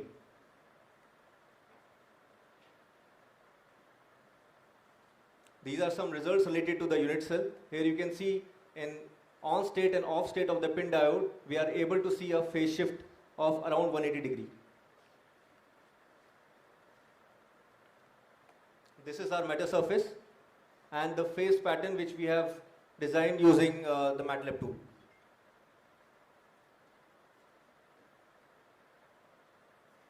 These are some more results related to the meta surface, which is basically indicating the on and off state of the unit cells over this meta surface. And these results are indicating that yes, at a particular desired angle, we are able to get that reflection. This is the indoor setup. We have our demo setup ready there outside. For more details, you can visit our booth. This is again another demonstration setup. Here we have used different type of antennas. So this particular meta surface can be used for both indoor and outdoor communication. In indoor also we can enhance the connectivity by placing this near to the windows or where we are basically getting the signal. These are some applications of RIS. We can use the RIS in millimeter wave communication, again in D2D communication and UAV assisted communication. These are the references. Thank you. So for more details, you can visit our booth, which is just near C102. Thank you.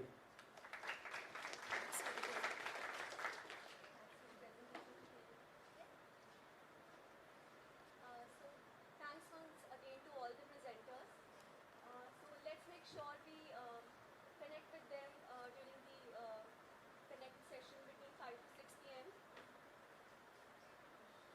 So now the chairs for the next session will take over.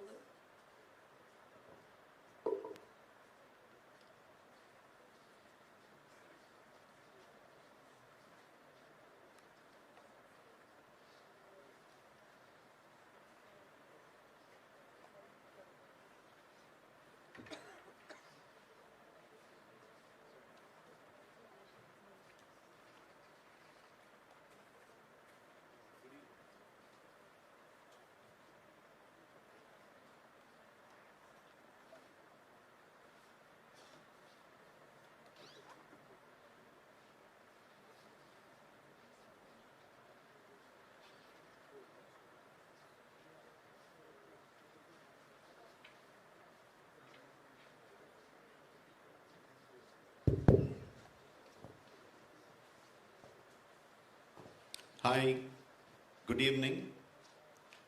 So while Apurv is trying to set up his laptop, so this is the final session for the day today, but I seek your indulgence. We have a exciting set of presentations by practitioners.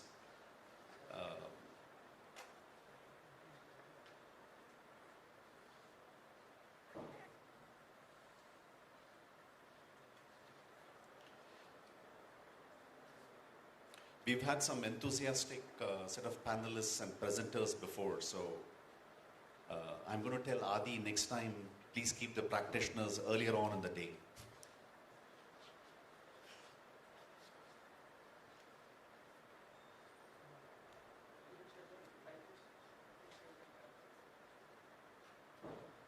Oh, you're not able to do it? Oh.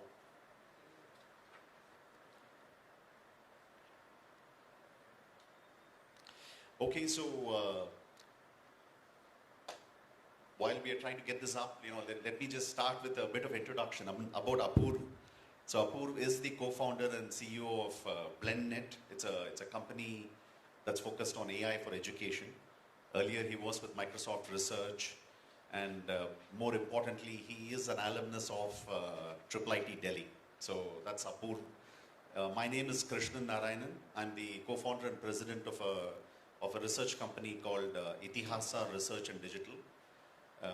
We focus on evolution of technology domains in India and how it impacts the research ecosystem and policymakers. So one of the things, when Adi asked us to think about bringing practitioners to this forum, so one of the things we asked was why? Why do we want practitioners in the first place? And in some sense, I was at least inspired by some of the research that I've been doing over the last 2-3 years with Professor Venkat Ramaswamy from the Ross School of Business, University of Michigan. So we are coming out with a book now called The Future of Value Creation, and we say we are in a co-intelligence world today. This whole Gen AI and so on. But given the state of co-intelligence world, how will value get created? And so it cannot be just technology driven. And we talk about something called the NEST model. That is, nature, environment, society. There it's coming up.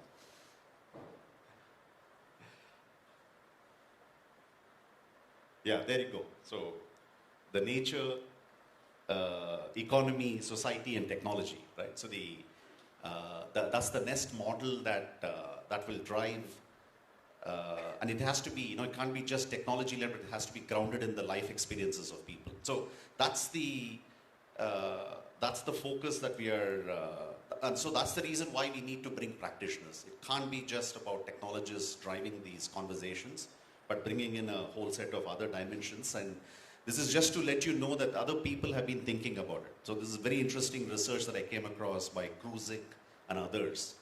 And they talk about the digitalization for the Anthropocene epoch that we are in.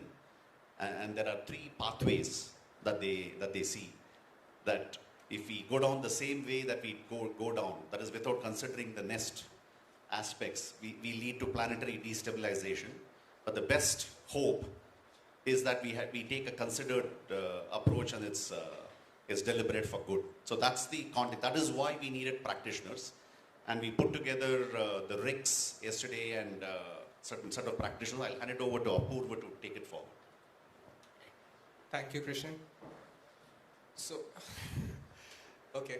I know it's been a long day. Attention is all you need was the landmark paper, which has half of us working on LLMs. So 30 minutes of attention is all we need. And we'll get through quickly with, we've been able to bring a lot of practitioners from all across India, even some of them flying from outside, to talk about some really real world problems that they're working on. And we also have a crash course into all the amazing rigs that happened yesterday. So all in all, if you missed out the rigs yesterday, this would be very useful. But just this one slide, I think this is the first compass that we've introduced rigs, and I would really want to thank Adi, Manohar, and everyone for having me part of this. I think it was an amazing initiative in terms of creating spaces for collaboration, bringing people from academia, practitioners, and everyone together, and in a physical space to discuss and talk about real world problems. As a very young researcher, when I had just started out, someone told me that you will move much faster if you walk alone, but further if you work with everyone. I did not understand one bit of it when it was first told to me. I'm getting a little bit of that now. Essentially, a key focus of the RICS is to have multi-year, long-term partnerships, because creating impact is hard, and you need to put in the hard work, perseverance, and grit year after year, every day, and only then you can have a slight sliver of impact on the ground in terms of making changes. That brings in to the critical role that the practitioners play. They work in the real world with all the messy, complex, socio-technical challenges that we face in the community. And they help in bridging that gap when we are working in an academic and research setting, thinking about problems from a more theoretical perspective, but working with practitioners gives us that domain and the insights that come when you're actually on the ground working with society, solving difficult and hard challenges. So we've been able to collect some very interesting questions from the diverse set of practitioners that we have today. From all the way to how can role play and feedback improve quality of moderation, which is when you're doing on-ground qual research, to how can we leverage AI to mitigate climate change and risk in agriculture, to how can technology improve life of teachers in government schools, a very fundamental question which still we're working after decades of public policy and funding going into that, but there are startups and practitioners working on this very crucial problem. And then technology to augment demand-based skilling of blue-collar workers, as we see gig-based economy and future of work is transforming that entire landscape. And finally, are we even thinking in this race to adopt technology? Are we thinking enough about the marginalized communities and the misinformation and the divide which AI can potentially create? And we have practitioners even talking about that. So with that, I'll not take a lot of time, but would like to call upon our first practitioner, Rosemary, who'll be who's working in qualitative research from Research Round. So.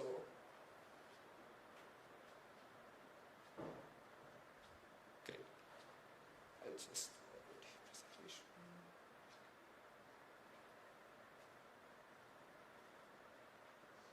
Yes, if all the practitioners can just come in front, and then also the RIC presenters after that, we'll be able to just quickly save time.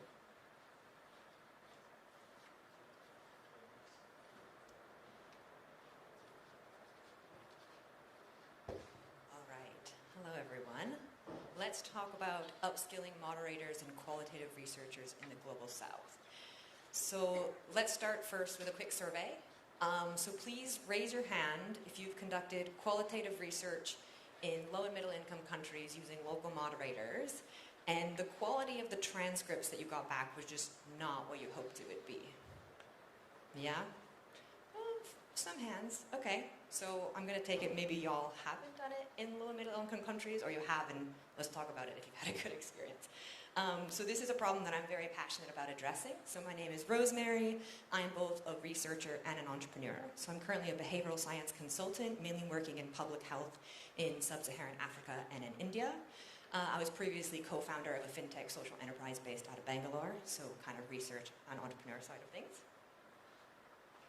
So let's talk a bit more about this challenge in qualitative research. So I hope in this room I don't have to sell the importance of qualitative research too much. I hope we can appreciate it has an important part to play in helping us gain insights that allow us to design better solutions, be it technology, services, behavioral interventions.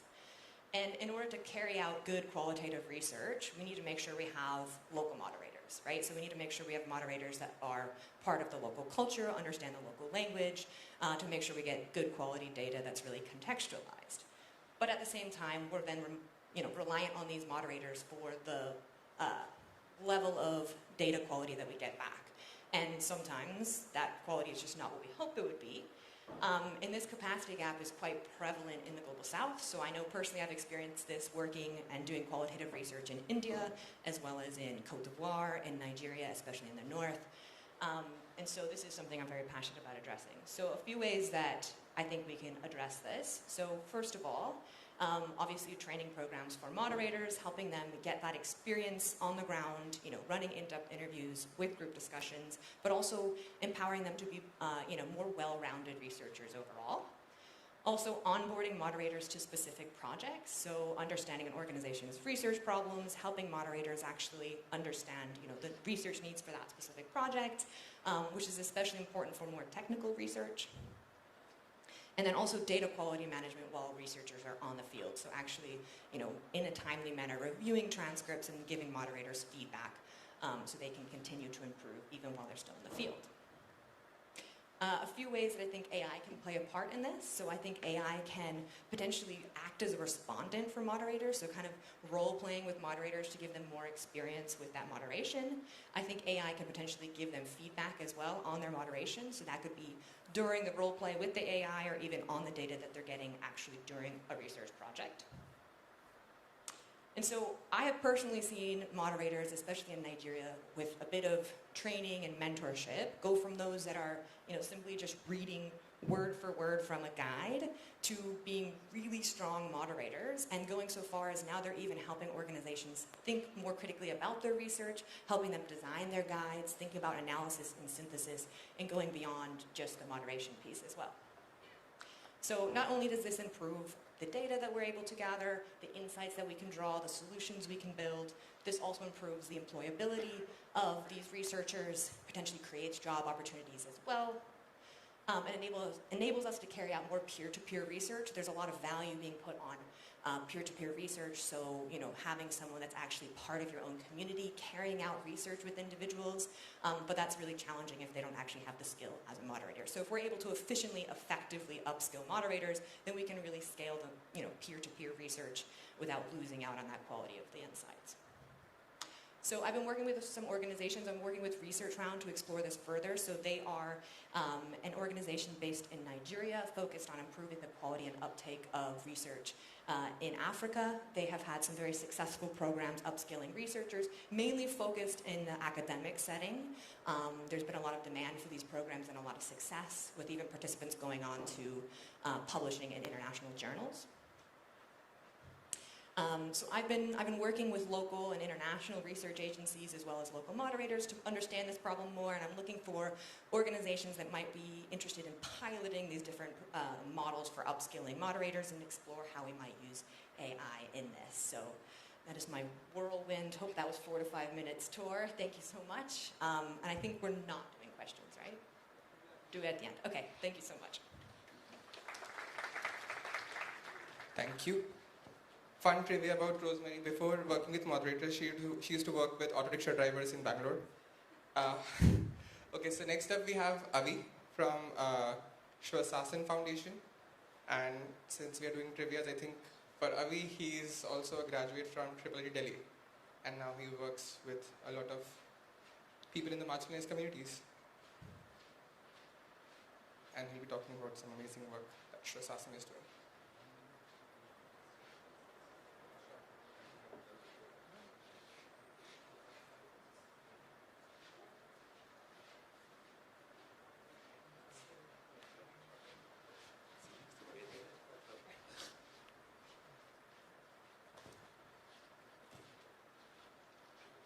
Hello. Yes. Hi. So hi everyone. My name is Avi. I run an organization named Swashasan. It's based out of Madhya Pradesh and Gujarat. Yes. Oh, a bit about me. I did computer science engineering from IIT Delhi. Wasn't a great student of computer science. Had no interest. Was more interested in economics, society, and how technology can play a role in society. So after that, I pursued public policy. My master's in public policy from National Law School, Bangalore. And ever since getting out of there, I have been working on socio-political issues, and that has taken me to Gujarat and Madhya Pradesh, and of course to other parts of the country as well. So what does Swashasan do? Swashasan works with the SCs, STs, OBCs and minorities, especially women among these communities, on their leadership related issues. And by leadership I mean how do they work in their own communities, right? And address the issues of their own communities. See, for them to become leaders, it's really important that they address small issues of governance within their communities. Otherwise, nobody would accept them as leaders. I'm not talking about leaders that you'd go to every event and you become a leader. You really have to do some work. So what do? We do research and training with them. We do our research, we prepare training modules, we go to these communities and we train them. Of course, the stakeholders are the communities and then the elected representatives within the communities. And of course, some sensitization of the administration is also required. So there are two elements to where our intervention is. And both of them are related to information. First is the lack of information and the other is misinformation. By lack of information, I mean withholding information. See, what happens is that I'm talking about marginalized communities here, right? The dominant communities or the communities which still hold the feudal control over these, over the resources in the society and the governance in the society, they don't let the information flow to the marginalized sections, right? Now, how does that happen? First, I'll talk about the second part first, that is when I work with the communities. So what happens is that, let's say there is a scheme or there is a law which is meant for the marginalized sections, right? What happens is that that law is not implemented in the village, right? Because the sarpanch or the landlord is not interested, right? So what do? We work with them, we work with the communities, we train them. We first somehow try to intrigue them that that there are issues related to you. You must ask these questions. See, this is not an easy part because forever there in their life, they are conditioned not to question, right? Now, it's not an easy thing for us to do it, so we mostly do it with younger people, let's say 17, 18, 20 years olds, right?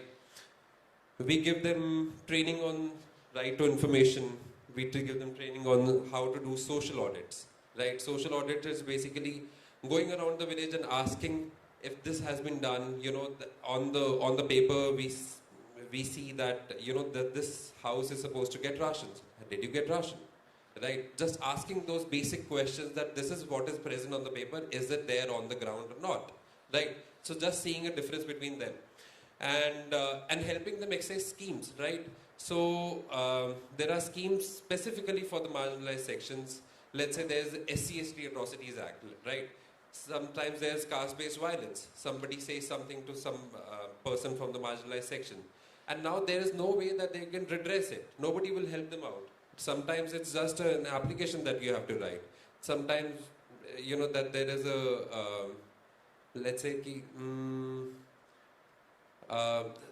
there is a scheme which gives houses to women from the ST community, right? Now the sarpanch will not give them that allotment, right? Why? Because because they are just not interested. Otherwise, they will only do it after telling them 10 times that I have done it for you, right? And then later they will control everything that goes to their house. How their voting behavior is, right? They will keep holding them over their head forever in their life. Oh, I'm already done. I'm so sorry. I mean, I think I'll have to cut short then.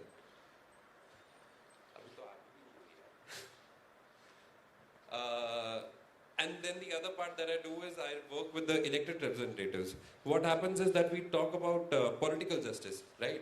That there are reserved seats for members of the marginalized sections, right? But what happens? They're not able to work.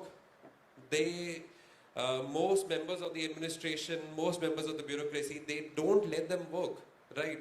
They won't tell them, let's say that they want a hand pump installed in the village, being the sarpanch. The administration will not cooperate with them, right? How do they navigate these situations? I work with them.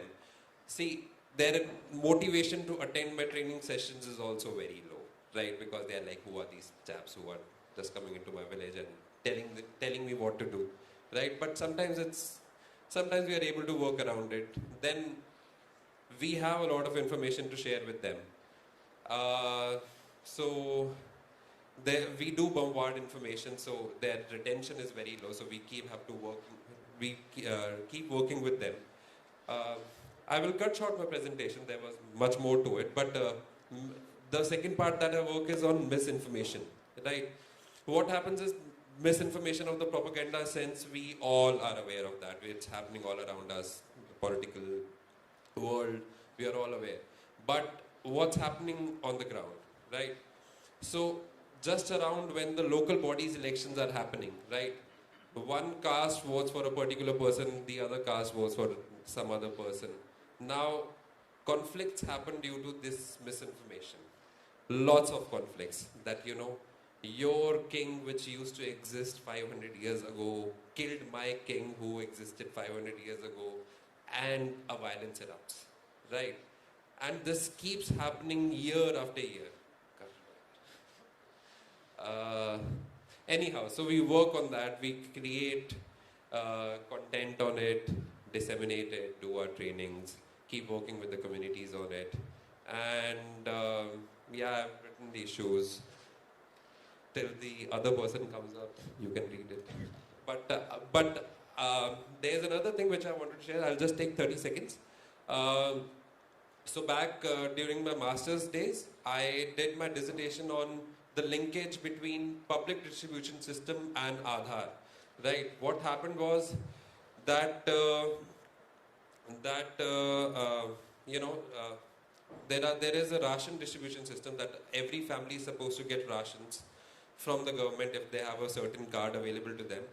There was a biometric authentication process which was placed by the government. I did a dissertation examining what happened there. There were a lot of learnings from there. My only 2 cents will be that I will leave this slide with you, and I think that's my time. Thank you.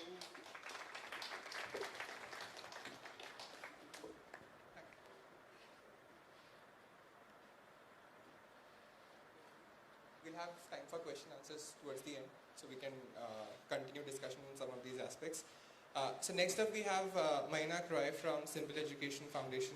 He'll be talking about the work that he's doing with government schools and teachers.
Good afternoon, everyone. My name is Moinak Roy. I am an engineer by training, a teacher by passion, an entrepreneur by profession, and every time I'm on a stage, I feel like I should have been a rock star.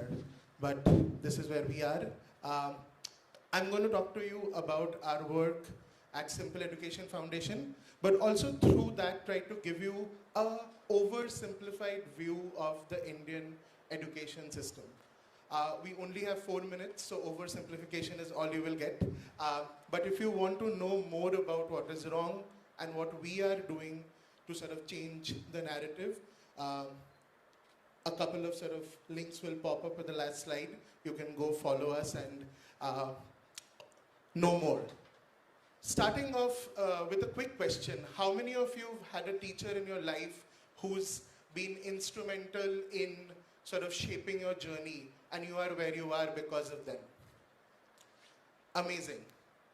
The sad truth of our country today is most students do not have this teacher in their life. And we believe that this is one of our children's fundamental rights.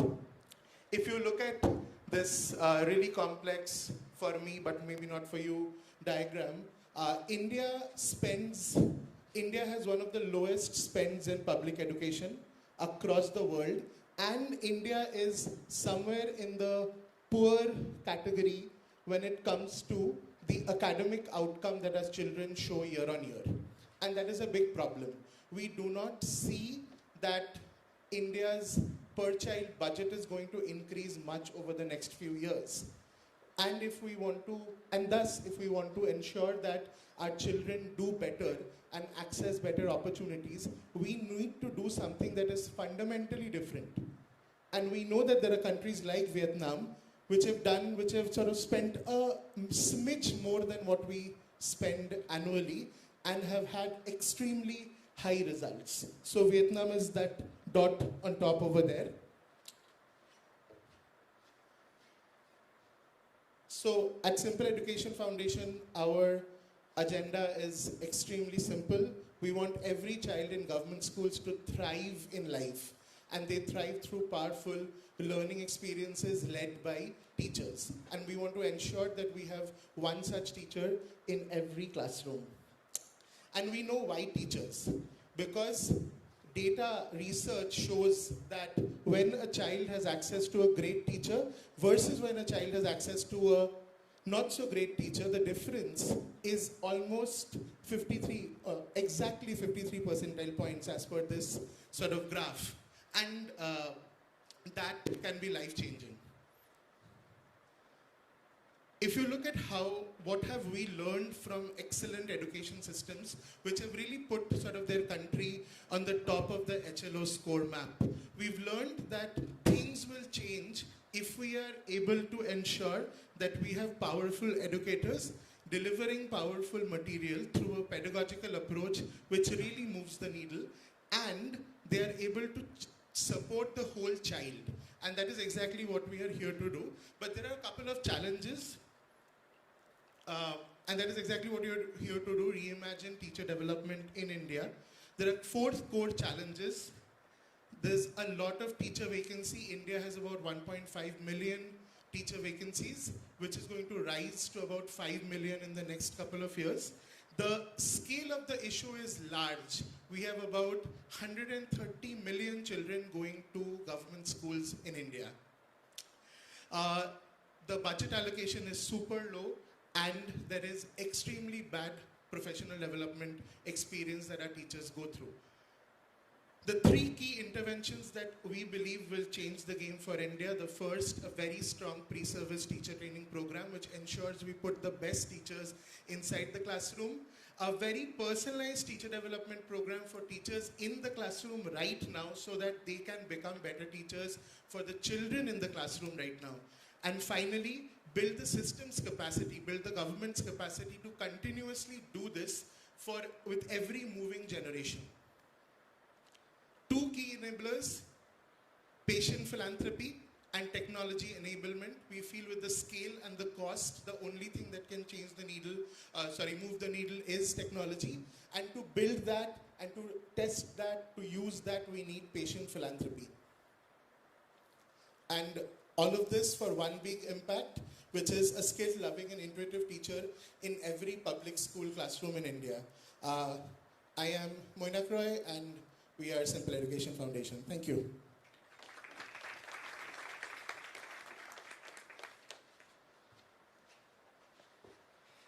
Thank you, Moinak, for the powerful message. With that, we move to Ravikant from Cropin. From education to agri.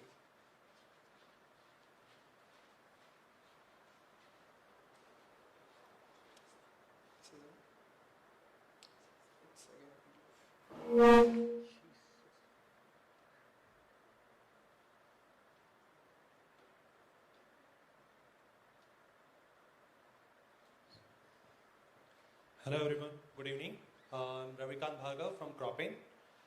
Cropin is an agri-tech company who works with a lot of government agencies, development agencies like Bill and Melinda Gates Foundation.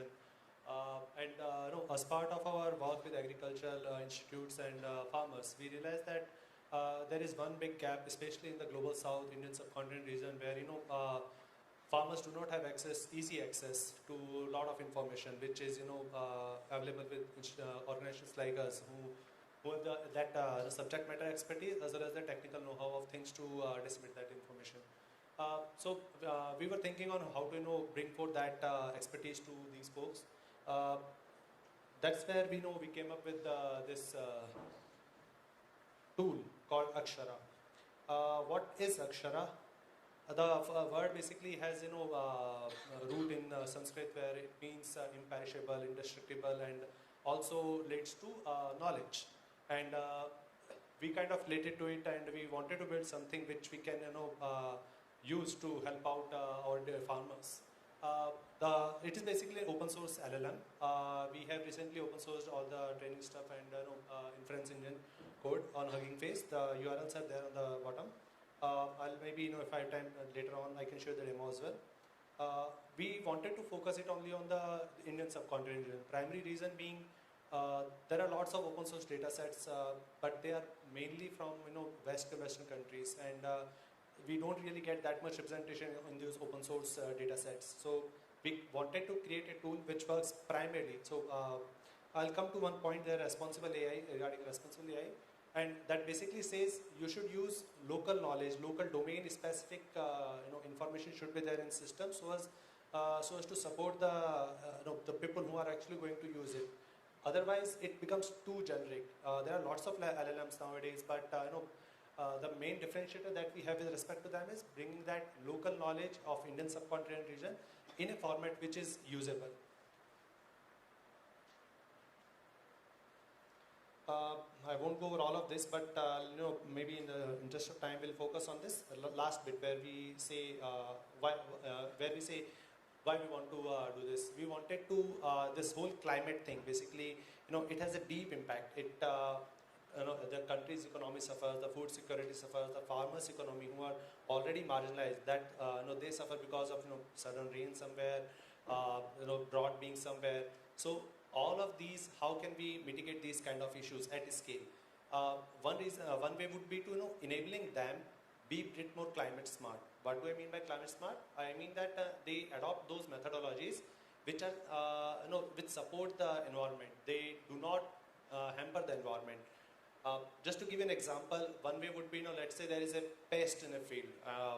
You can throw some pesticide there and kill it. Use some chemical means, but wouldn't it be better if we use some biological means instead of those chemical means which are in sync with the nature?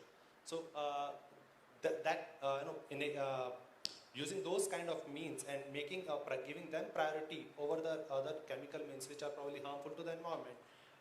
That kind of structure in the output data, that is what we wanted. So that is how we brought this responsible AI thing into our whole system. Responsible AI has different aspects, but the primary aspect we focused on was misinformation, avoiding misinformation, avoiding harmful content, getting out of it. So The way we did it is that, first of all, we have our own POPs. I don't know if many of you know the term. POP is basically your farm management practices. So if there is a crop being grown on a field, the farmer has to follow certain steps to get it to the harvesting stage. And different crop, according to the environment they are grown in, the POPs vary. And that's where the differentiator comes in. A crop, a POP which is being followed in US doesn't directly work in India. Or even in India, there are different climates. So within, let's say, Rajasthan to South, Kerala, the POPs will change. And some of the chemical treatments that we do, there are regulations in certain countries which ban them, and some countries which do not ban them. So all this local information, we ensure that all of this local information is part of our data set which we use to train our LLM.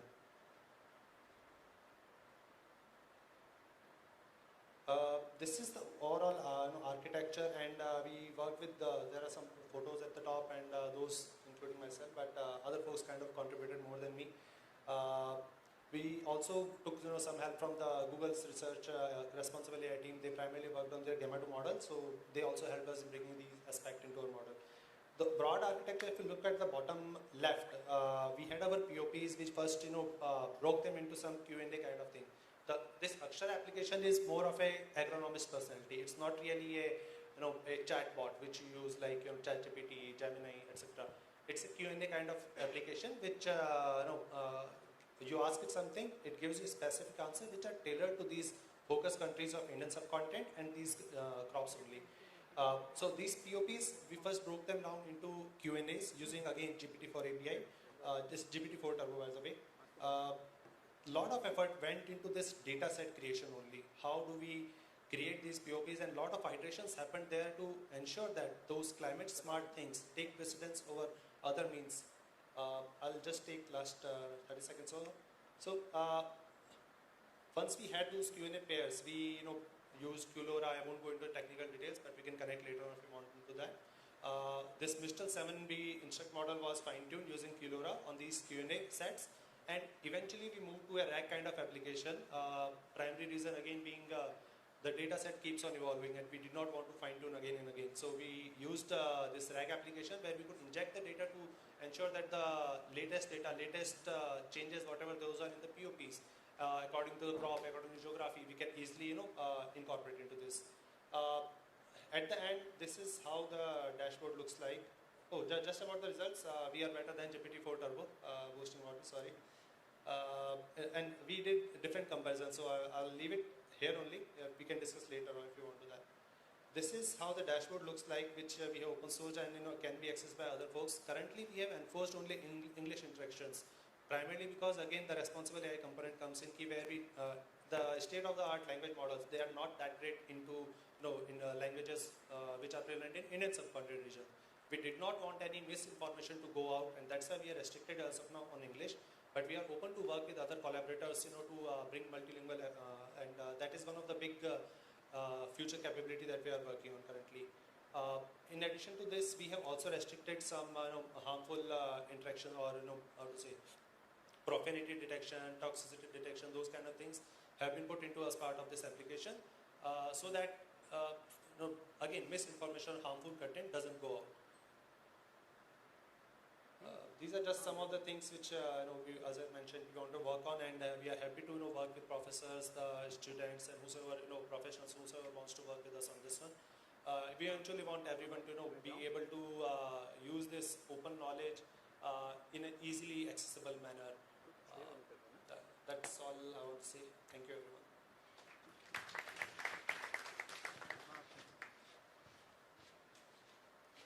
Thank you, Ravikant. So we have the last talk from the practitioners. That will be Sanjay from 21cc Education. 21cc works with blue-collar workers from the global south, India and Africa, in terms of skilling and helping them get jobs in non-traditional work sectors. So with that, over to you, Sanjay. Thank you, Apurv. Thanks for doing my introduction. Saved 5 seconds there. So the company that I represent is in the business of skilling blue-collar workers, as Apurv just said. We do this primarily across sectors like transportation and logistics, but increasingly also the green economy, green skills economy, a little bit in healthcare.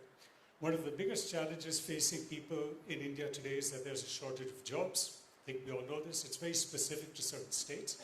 And an even bigger problem is that people don't know where jobs are available. And there are industries that have vacancies, open vacancies, but people are not aware of them.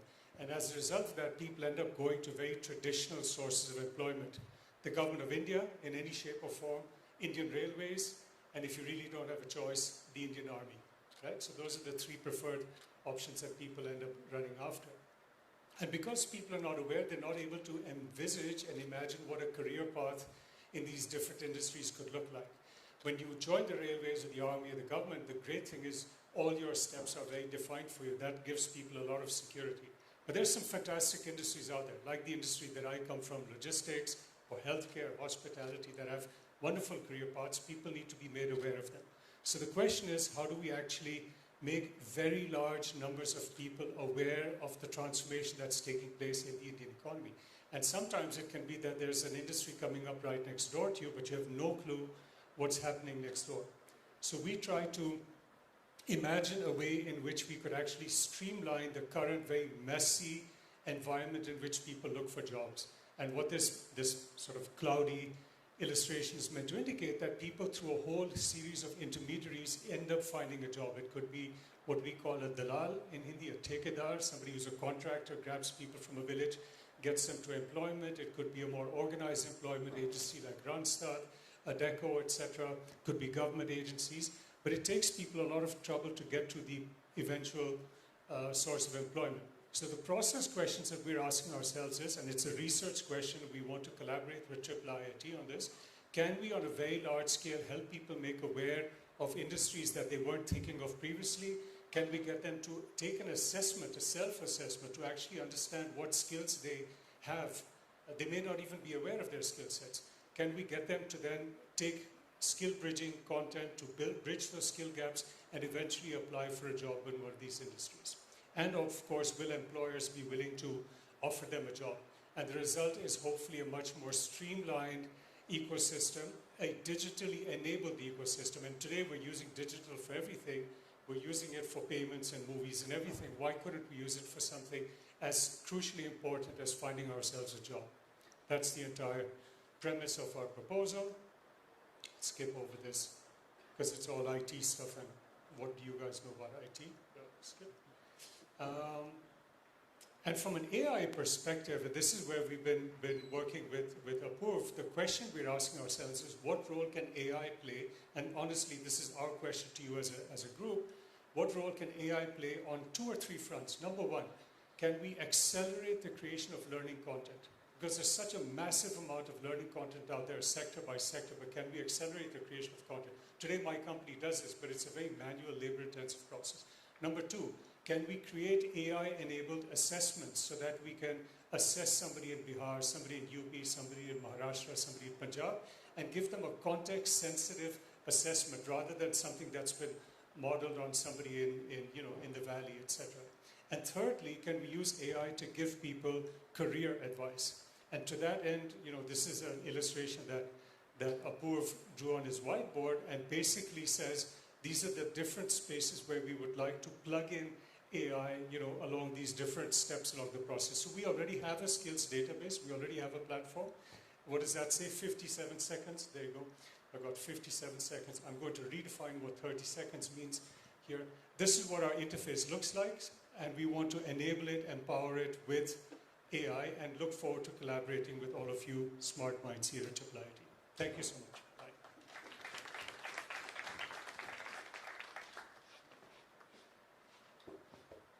Thank you so much, Sanjay. I think you saved Trish in 30 seconds. He looks really happy. So with this, we have some lightning talks. This will give you a quick summary of what transpired through yesterday in the RICS. First up, we'll have, I think, Ravi from RICS 7. Ronak from RICS 7. I'm just pulling up the slides that I wrote.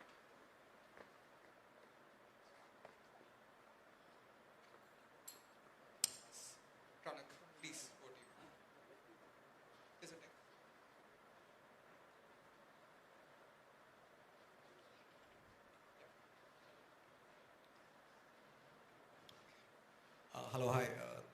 Thanks, Apurva. And my name is Ronak Sataria. I'm part of a team called Respirer. We were holding the RIC 7, which was talking about building an open network for scaling air quality networks to about 100,000 locations. I mean, we currently manage about a 2,000 location network, but taking 2,000 to 100,000 is going to require a very different order of activities. So, quick lightning introduction. I think as many people have noted that this is a very multidisciplinary activity. I think air quality and air pollution in Delhi, I don't need to emphasize, but pretty much everybody is aware that it's a severe problem. Just to understand the scale, about 20 million people are known to be affected with a reduced quality of life due to ambient air pollution, and about 1.5 million deaths are attributed to outdoor air pollution. So we are looking at taking on that task. In the room, we had government representation from a corporation which is rolling out a network as we speak. So we managed to get the key decision makers to join the room, and they talked about their pain points, which I'll highlight. We had academia, we had non-profit and think tanks, C-STEP, WRI have been core to nationwide activities on air quality. And we had 2 startups, ours included, was part of this whole interaction. We had about 26 people. I would say about 15 were practitioners and about 10 were students. The key points that were highlighted, and I think a cross-section of people had different, requirements from an air quality network, and that's what we essentially focused on. The government pretty much is interested in mitigation. They frankly don't even care about data. In the meetings, we've heard that they actually feel data is relatively unnecessary because the problem is visible to them. At least in Bombay, there is a suo motu high court case going on, and that's why they were here, is because they've been forced to install an air quality network. Citizens want real-time data to decide for their children and for people who are vulnerable. Policy researchers, of course, always want long-term data sets. Technologists are building solutions and platforms, so they want to standardize their equipment, their technologies. All of them, ultimately, obviously, the end goal is clean air, but how we get there is the question. Most of the people who are working on solutions, products, platforms, the conversation was more around protocols and how to bring that into the discussion. Open networks was the theme. We've been engaged with several city governments. Most of the tenders take about 9 months to 12 months for a simple 15-node network. We are trying to bring that time down to a few weeks, and that will only happen if it's vendor agnostic. That's pretty much all from my end. Thank you, Ronak. Ronak had a flight to catch, so thank you so much, Ronak, for waiting. Next, we'll go in order now. So we have Tigmanshu from RIC 1.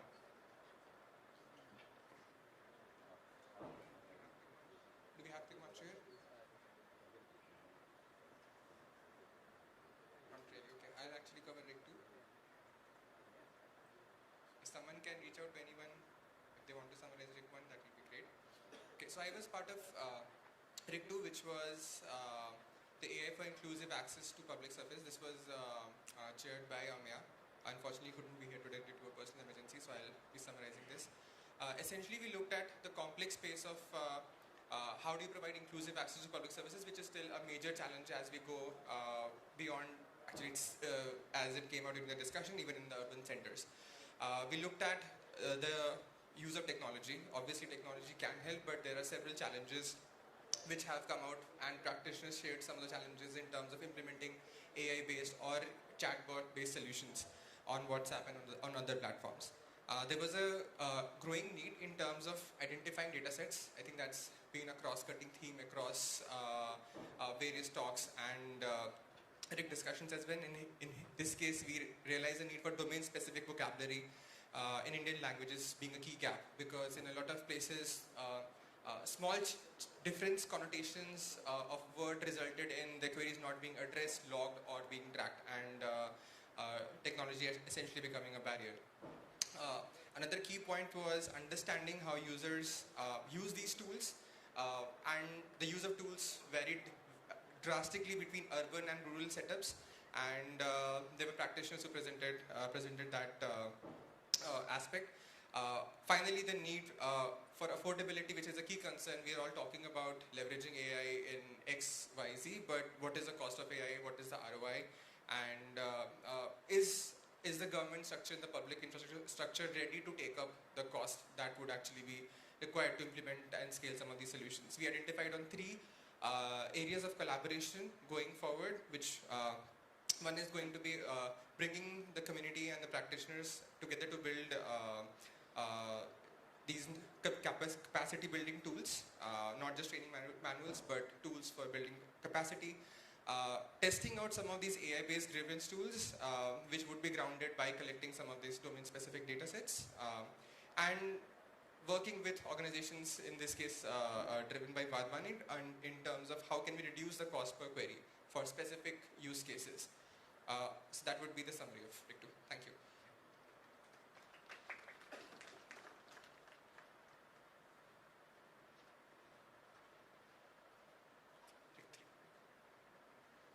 So RIC3, I'll hand over to Adi. Great. Hi everyone. We know climate change is upon us, and one of the important ways to look at this is from a systems approach. So if you're able to understand the impact that commercial cropping through the use of fertilizer has on soil, the impact it has on groundwater, and the impact that groundwater depletion, how it impacts equity, the mitigating effect that forests can have on this, and what deforestation or degradation, how that impacts soil and water and so on. So it's a complex system. Now, to understand this and ultimately to build tools that can be put in the hands of communities and government stakeholders, we are trying to build a tech stack for all of it. So it starts off first with a lot of base data sets. So we're trying to collect data sets from different areas. We're trying to use satellite data to create our own data sets.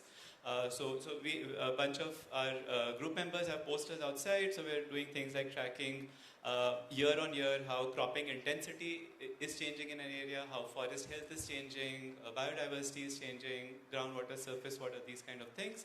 And the idea is that these kind of indicators can help build analytics, so we can start describing how a particular landscape is changing, what are the key stress factors in a given landscape. And on top of that, let's think about building tools. And this is why we're calling it a digital public infrastructure, so that anyone can come and use these layers. They can contribute their own layers and data sets and create different tools. So from a tools perspective, we're talking in terms of tools that can be used by community members when they're demanding certain interventions that can be funded from government schemes. So these could be farm ponds for improved irrigation. These could be tree plantations that they can request, check dams in their areas. So when they're requesting through all of these data sets, can we actually give some kind of a validation score that this is actually a good site for a farm pond, so that it eases the process for them to get these demands sanctioned from government schemes. Another system we're building is around a framework to classify what are the stress indicators. Ramni gave a talk today on assessing the impact that these are having.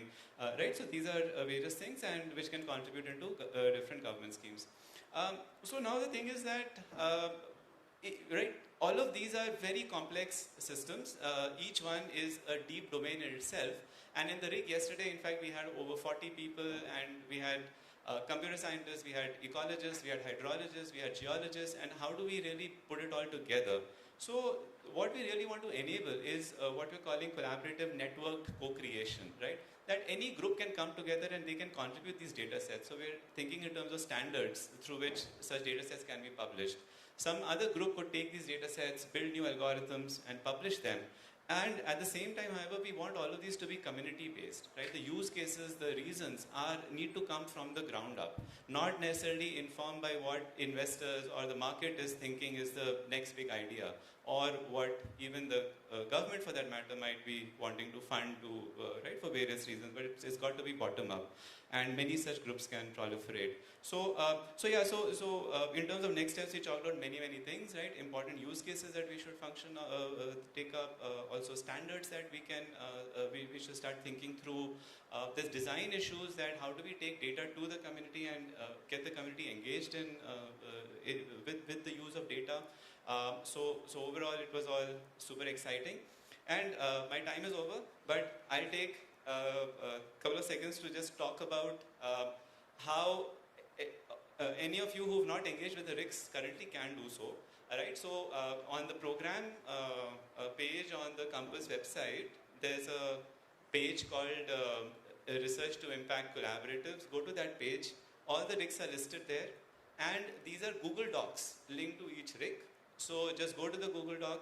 The Google Doc for each RIC will open up with a list of the contact emails and other members who are in that group and sort of agendas that the RICs have shaped up. Yeah. So that's one way, right? Please connect with them and take this forward. Yeah.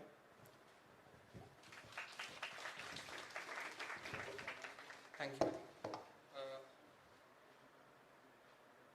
So from RIC 4, AI and the Internet of Things for food security, deploying AI and IoT, enabled hydroponic grow tents in rural settings.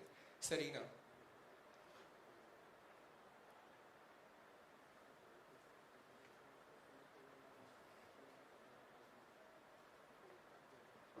In the meantime, can I request the other RIC presenters if they can just come up in front?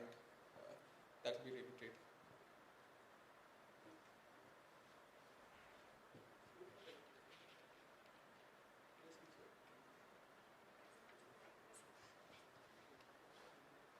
I think I was going to spare you the hydroponic stand for the third time. Okay, so I think what the RIC did for us is, while we're talking about the hydroponic stand, and that's the work we're representing here today, I'm a farmer's daughter, so it's no surprise that digging into what innovative technologies looks like for rural Africa started with plants. But what we did figure out from this RIC is that we actually need to reframe what we are doing, because the voices of rural Africans are not included in how IoT is built. It's not included in how AI is built. However, it will impact their lives faster than we think. So from our RIC, we have come to the conclusion that we need to rather look broader at how we can develop AI and IoT that meets the needs of rural people in Africa. And that's it.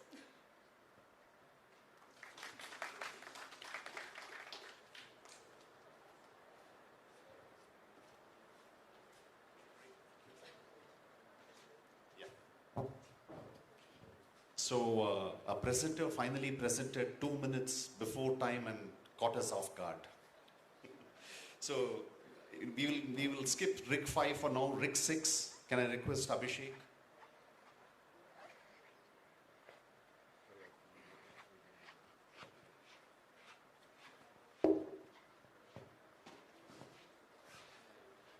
Hey, hi, we are RIC 6, we are about health, so we had two major streams that we spoke about. One is the need for the digital systems in health and how the modern approach to DPG and DPI is going to help create those systems and the data interoperability faster. And then what are the second section which was co-led by Bill was about how AI is being used and how AI is being effective and how AI is not being used or how AI is being a problem into the field kind of thing.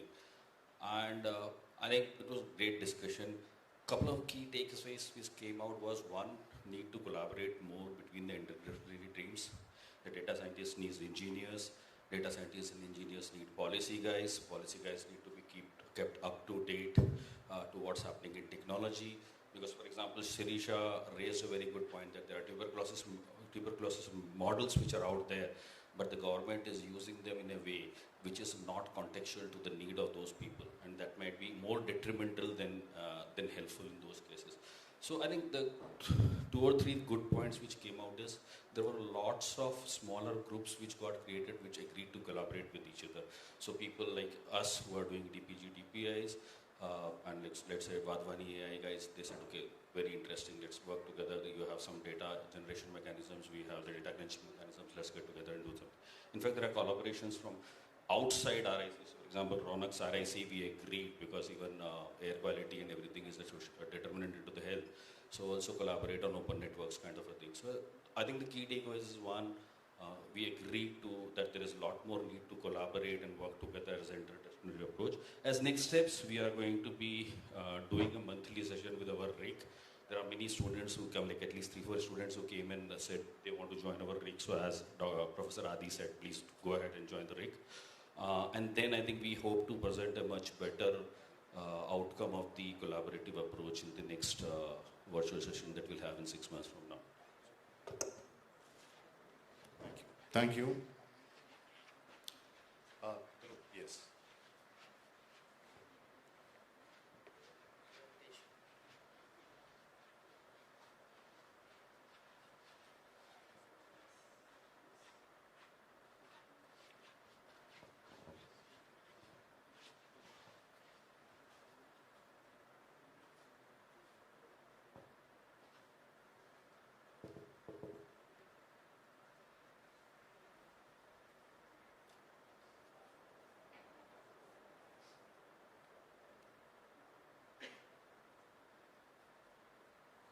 So hi everyone. So as part of this RIC, we focused on how we can use AI for education and skilling. So this RIC aimed at contributing to sustainability development goal number 4, quality education for all. So we had a very nice set of participants, diverse set of participants from academic institutions like IIT Delhi, BITS Pilani, Vienna University of Technology, industry partners, startups such as BlendNet AI, Microsoft Research, 21cc Education. And then we also had non-profit organizations such as Simple Education Foundation, Itihasa, and so on. So we focused in 3 spheres of education: K-12 education, higher education, that is undergraduate, graduation programs, and also skilling for white collar and blue collar jobs. We discussed that there are a number of challenges, especially in India. For example, we want personalized education. Quality education is not accessible to many. In fact, I think Manohar was mentioning in a morning session that 90% of the students or children don't have access to quality education. Affordability is yet another problem. And again, India is a diverse country with many languages and so on. So how can we use AI to tackle some of these issues? So we identified that AI, or more specifically generative AI, can be useful across a variety of dimensions. For example, high quality educational material always takes time, so can we leverage AI to speeden up this process? Assessment creation, evaluation is also very challenging, takes a lot of time from the instructor side, teaching assistant side, so can we do better? Can we further accelerate this and improve the quality as well using AI? Personalized tutoring, doubt sessions, feedback. Every teacher wants to give to their students, but due to lack of time, they're not able to do that. Again, continuous monitoring feedback. Students want them, teachers want to provide that feedback, continuous feedback, but again, due to lack of time and resources, they're not able to do so. Can we use AI, Gen AI to solve some of these problems? And then in the space of, specifically in the space of people looking out for more jobs, more career pathways, can we also help white collar, blue collar job, people who are looking for these jobs in these sectors through AI? So very interesting discussion and a lot of open questions. We already have a bunch of collaborations with Simple Education Foundation, and also we're starting off with 21cc Education. Anyone interested, please feel free to drop me an email or Apoorv. Thank you. Thank you. So last up we have Padmini from RIC.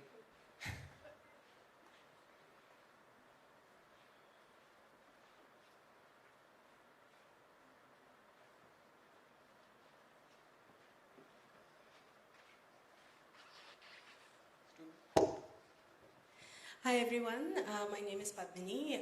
I'm the founder of Design Beku. We're a feminist collective based in Bangalore, and we work towards decolonizing tech. So we were part of the community networks, Rick. I think we're fairly lucky because we had the granddaddy of community networks speaking this morning, Mike. So you have some sense of what community networks are. But community networks are basically kind of informal responses to creating connected communities using different kinds of solutions. So one thing that I think, as Mike's talk in the morning also demonstrated, the idea of universal connectivity is a myth, because we looked at examples not only from India, but from Mexico, Argentina, Uganda, South Africa, and Indonesia. We felt that there was a need to understand the needs of the community so that we respond to their needs rather than bring a solution in that is not relevant to their data practices, habits, or context. So I think we've heard quite a lot today about, when we're working with communities, how important it is to be kind of contextual and relevant and to understand local data practices rather than kind of bringing our imagination of what a digital practice looks like. And to this end, I think something that we discussed was how we need to replace the Silicon Valley-led imagination for creating digital products, and instead encourage communities to dream as ambitiously as possible and attempt to translate those into digital realities. And that way we can assure that the things that we create for them are much more relevant and appropriate for them. I just wanted to very quickly show this. This is Dinesh, who's in the room, TB Dinesh, and Janastu and Shalini. The cow mesh is a really great example of the community network. It's the bamboo tower that Mike showed this morning is a Wi-Fi mesh network that connects kind of a village and a crafter center and has kind of created opportunities for people to share information and data about their own communities. Design Beku itself has what we call a feminist server, which is a community-owned server in Channapatna, where health workers are updating and uploading information about the communities that they serve. So it kind of becomes like a community epidemiology database. And we are all in conversation with the communities that we work with around the governance of the data that live on those servers. So the idea, of course, of community networks is that, of course, it is a completely participatory process. And something that was brought up during the RIC yesterday is that participatory design processes should prioritize community assets in commons design rather than deficit-based frameworks. And what we mean by this is that basically when we tend to frame for communities, we tend to think of them as kind of lacking in some way or trying to fill in a deficit. And rather than doing that, we should be looking at their assets owned by the communities and then kind of trying to work with those.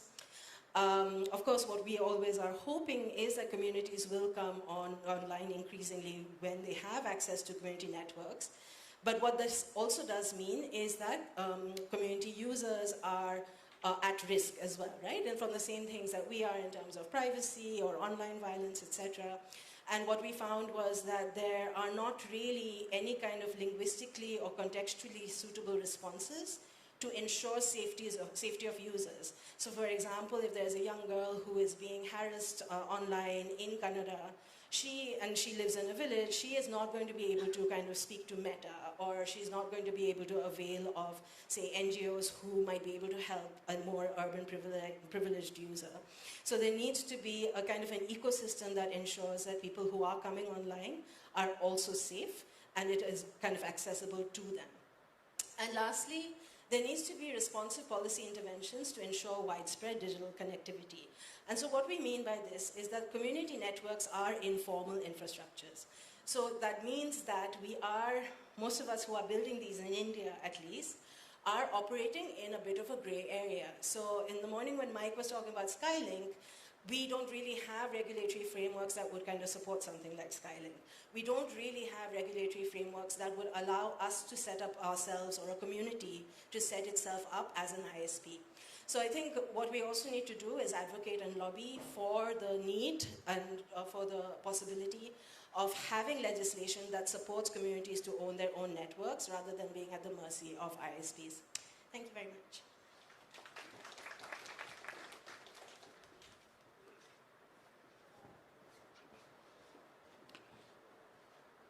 So thank you. So with that, we come to an end of the presentations. I think we've had a wonderful set of presentations by practitioners around education, agriculture, community, research, climate, misinformation, air quality, and so on. So many different dimensions.